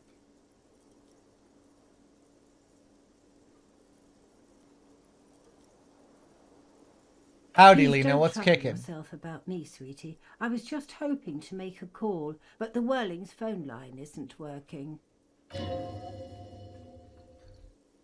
A faint smile tells you she appreciates the effort, but at the moment her mind is on more serious matters. Probably has a phone, but I can't really get there, or to the phone booth down the coast. And Gary's phone is dead too. Wait, what's wrong with the phone was line? Vague about it.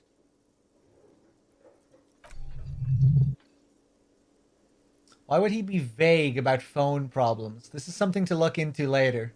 Ask Gart, maybe. Anyway, why did you need to use the phone? Let the young woman who is house sitting for us know that we may be delayed. Morel, my husband, and Gary were supposed to be back on Monday night, but they're still missing and I haven't heard from them.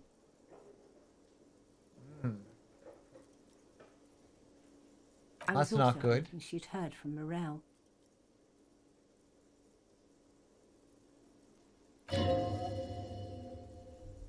You hear that? Someone's missing. There could be foul play afoot. I love missing persons cases. Missing persons aren't really my style. Why do I have to play Rescue Man? Jesus, none of these responses are good. I don't want to say any of these things to this woman. God, what an asshole. Yeah, that'll make her feel better. Let's announce this as a missing persons case. Yeah, that'll make her feel good. That'll calm her down about this whole situation.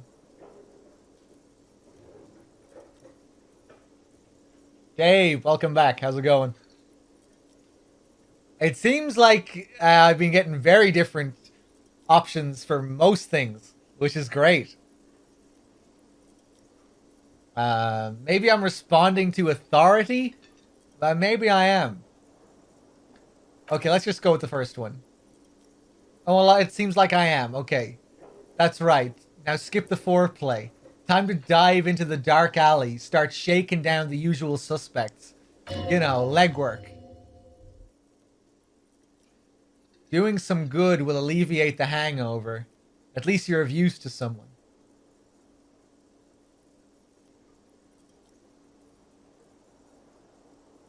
Okay, I'll bite. Has your husband gone missing before? This isn't like him at all. He always plans his expeditions so carefully. A cold breeze hisses through dense thickets of reeds. Something sweet in it, somnolent. A damp chill goes down your spine. When you look around, you're still in the whirling in rags. But you have more important things to worry about.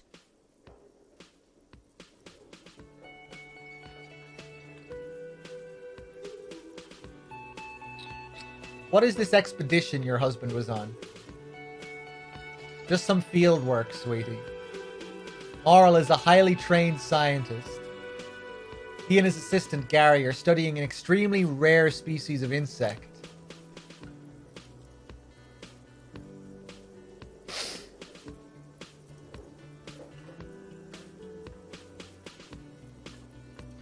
But they should have returned by now. They were just going down the coast across the waterlock to set a few traps. He said they'd be back on Monday.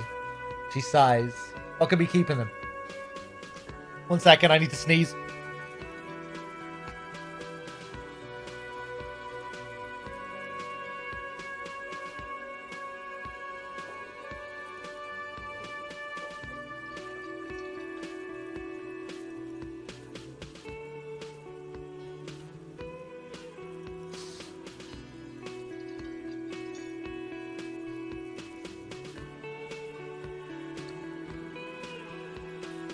Thanks for the blessings, chat. Let's see. Ah, my nose.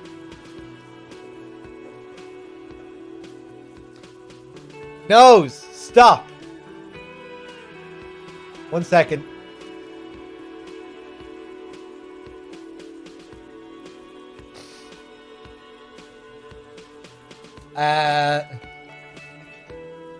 Let's see. But they should have returned by now. Yeah.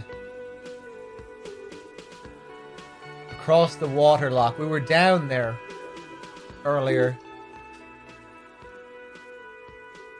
Logic. Trivial success.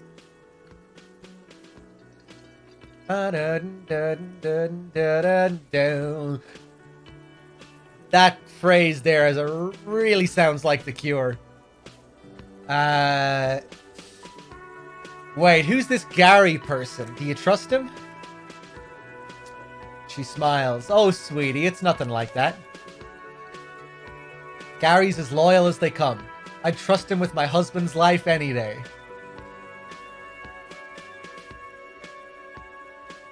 The waterlock to the other side of the coast is broken.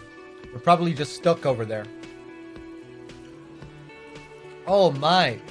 What happened to the waterlock? Probably just some technical problem. Well, whatever the cause, I'm thankful. She turns to Kim. To both of you, who spared me another sleepless night. You're welcome, ma'am.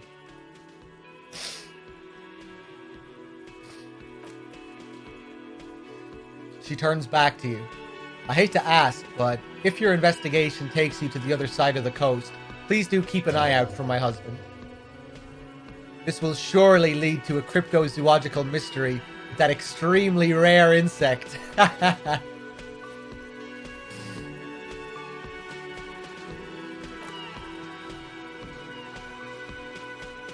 And if you see him, let him know Lena is waiting for him here at the Whirling.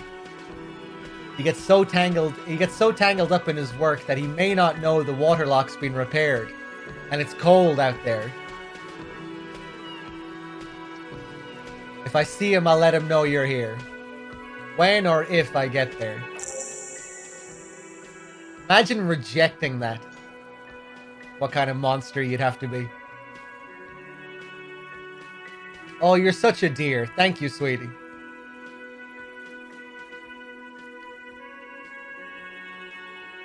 So your husband is some kind of scientist. Oh, yes. She says with a pinch of pride. A zoologist. A cryptozoologist, to be more precise. Ah. What is cryptozoology? It's a pseudoscience that attempts to legitimize research into mythological beasts and urban legends. The lieutenant sounds unimpressed. Damn, Kim. In front of the lady? That's one opinion, yes, and people are entitled to their opinions. My apologies, ma'am. I did not mean to undermine your hobby. It's not a hobby, dear. It's a subfield of zoology, one specializing in animal species that are so exceedingly rare that many assume them to be extinct or even fictitious. Searching for such species called cryptids, is difficult and often thankless. And frankly, many scientists are too lazy to do it. Universities these days are rarely interested in supporting real research. She's completely internalized her husband's struggles.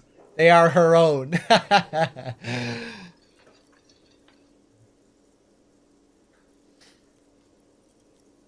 One second, guys.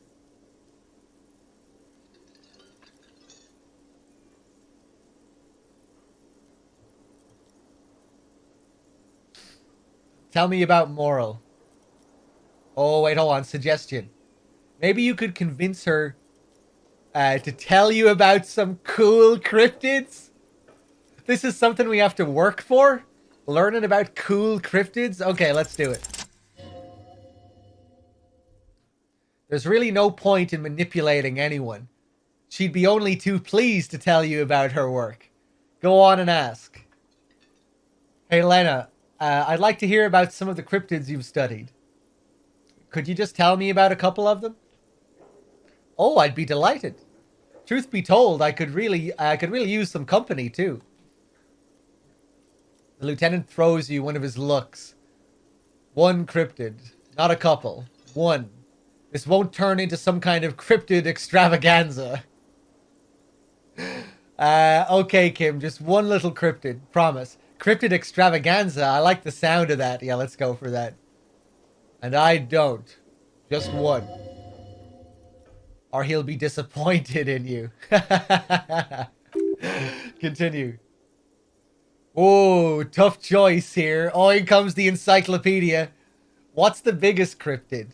What's the tiniest cryptid? What's the most dangerous cryptid? Is that a cryptid on this pen you gave me?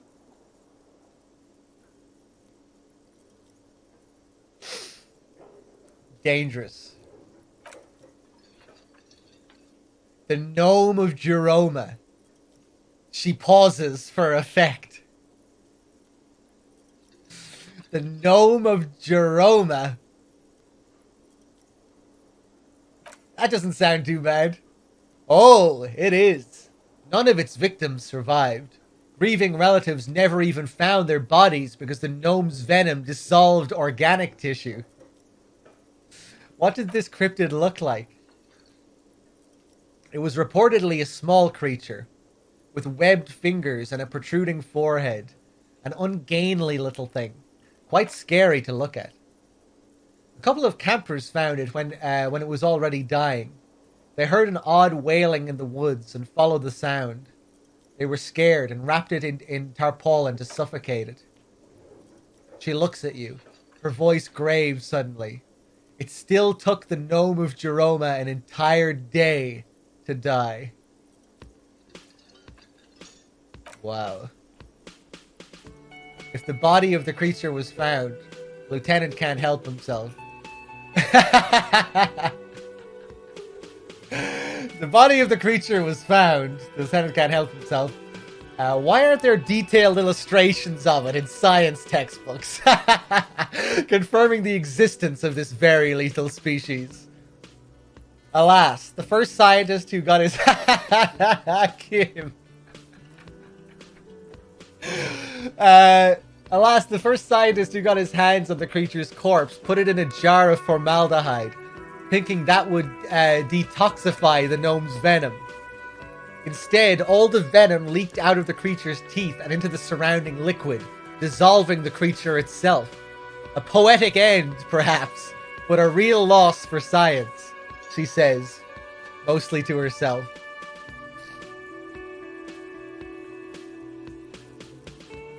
Okay.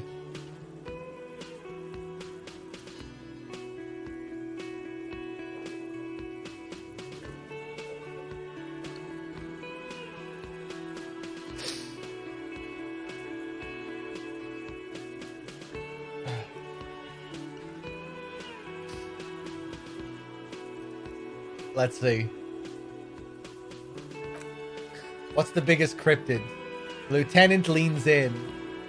Hey, you promised you'd only ask about one cryptid. But Kim, Don't you want to hear about another cryptid too?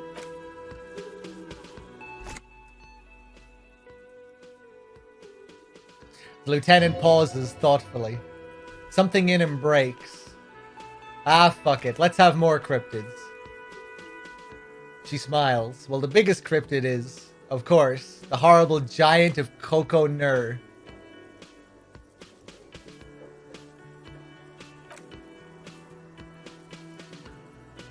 The giant lives in the most arid parts of the vast Coco Nur desert in South Samara, casting a strange light across the barren wastes. Wait, what do you mean odd light?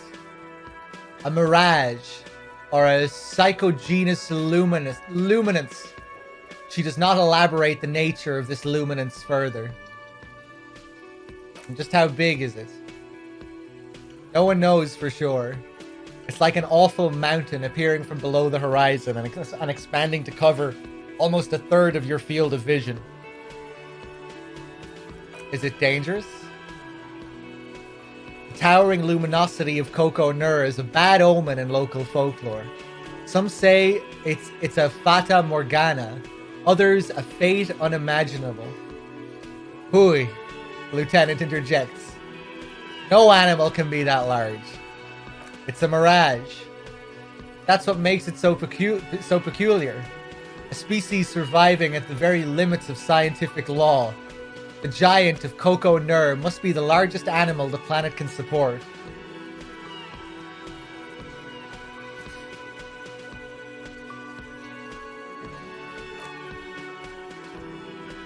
There are limits, you see, to how large a metabolism an ecosystem can beget. Some say a gravity anomaly below the Coco Nur desert might allow the creature to grow to these gargantuan sizes.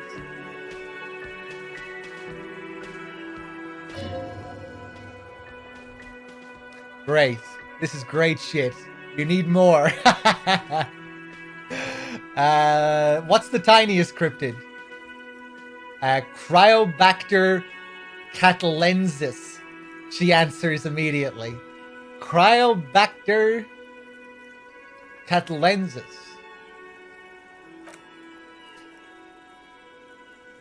Yes, a unicellular bacterium that was discovered in one of the northernmost points of Katla on the Boreal Plateau by renowned geologist Caitlin Mijanot some 70 years ago. What's so special about it?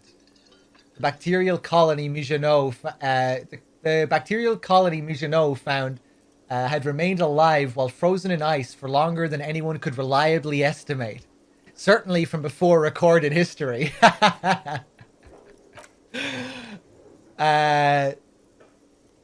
Mijanot disappeared shortly after injecting herself with the bacteria she had brought back to study. No doubt in hopes of prolonging her own life. Wait, she injected herself with it? Yes, the bacteria had survived in the ice since times immemorial. It's not hard to see where she could have gotten the idea. It's actually a little hard to see. He looks at her skeptically. But go on. You mean there is an immortal geologist wandering the world? Yes, and she's quite mad, too. After she treated herself with the bacteria, she stopped aging, but also became increasingly eccentric and irascible. So that even her oldest friends were forced to pull away. We can assume that she has been living somewhere in the wilderness for decades now, all alone except for the Cryobacter catalensis coursing through her bloodstream. Is that a cryptid on this pen you gave me? Yes, it's the kind green ape. Oh shit. Half war story, half undiscovered species in the genus Homo. War story. Yes, it was reported by soldiers in South Safra during the war. The kind green ape would visit bunkers during the night, healing wounded soldiers with its saliva. Hold on one sec, guys.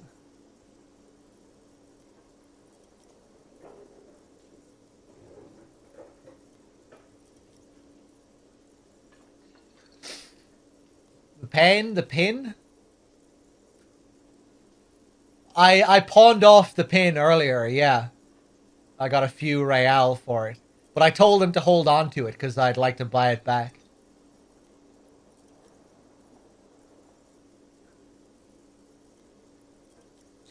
I did pawn her pin, yeah. I mean, that's why I got it from her. That's the whole purpose to have. That's the only reason I'd have for wanting the pin.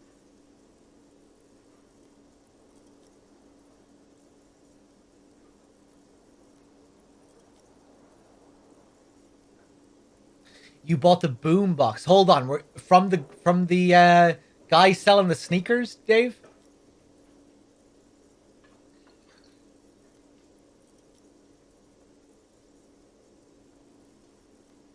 The guy with the speakers and the sneakers? Oh, it's the pawn shop guy. Okay. I really like the dialogue with the other shopkeeper. With the capitalist sneakers and the communist speakers. that he left the that he wants to use the speakers as a table for the sneakers, building his capitalist society on top of the socialist society. Yeah, like it's like extremely like on the nose metaphorical dialogue, but like very self-aware of just how ridiculous it is. It's a really funny one.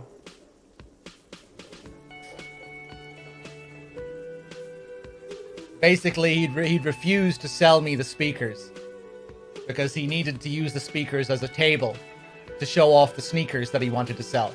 And he kept making these metaphorical comments about the speakers being socialist and the sneakers being capitalist. I'm surprised you didn't talk to him. He's right beside the pawn shop guy.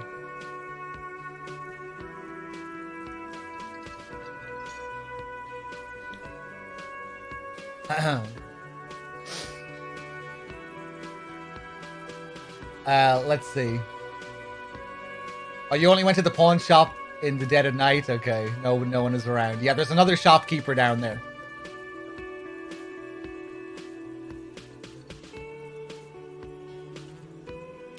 Yes, it was reported by soldiers in South Safra during the war. The kind green ape would visit bunkers during the night, healing wounded soldiers with its saliva. Wow, with its saliva? Yes, it has amazing healing qualities. Some soldiers reported growing back limbs, regaining their sight. And there was something about an undiscovered subspecies of man. Indeed there is. It's our closest relative among the cryptids.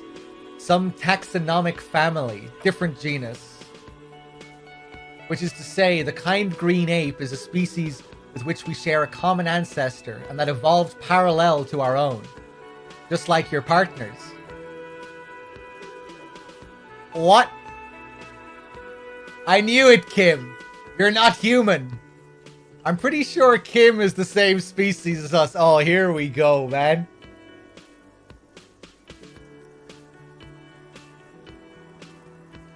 Alright.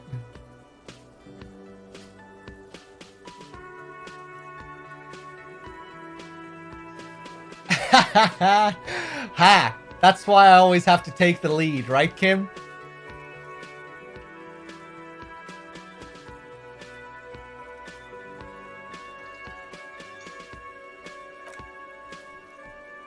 The lieutenant looks at you, pleasantly surprised.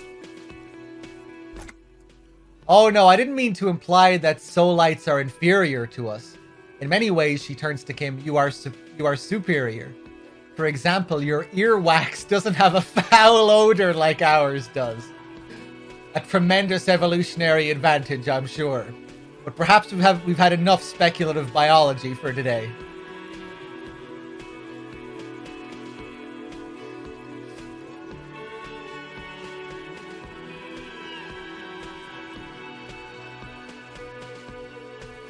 Are there any invisible cryptids? What an interesting question. And the answer is yes, there are. You're right, Kim. It's childish, but I need to know. Wait, well, hold on. Of course, all fairy tales have someone or something invisible in them. You're right, Kim. It's childish, but I need to know. Okay, I won't spoil your fun, the lieutenant concedes. But what is the invisible cryptid? It's the Koldomama Daka. The woman corrects her glasses. Its name means thin whisper of sound. And that's precisely what it is. Self-replicating sound waves, invisible and intangible. The Koldomama is very afraid of us, which makes it incredibly difficult to track. What does it sound like? Like nothing. It's such a high-pitched sound that us humans can't hear it, nor can other animals. It could be ringing right outside your window, and you wouldn't even know it. It could be anywhere, everywhere even.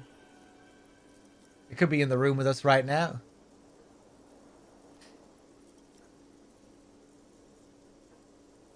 The lieutenant looks at her skeptically. Fine, I'll bite. How can an animal be a sound? Many scientists have asked the same question.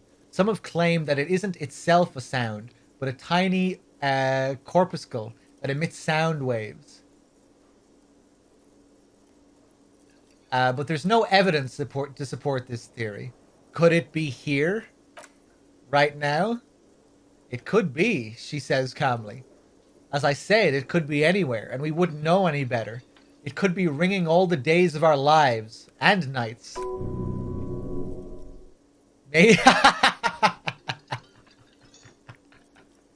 Half-Light is intrigued by this.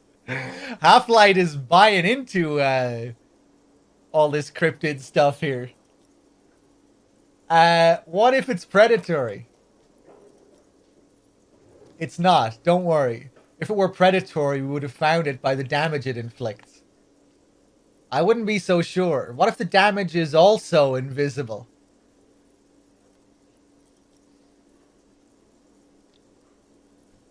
What is this, Dave? Two distinct genetically determined types of earwax. The wet type, which is dominant. The dry type, which is recessive. While East Asians and Native Americans are more likely to have the dry type.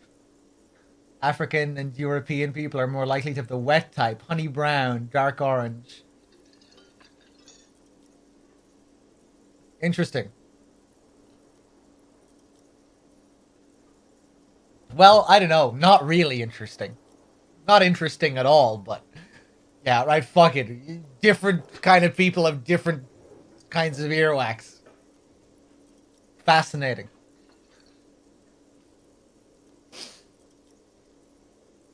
People are different and have subtle differences. In different ways. Biologically.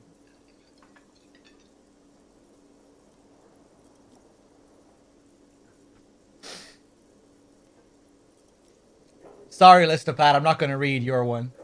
Get wrecked. What evidence is there of this animal being a sound?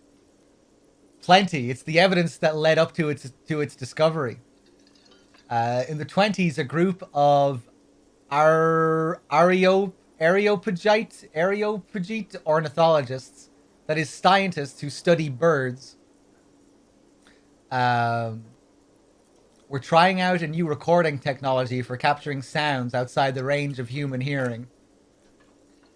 When playing back recordings they had made in the foothills of the A mountain range, they noticed certain anomalies, patterns that seemed random at first, but on closer examination were consistent with the waveforms of songbirds. Songbirds. Scientists soon discovered they could track and even predict what appeared to be feeding, mating, and migration patterns based on sound waves in a strictly delimited range of ultrasonic frequencies, even higher than those of the highest pitched bat calls. She transforms when speaking about these strange animals into a confident woman. They realized they discovered a new species and called it the Koldomama Daka, after the Pericanesian name for the voice of God, which is said to be very silent. Wow. They grew quite obsessed with these little birds. Even though they couldn't see them, they could distinguish among individual birds. And she smiles, even began to name some of them. Blad, gifting a sub to viewer. Thank you. Enjoy your free sub, viewer.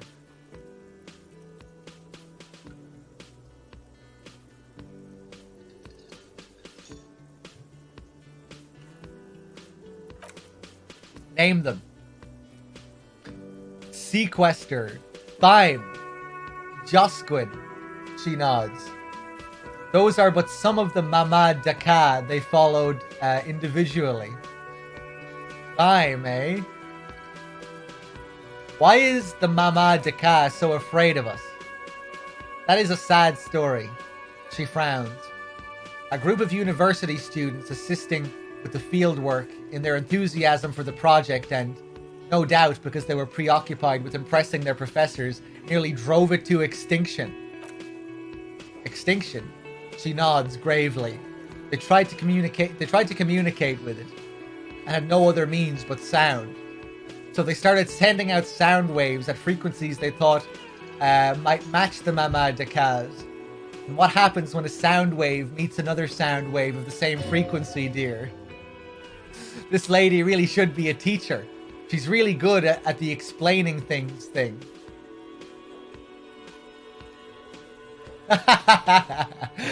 They cancel each other out? They cancel each other out. Exactly.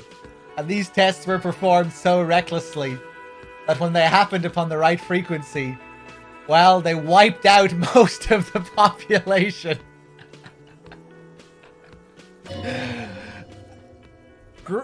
Great regret washes over her. A wending cloth. After that, the corpuscles appear to have migrated elsewhere. They've been recording the anomalies similar to those spotted in Ea, but they've been few and far between. It's impossible to confirm the presence of any stable Koldo Mamaka population anywhere. Of course, a common thread in these, disappearance and unfalsifiability. He concedes. I like the story though, ma'am. I'm glad you did, dear. She seems genuinely glad. Interesting. So what about... Man, I just can't get enough of these cryptids.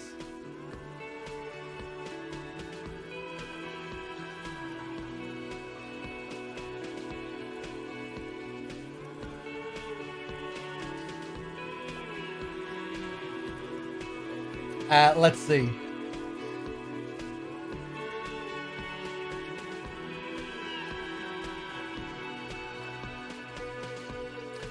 She grins. I'm glad you like them, but I'm not really one to tell you about all of them.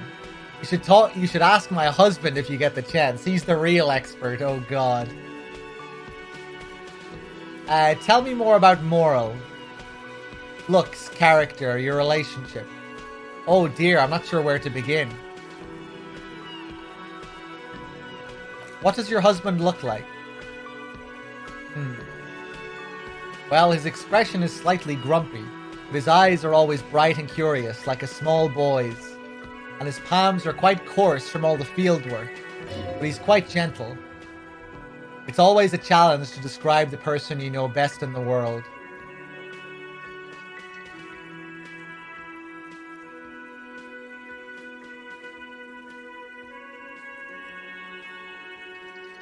Let's try again.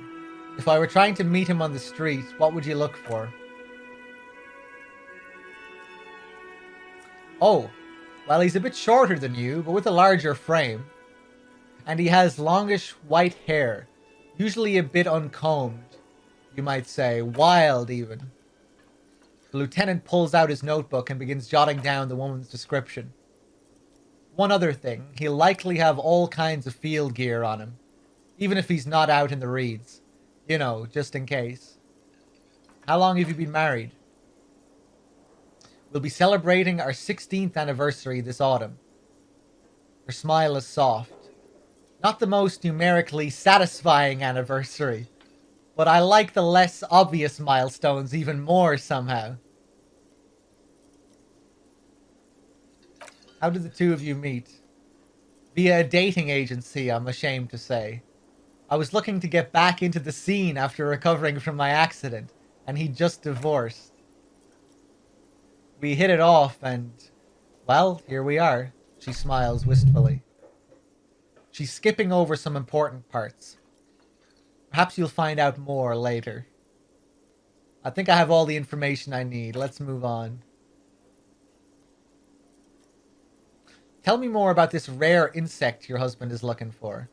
Oh, sweetie, it's fascinating. She catches herself. But I shouldn't bore you with entomological minutiae.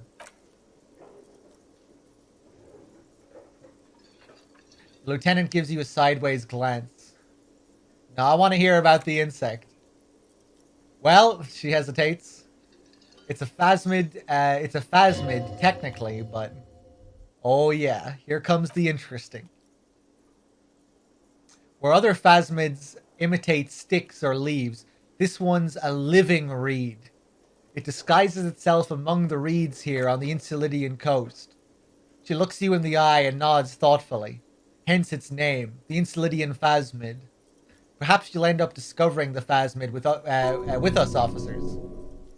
There's a touch of awe in the way she enunciated the creature's name. I knew it, the lieutenant sighs. We're going to be chasing made-up insects with cryptozoologists. It's not made up, officer, I can assure you. There's a hint of defensiveness to her retort, but also confidence. She seems to sit up a little straighter in her chair. It's simply elusive, so much that most establishment zoologists doubt it exists at all.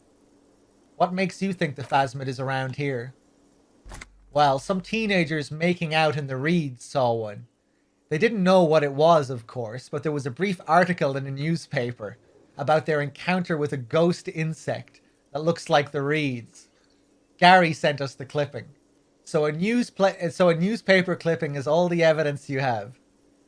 Wait, hold on.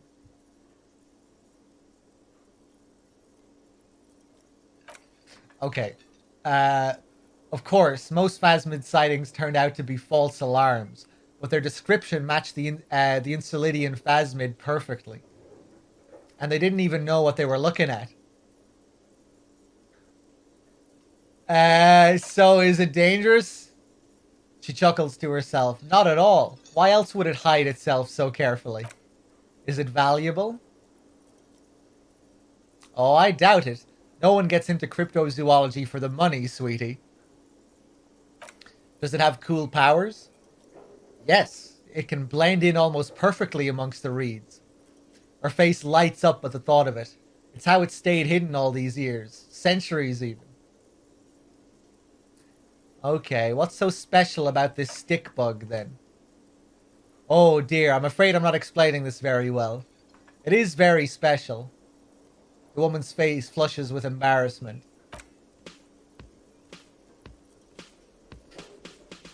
About your pin. Oh! I hope you were able to pawn that old trinket. She smiles up at you earnestly.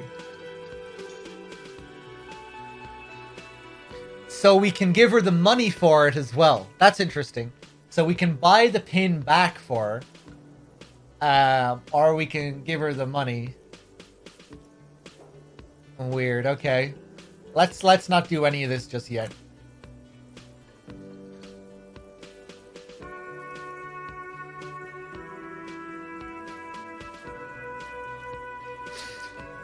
I'm kind of getting bored of her cryptid talk, but at the same time, I kind of want to hear all this shit.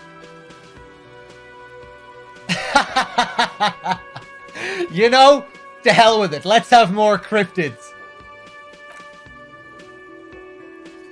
Well, Kim, I'm afraid we're all out now, I think. Man, I just can't get enough of these cryptids. I think that's all. Well, that's a shame, just as Kim was getting into it.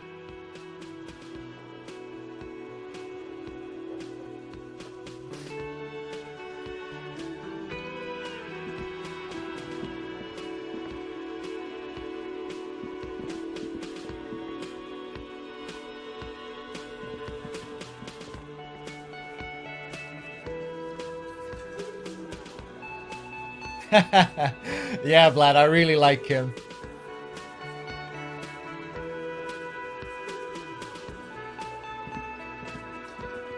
Let me handle this. I think right from the get-go, it's been a running theme with his character, I think, since the very beginning. Like, when I first started talking to him, I thought he was going to be a little bit of a pushover. I'm not sure if everyone thought that. I thought he was like, oh, this guy is just going to be a little snot-nosed guy. Like, just, maybe like a bit of a coward, you know? Easy to push around. But, yeah, he was quite deceiving in that way.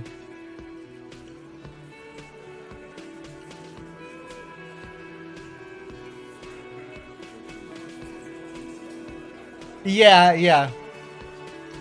That as well, Dave. But I'm just talking about like my very first impressions.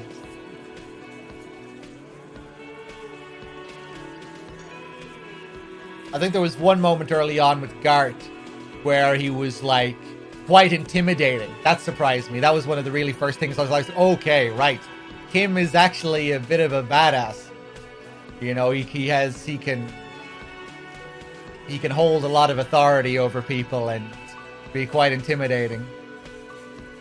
And I really didn't think he was going to be like that.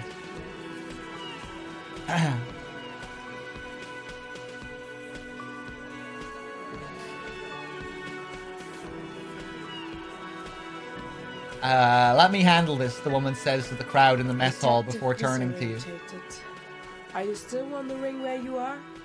This is Martinez, in case you've forgotten.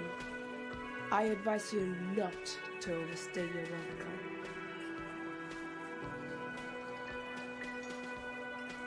Yeah, meanwhile we have our expression. Dave, oh yeah, I think you were here earlier, weren't you, when I passed out with the ledger. Yeah, you were here. That was great.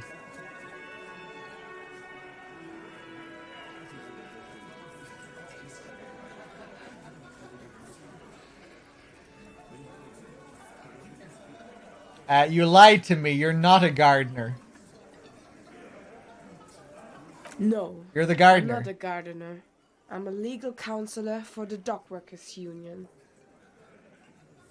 So let's get to it. You're looking for Titus Hardy. You think he has information that will help you? Maybe he does. That's okay. Titus.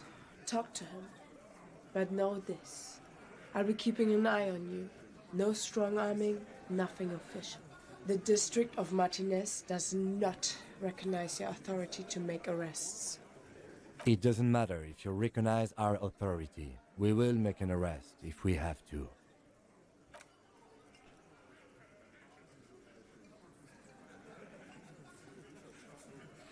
What's your role in all this? Like I already told you, I'm a legal counselor. She crosses her arms. Do you have hearing problems? What if I want to talk to you, not Titus? What you want is of no significance, officer. Don't test your authority. In Martinez, you are no one. I saw what you were thinking. You want to say, what are you gonna do to me? Don't. Just because it's in your head doesn't mean you have to say it.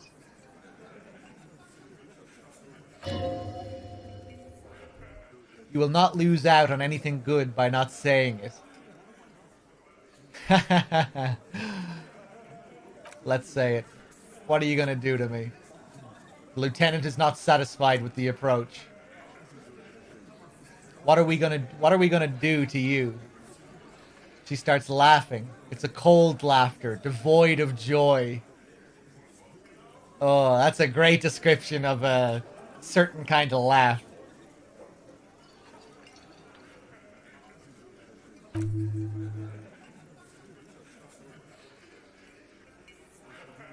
You were specifically asked not to say that. And then you said it anyway. You junior delinquent. But you still did. The union isn't going to do anything to you. It's not a crime syndicate. It's a labor organization. A gruff hump from the table. Goddamn right it is. If anything, it's the RCM who do things to people. She shakes her head, but we digress. Why are you so aggressive? Aggressive? You make your living enforcing violence. These people are just dock workers.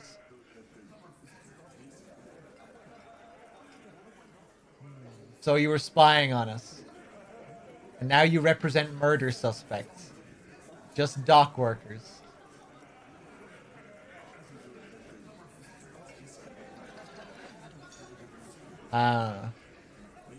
Listen, you moral intern lackeys. You're a mob enforcing the unlawful privatization of Revachol. 20 fat men in the Occident are stealing it all. And you're their bodyguards.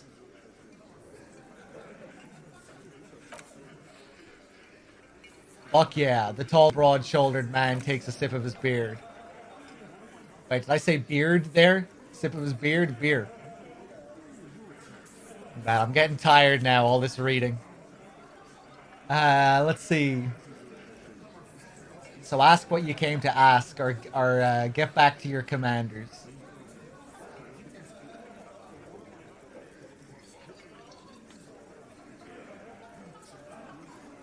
The world needs a financial buffer zone. No need to get emotional. The privatization is not unlawful. It's cool and funny. Maybe you're just not historic individuals. This is kind of reminding me of the shopkeeper beside the pawn shop. Who claimed that everything was cool. I don't know where you heard that, but it's wrong. The RCM is principled and strong, unlike you socialists. I like that. Good start. Let's take it a step further. Armed uprising. What are the union's plans?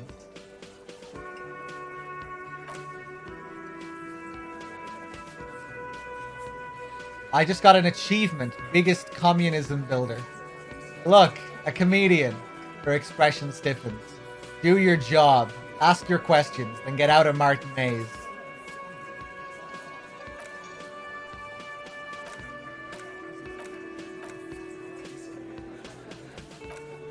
Alright.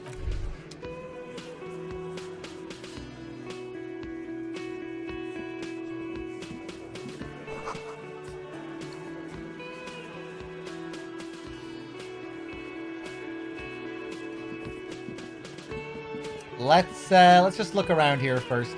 I think I'll wrap it up soon, just because I'm getting quite tired. If we're allowed to go over here.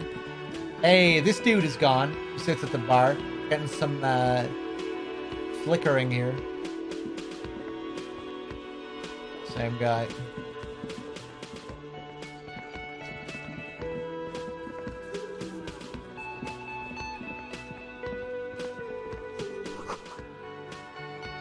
Tomatoes are so thinly sliced you can see through them.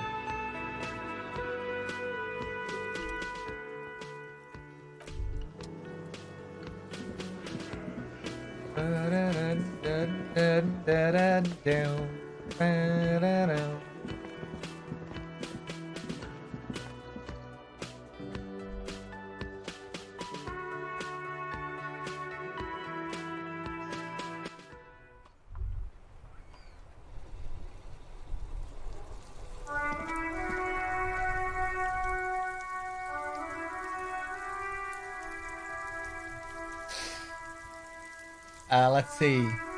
Was that? Could it be the Kodo Mama Daka? Nice. We're actually listening out for the cryptid. No, it's probably just your imagination ringing in your ear. Is it? Is there a ringing? Listen more closely.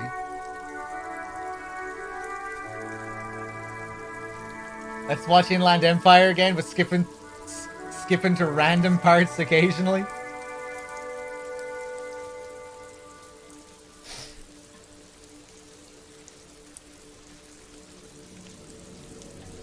There seems to be an extremely high-pitched ring. Ultrasonic. Lena said it was very high-pitched, right? It's like something tickles your ear.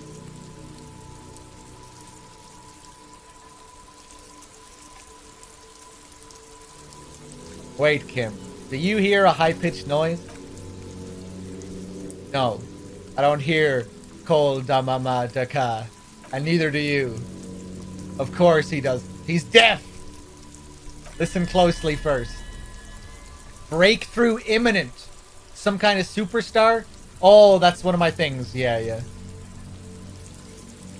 There it is again. You're about to rediscover a long-lost species.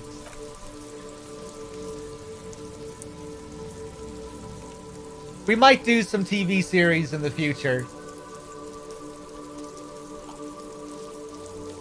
Maybe we'll make some exceptions for a few. It must be very close. Maybe, just maybe it will come toward you. Yeah, I can't wait to see the Sopranos film. The Many Saints of Newark. Yeah, hopefully it's good. Finally, we'll get to see Dickie Moltisanti in the flesh. Christopher's father, who we never see in any flashback in the series. I don't know. I don't know how to feel about that. Because it's obviously quite intentional. You know, he's built up as this legendary figure, and you find out that the truth is quite different to the legend that Tony always brings up.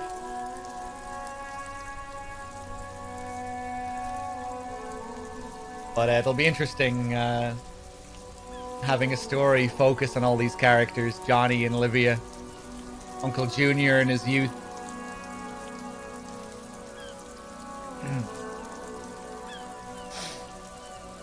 Tony actually being played by Michael Gandolfini. James Gandolfini's son. I think Ray Liotta is going to be in it. Storm, yeah, I'd be up for something tonight, yeah. I'll probably wrap up soon and then we'll do a film.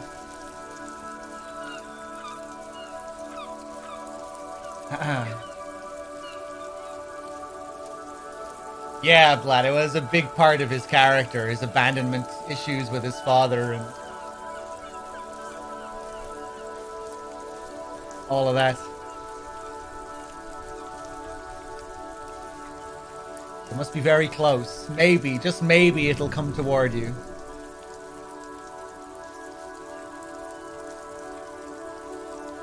What are you doing? You're a police officer, not a pansy ornithologist. The only birds you should be looking for are healthy women of childbearing age.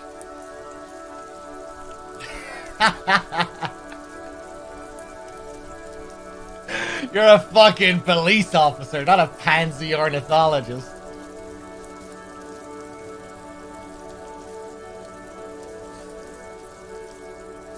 Move your head toward the sound. Oh no, the sound, it's moving away. Somewhere over there. Go after it. No, too late. It's gone. There's no ringing anymore. Just the sound of the streets. No, come back. Listen more. Thought gained. Kol Damakaka, or whatever it is. That's a new thought? Man, okay, I really want to see where this leads. Keep your ears peeled then. If the species really has migrated to Martinez, you're sure to hear it again.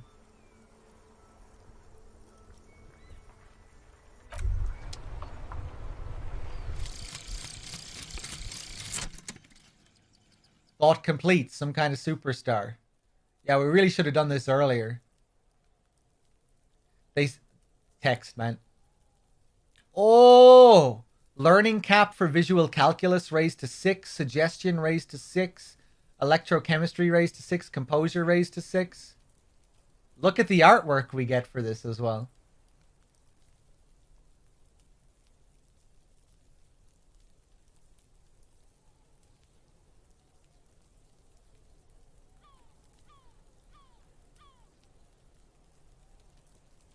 Weird.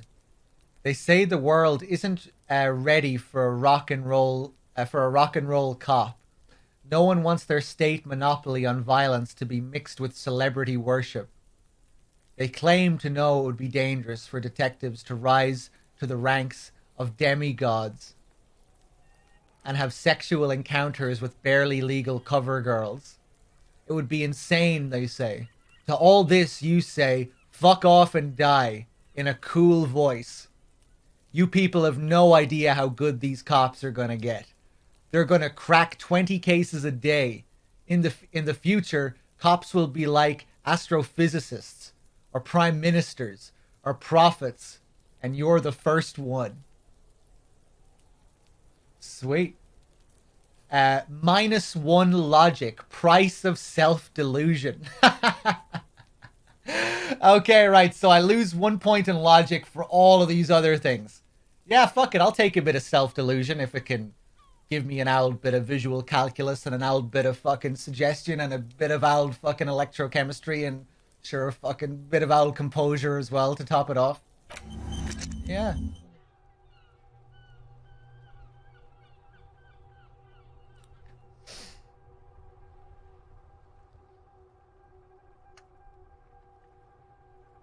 Right. So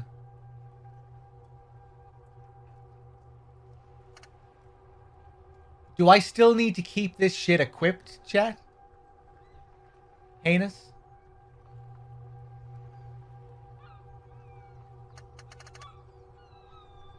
I guess I do forget. Seems like it would be a bad thing. If you want to keep the bonuses, yeah, I figured.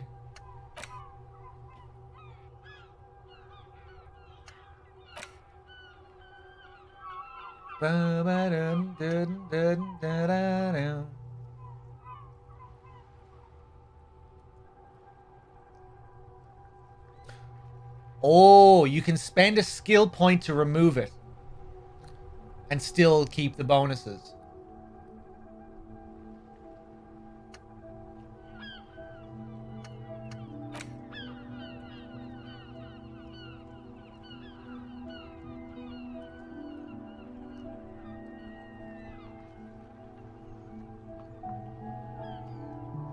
Oh no, but you still need to spend a skill point to remove it?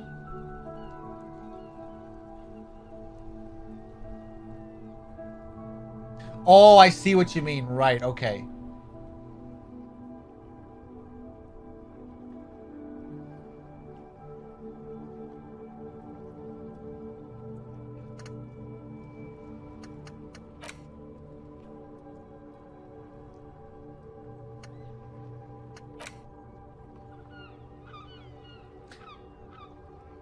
You heard it. The mysterious Col de Mama de Ka.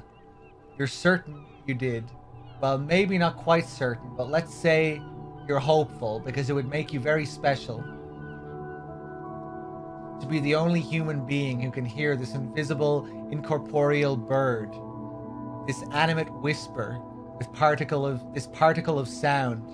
You're going to have to keep listening. Sharpen your ear.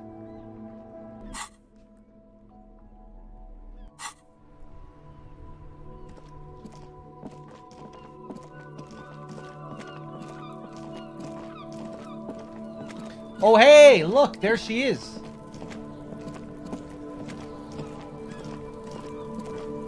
Yeah, Storm, I do want to do a film. Did you not hear me last time? I'm up for a film. I'll wrap up within the next half an hour to hour, and then we'll do a film 45 minutes after I wrap up.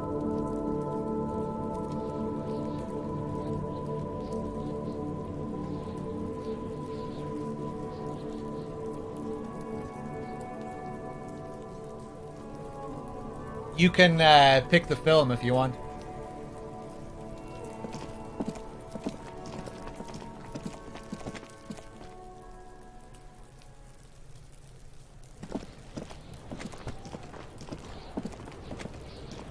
Fuck, does Kuno care? Jesus. Kuno, I found your shack. Point to the shack. You found Kuno's secret door to Kuno's secret shack. It was closed for 5,000 years. How the fuck did you get in? Kuno? I pushed the panels aside, Kuno. And then what? You fuck in there? You fuck in Kuno's kingdom? he's trying to fuck at you again, Kuno. Oh, I don't know if I'm in the mood for these fucking shitheads. Yeah, go away. I'm not in the mood for your shit right now.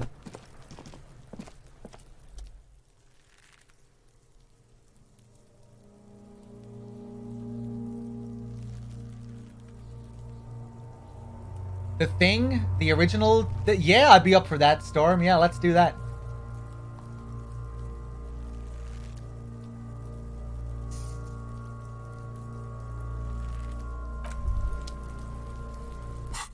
Let's see, hold on.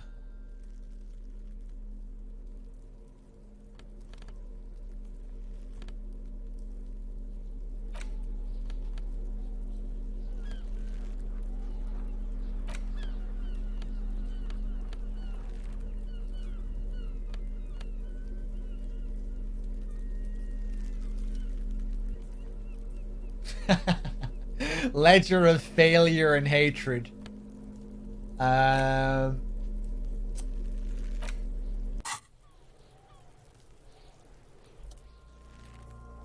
Right, let's try it. Let's go! Ah! You try to, very professionally, look at the corpse, but your stomach contracts. You manage to keep it in once.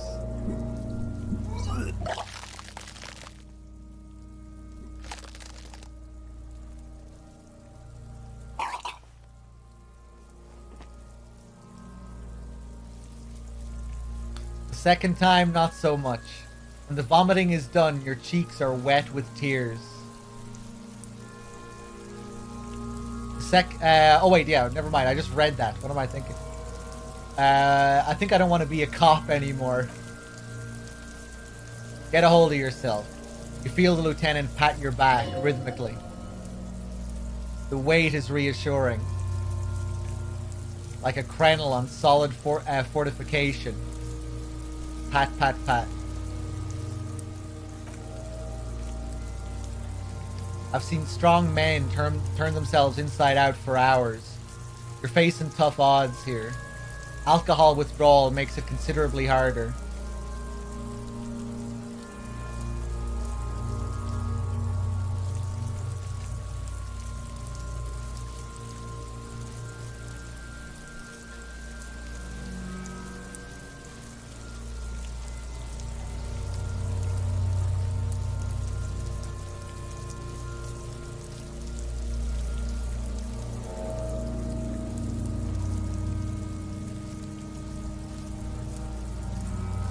Why can't I keep it in if I've been a cop my whole life?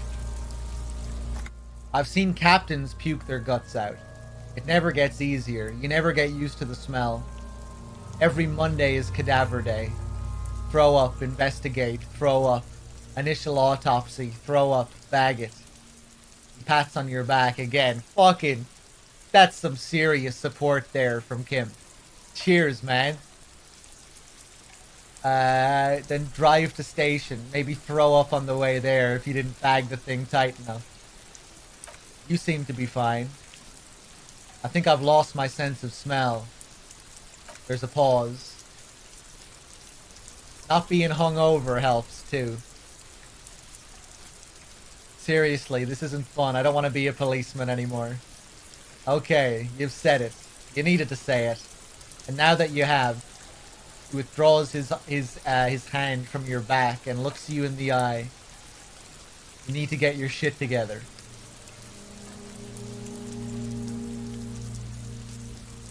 But I don't want to get my shit together.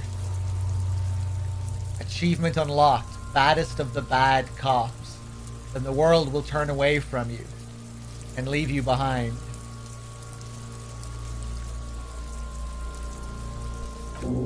Okay. Thought gain. Volumetric shit compressor. We should go talk to locals. Find something else to do while the wind changes. It's pretty bad right now. You've received a thought. When this dialogue is over, go to your thought cabinet in the bottom right menu and equip it.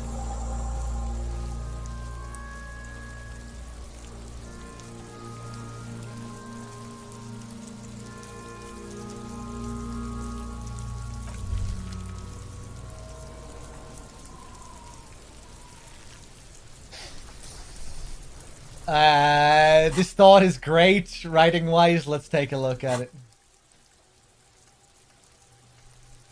Volumetric shit compressor.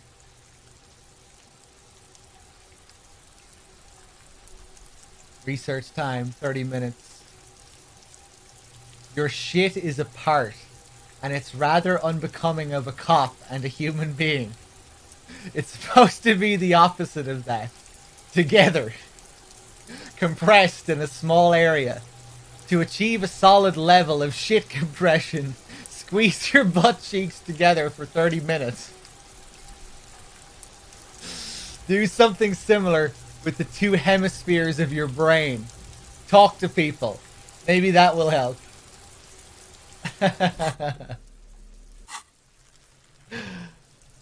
Very good.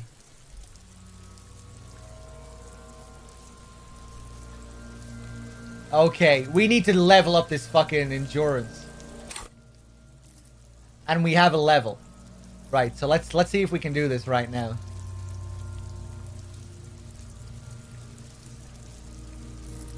Here it is. Man, even with 5 endurance.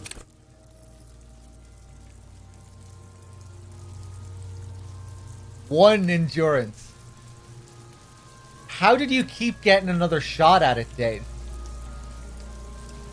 Well, I guess you just... Did you just have to space it out over... over a couple of days?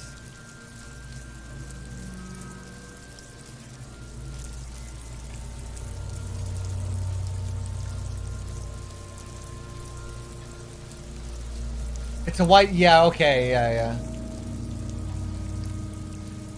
Yeah, I remember Listopad. I just wasn't sure if you... how often you get those things, you know?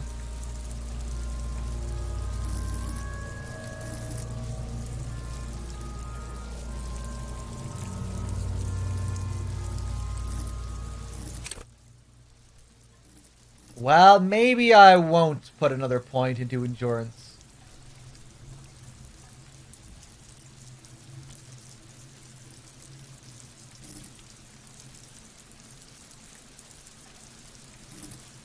Our visual calculus is at -1.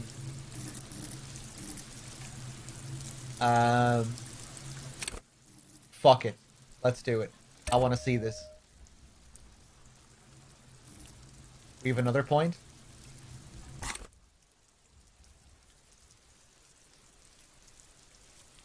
Right. Let's go.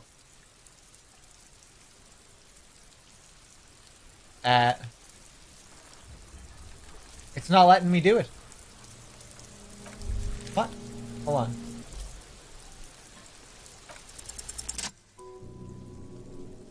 Nice.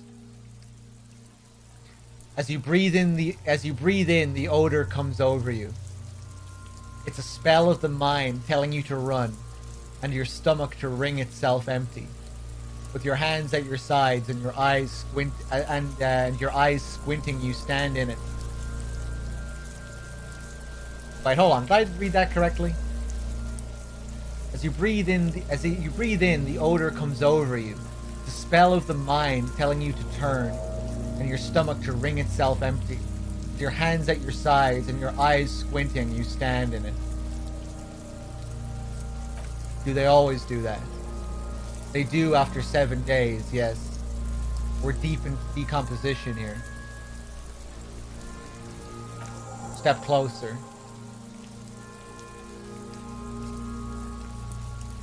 The man before you is naked, but for a pair of underpants and enameled boots. The skin is greenish, marbled with decaying veins and blotched by lividity. A fading web of tattoos covers his chest and shoulders. The cargo belt used to fasten him to the branch above appears industrial in strength. Inspect the boots. The material appears to be ceramic. Its clean white stands in stark contrast to the decaying flesh above the knee. The man wore thick polymer socks, probably for padding. A fine array of interlocking plates covers them. Sneaky with the 25 months, thank you. I really like how that conversation with Kim, how it touched upon our character not being able to handle the body on the first day, getting sick. I really like how they brought that up. Obviously that can change and be completely different. But it was a nice character moment between the two of them.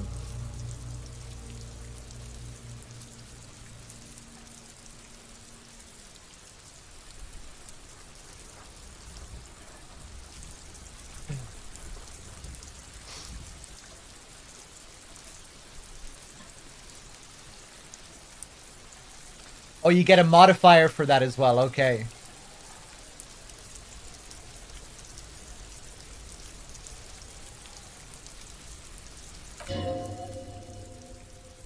Delicate and fragile, they feel alien to the world around you. Out of place somehow. What kind of boots are these? They're armor, not boots. With his notebook under his arm, the lieutenant crouches to inspect the soles. Technically speaking, these are Sabaton. Okay then, what kind of armor is this? Ceramic plate. Zirconium. Zirconium dioxide, most likely. This is where the make would be. Where? Under the heel, fair weather. Turns the boot slightly. Fairweather model, T500. I'm guessing that's vitreous enamel. This is advanced stuff. Where's the rest of it? Scavenged by the locals? He nods, piece by piece. It's been out here for 7 days. It'd be odd if they didn't. We should keep a lookout for these pieces. The armor could yield information. He nods toward Kuno, who's eyeing you suspiciously. This is one thing he might actually know. If you wear those pieces, it'll help me protect your mortal coil. Why does my mortal coil need protecting? Yes, bullets will fly, they always do.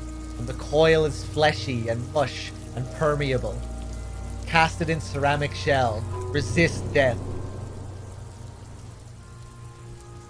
More morale that we don't need. I'm not squishy and permeable. Wait, that didn't give me an item, did it? If you're already full, does it give you an item instead? I don't think so. I think that was always there.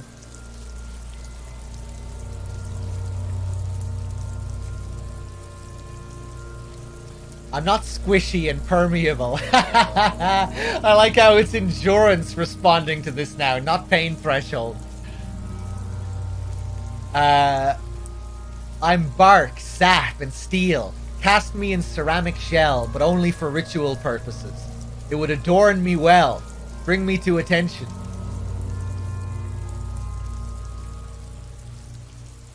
Maybe he was just wearing these boots and there's no rest of the armor. No, I think he had something precious underneath the clothes. They had to remove the jeans and shirt we found to get to it.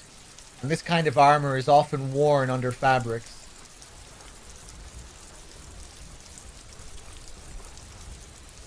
What if they told him to strip before they hung him? To demean him?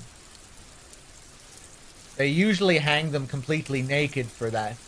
La puta madre, the Mazda, the Besmerty, and the like.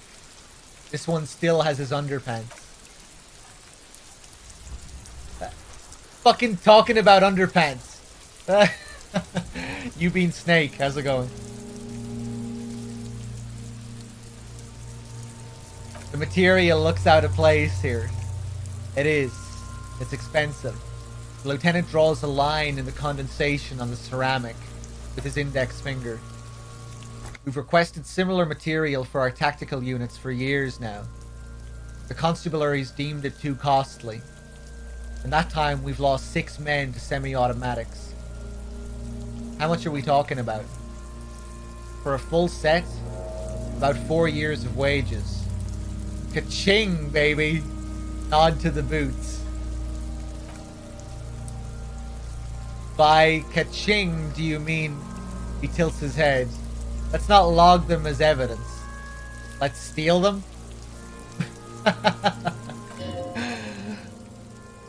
What was that about the constabulary before? Constabulatory? You need to push some buttons if you want to recruit the lieutenant in a conspiracy. No, that's not what I meant. Of course, he nods. How could this man afford such expensive hardware? That's for us to find out. My initial report on the area suggests he was a security guard for the Harbour Company, but that's just hearsay. Initial report? Just something I scraped together from my station. An area report on Martinez. I'm sure you did the same. He's not actually sure of that. He's just being tactful. These look pretty advanced for a security guard. I agree. This equipment is way beyond what a guard can afford. Knock on the boot. A small bell-like sound fills the air, like tapping on the side of a porcelain cup. Suddenly your biceps coil up. Your elbow is sharp and cocked for a punch. Punch it harder. Your fist connects to the boot with the same ding. Sound does not appear to get louder. The lieutenant cups his ear. Did you hear that? A click? Yes, like dice rolling. This is a kinetic redistributor. It spreads the incoming energy horizontally from plate to plate. When the plates connect, there's a click. That's the sound you heard. He points to the toe. See these lines? Faint, organic lines cover the plates where they separate into smaller ones. These plates then divide into smaller plates until there are hundreds of them all together. Like the scales of some ancient white monster, cracked and pearly. Pull the boot off. This feels dangerous. Are you sure? Grab the boot under your arm. The stench fills your nostrils. As you push downward, an ominous creaking sound comes from above. Stop. The lieutenant's voice is sharp. He looks at you with the boot under your arm. Pig's gonna pull his head off. Brutal. Lieutenant, you seem distressed. Why? You're about to pull his head off. Do it, homo. I'm not a homo. Stop obsessing about your sexuality, officer. You're about to seriously compromise the coroner's case. What are you trying to achieve anyway? Why are you hanging on that boot? These boots would go super well with my bell-bottom pants. This is advanced enemy technology. We should conduct research into their weakness. Are we not detectives? There may be clues inside the boot. Oh man.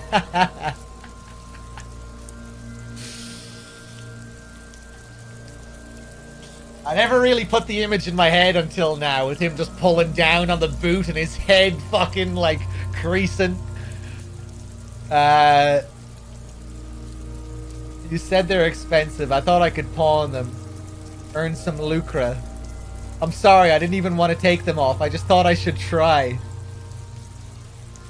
Are we not detectives? There may be some clues inside the boot. Maybe we should concentrate on what's outside the boot and leave what's inside to the boys at processing. Just this once? Besides, he taps on the boot. There's no way you're getting them off.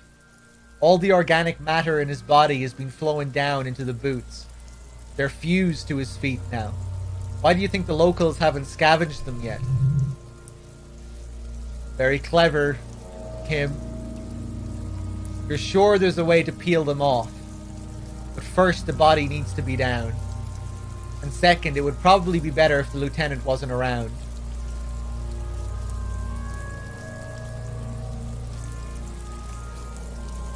Steal a dead man's boots? But that would be dishonorable.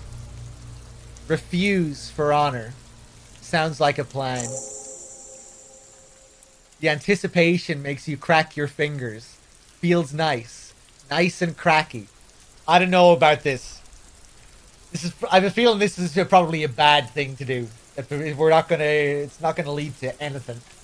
I mean, nothing in those boots. But let's do it anyway. What's gonna happen to the boots then? Processing will take care of them. The situation in the morgue, it will yield nothing. But we must pick our fights. He looks toward the boots. Should we continue? Back off and look at the corpse.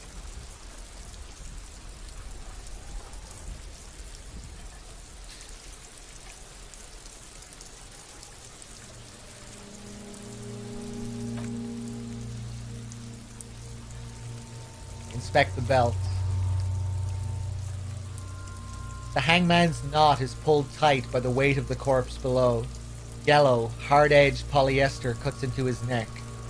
Above, a sliding buckle ties the belt to the branch. Oh my, there's something on the belt. A familiar word that speaks to the thirst within you. What was that? A word? Vermilion, in yellow letters, along the length of the twisting cargo belt. Only a deep longing for vermilion golden spirits lets you decipher the fading logo of the local brewery.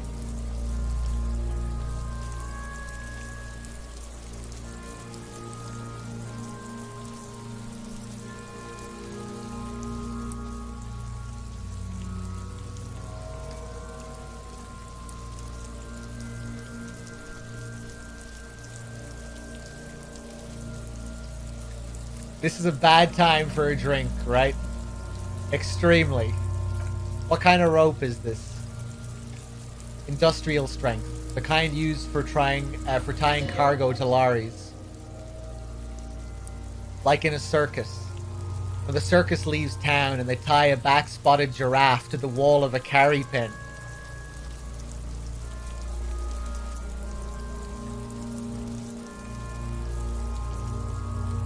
Like in a circus for transporting black-spotted giraffes? He considers it. No, more like in a harbor. Like the one just east of here. I get the sense they used whatever was on hand, without paying much attention to not incriminating themselves.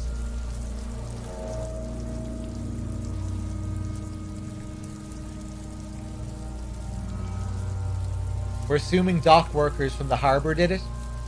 I'm still approaching this as a lynching, yes, motivated by the ongoing strike. He politely raises an eyebrow. You? Yes, he agrees. The debrief we got from the Wild Pines representative appears to be solid too. Lynching is what this looks like. No. You feel like it was something else. But what? Makes sense. Believably mundane. I feel like it was something else. Yeah, well, like, I mean, it does make sense. It does seem believably mundane. Let's go with something else, though, just to make it more exciting. Yes, he covers his nose. It often is. This belt worries me.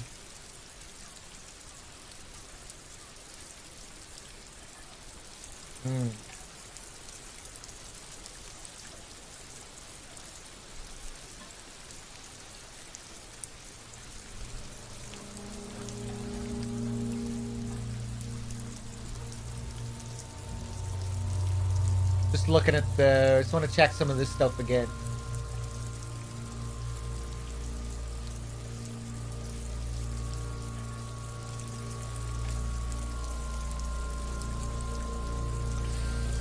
Yeah, the connection to our boy's alcoholism here is interesting with Vermilion and obviously the dream we had.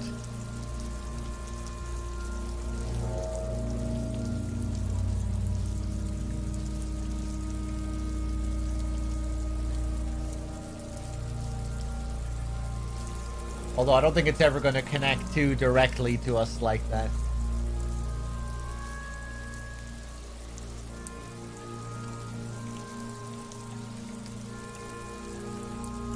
How do I get out of this?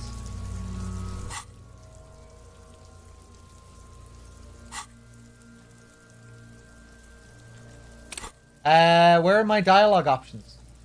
Uh-oh.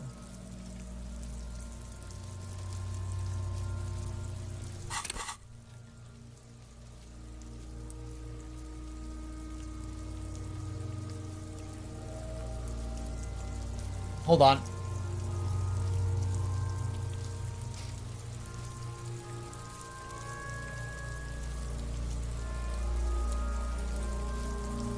There we go. They sure wanted him to stay there.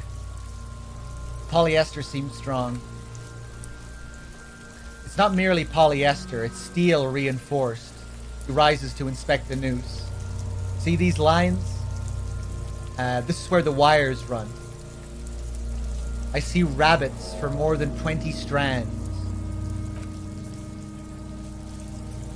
This makes getting him down much more problematic than I had assumed. How did they even get him up there? A noose is one of those things that's easier to use one way around. He points to the buckle, tying the belt to the branch above. I think they lassoed the branch, then pulled on the belt. Buckle closes. He makes a pulling motion. It's what I would do. Seems easier than climbing up there.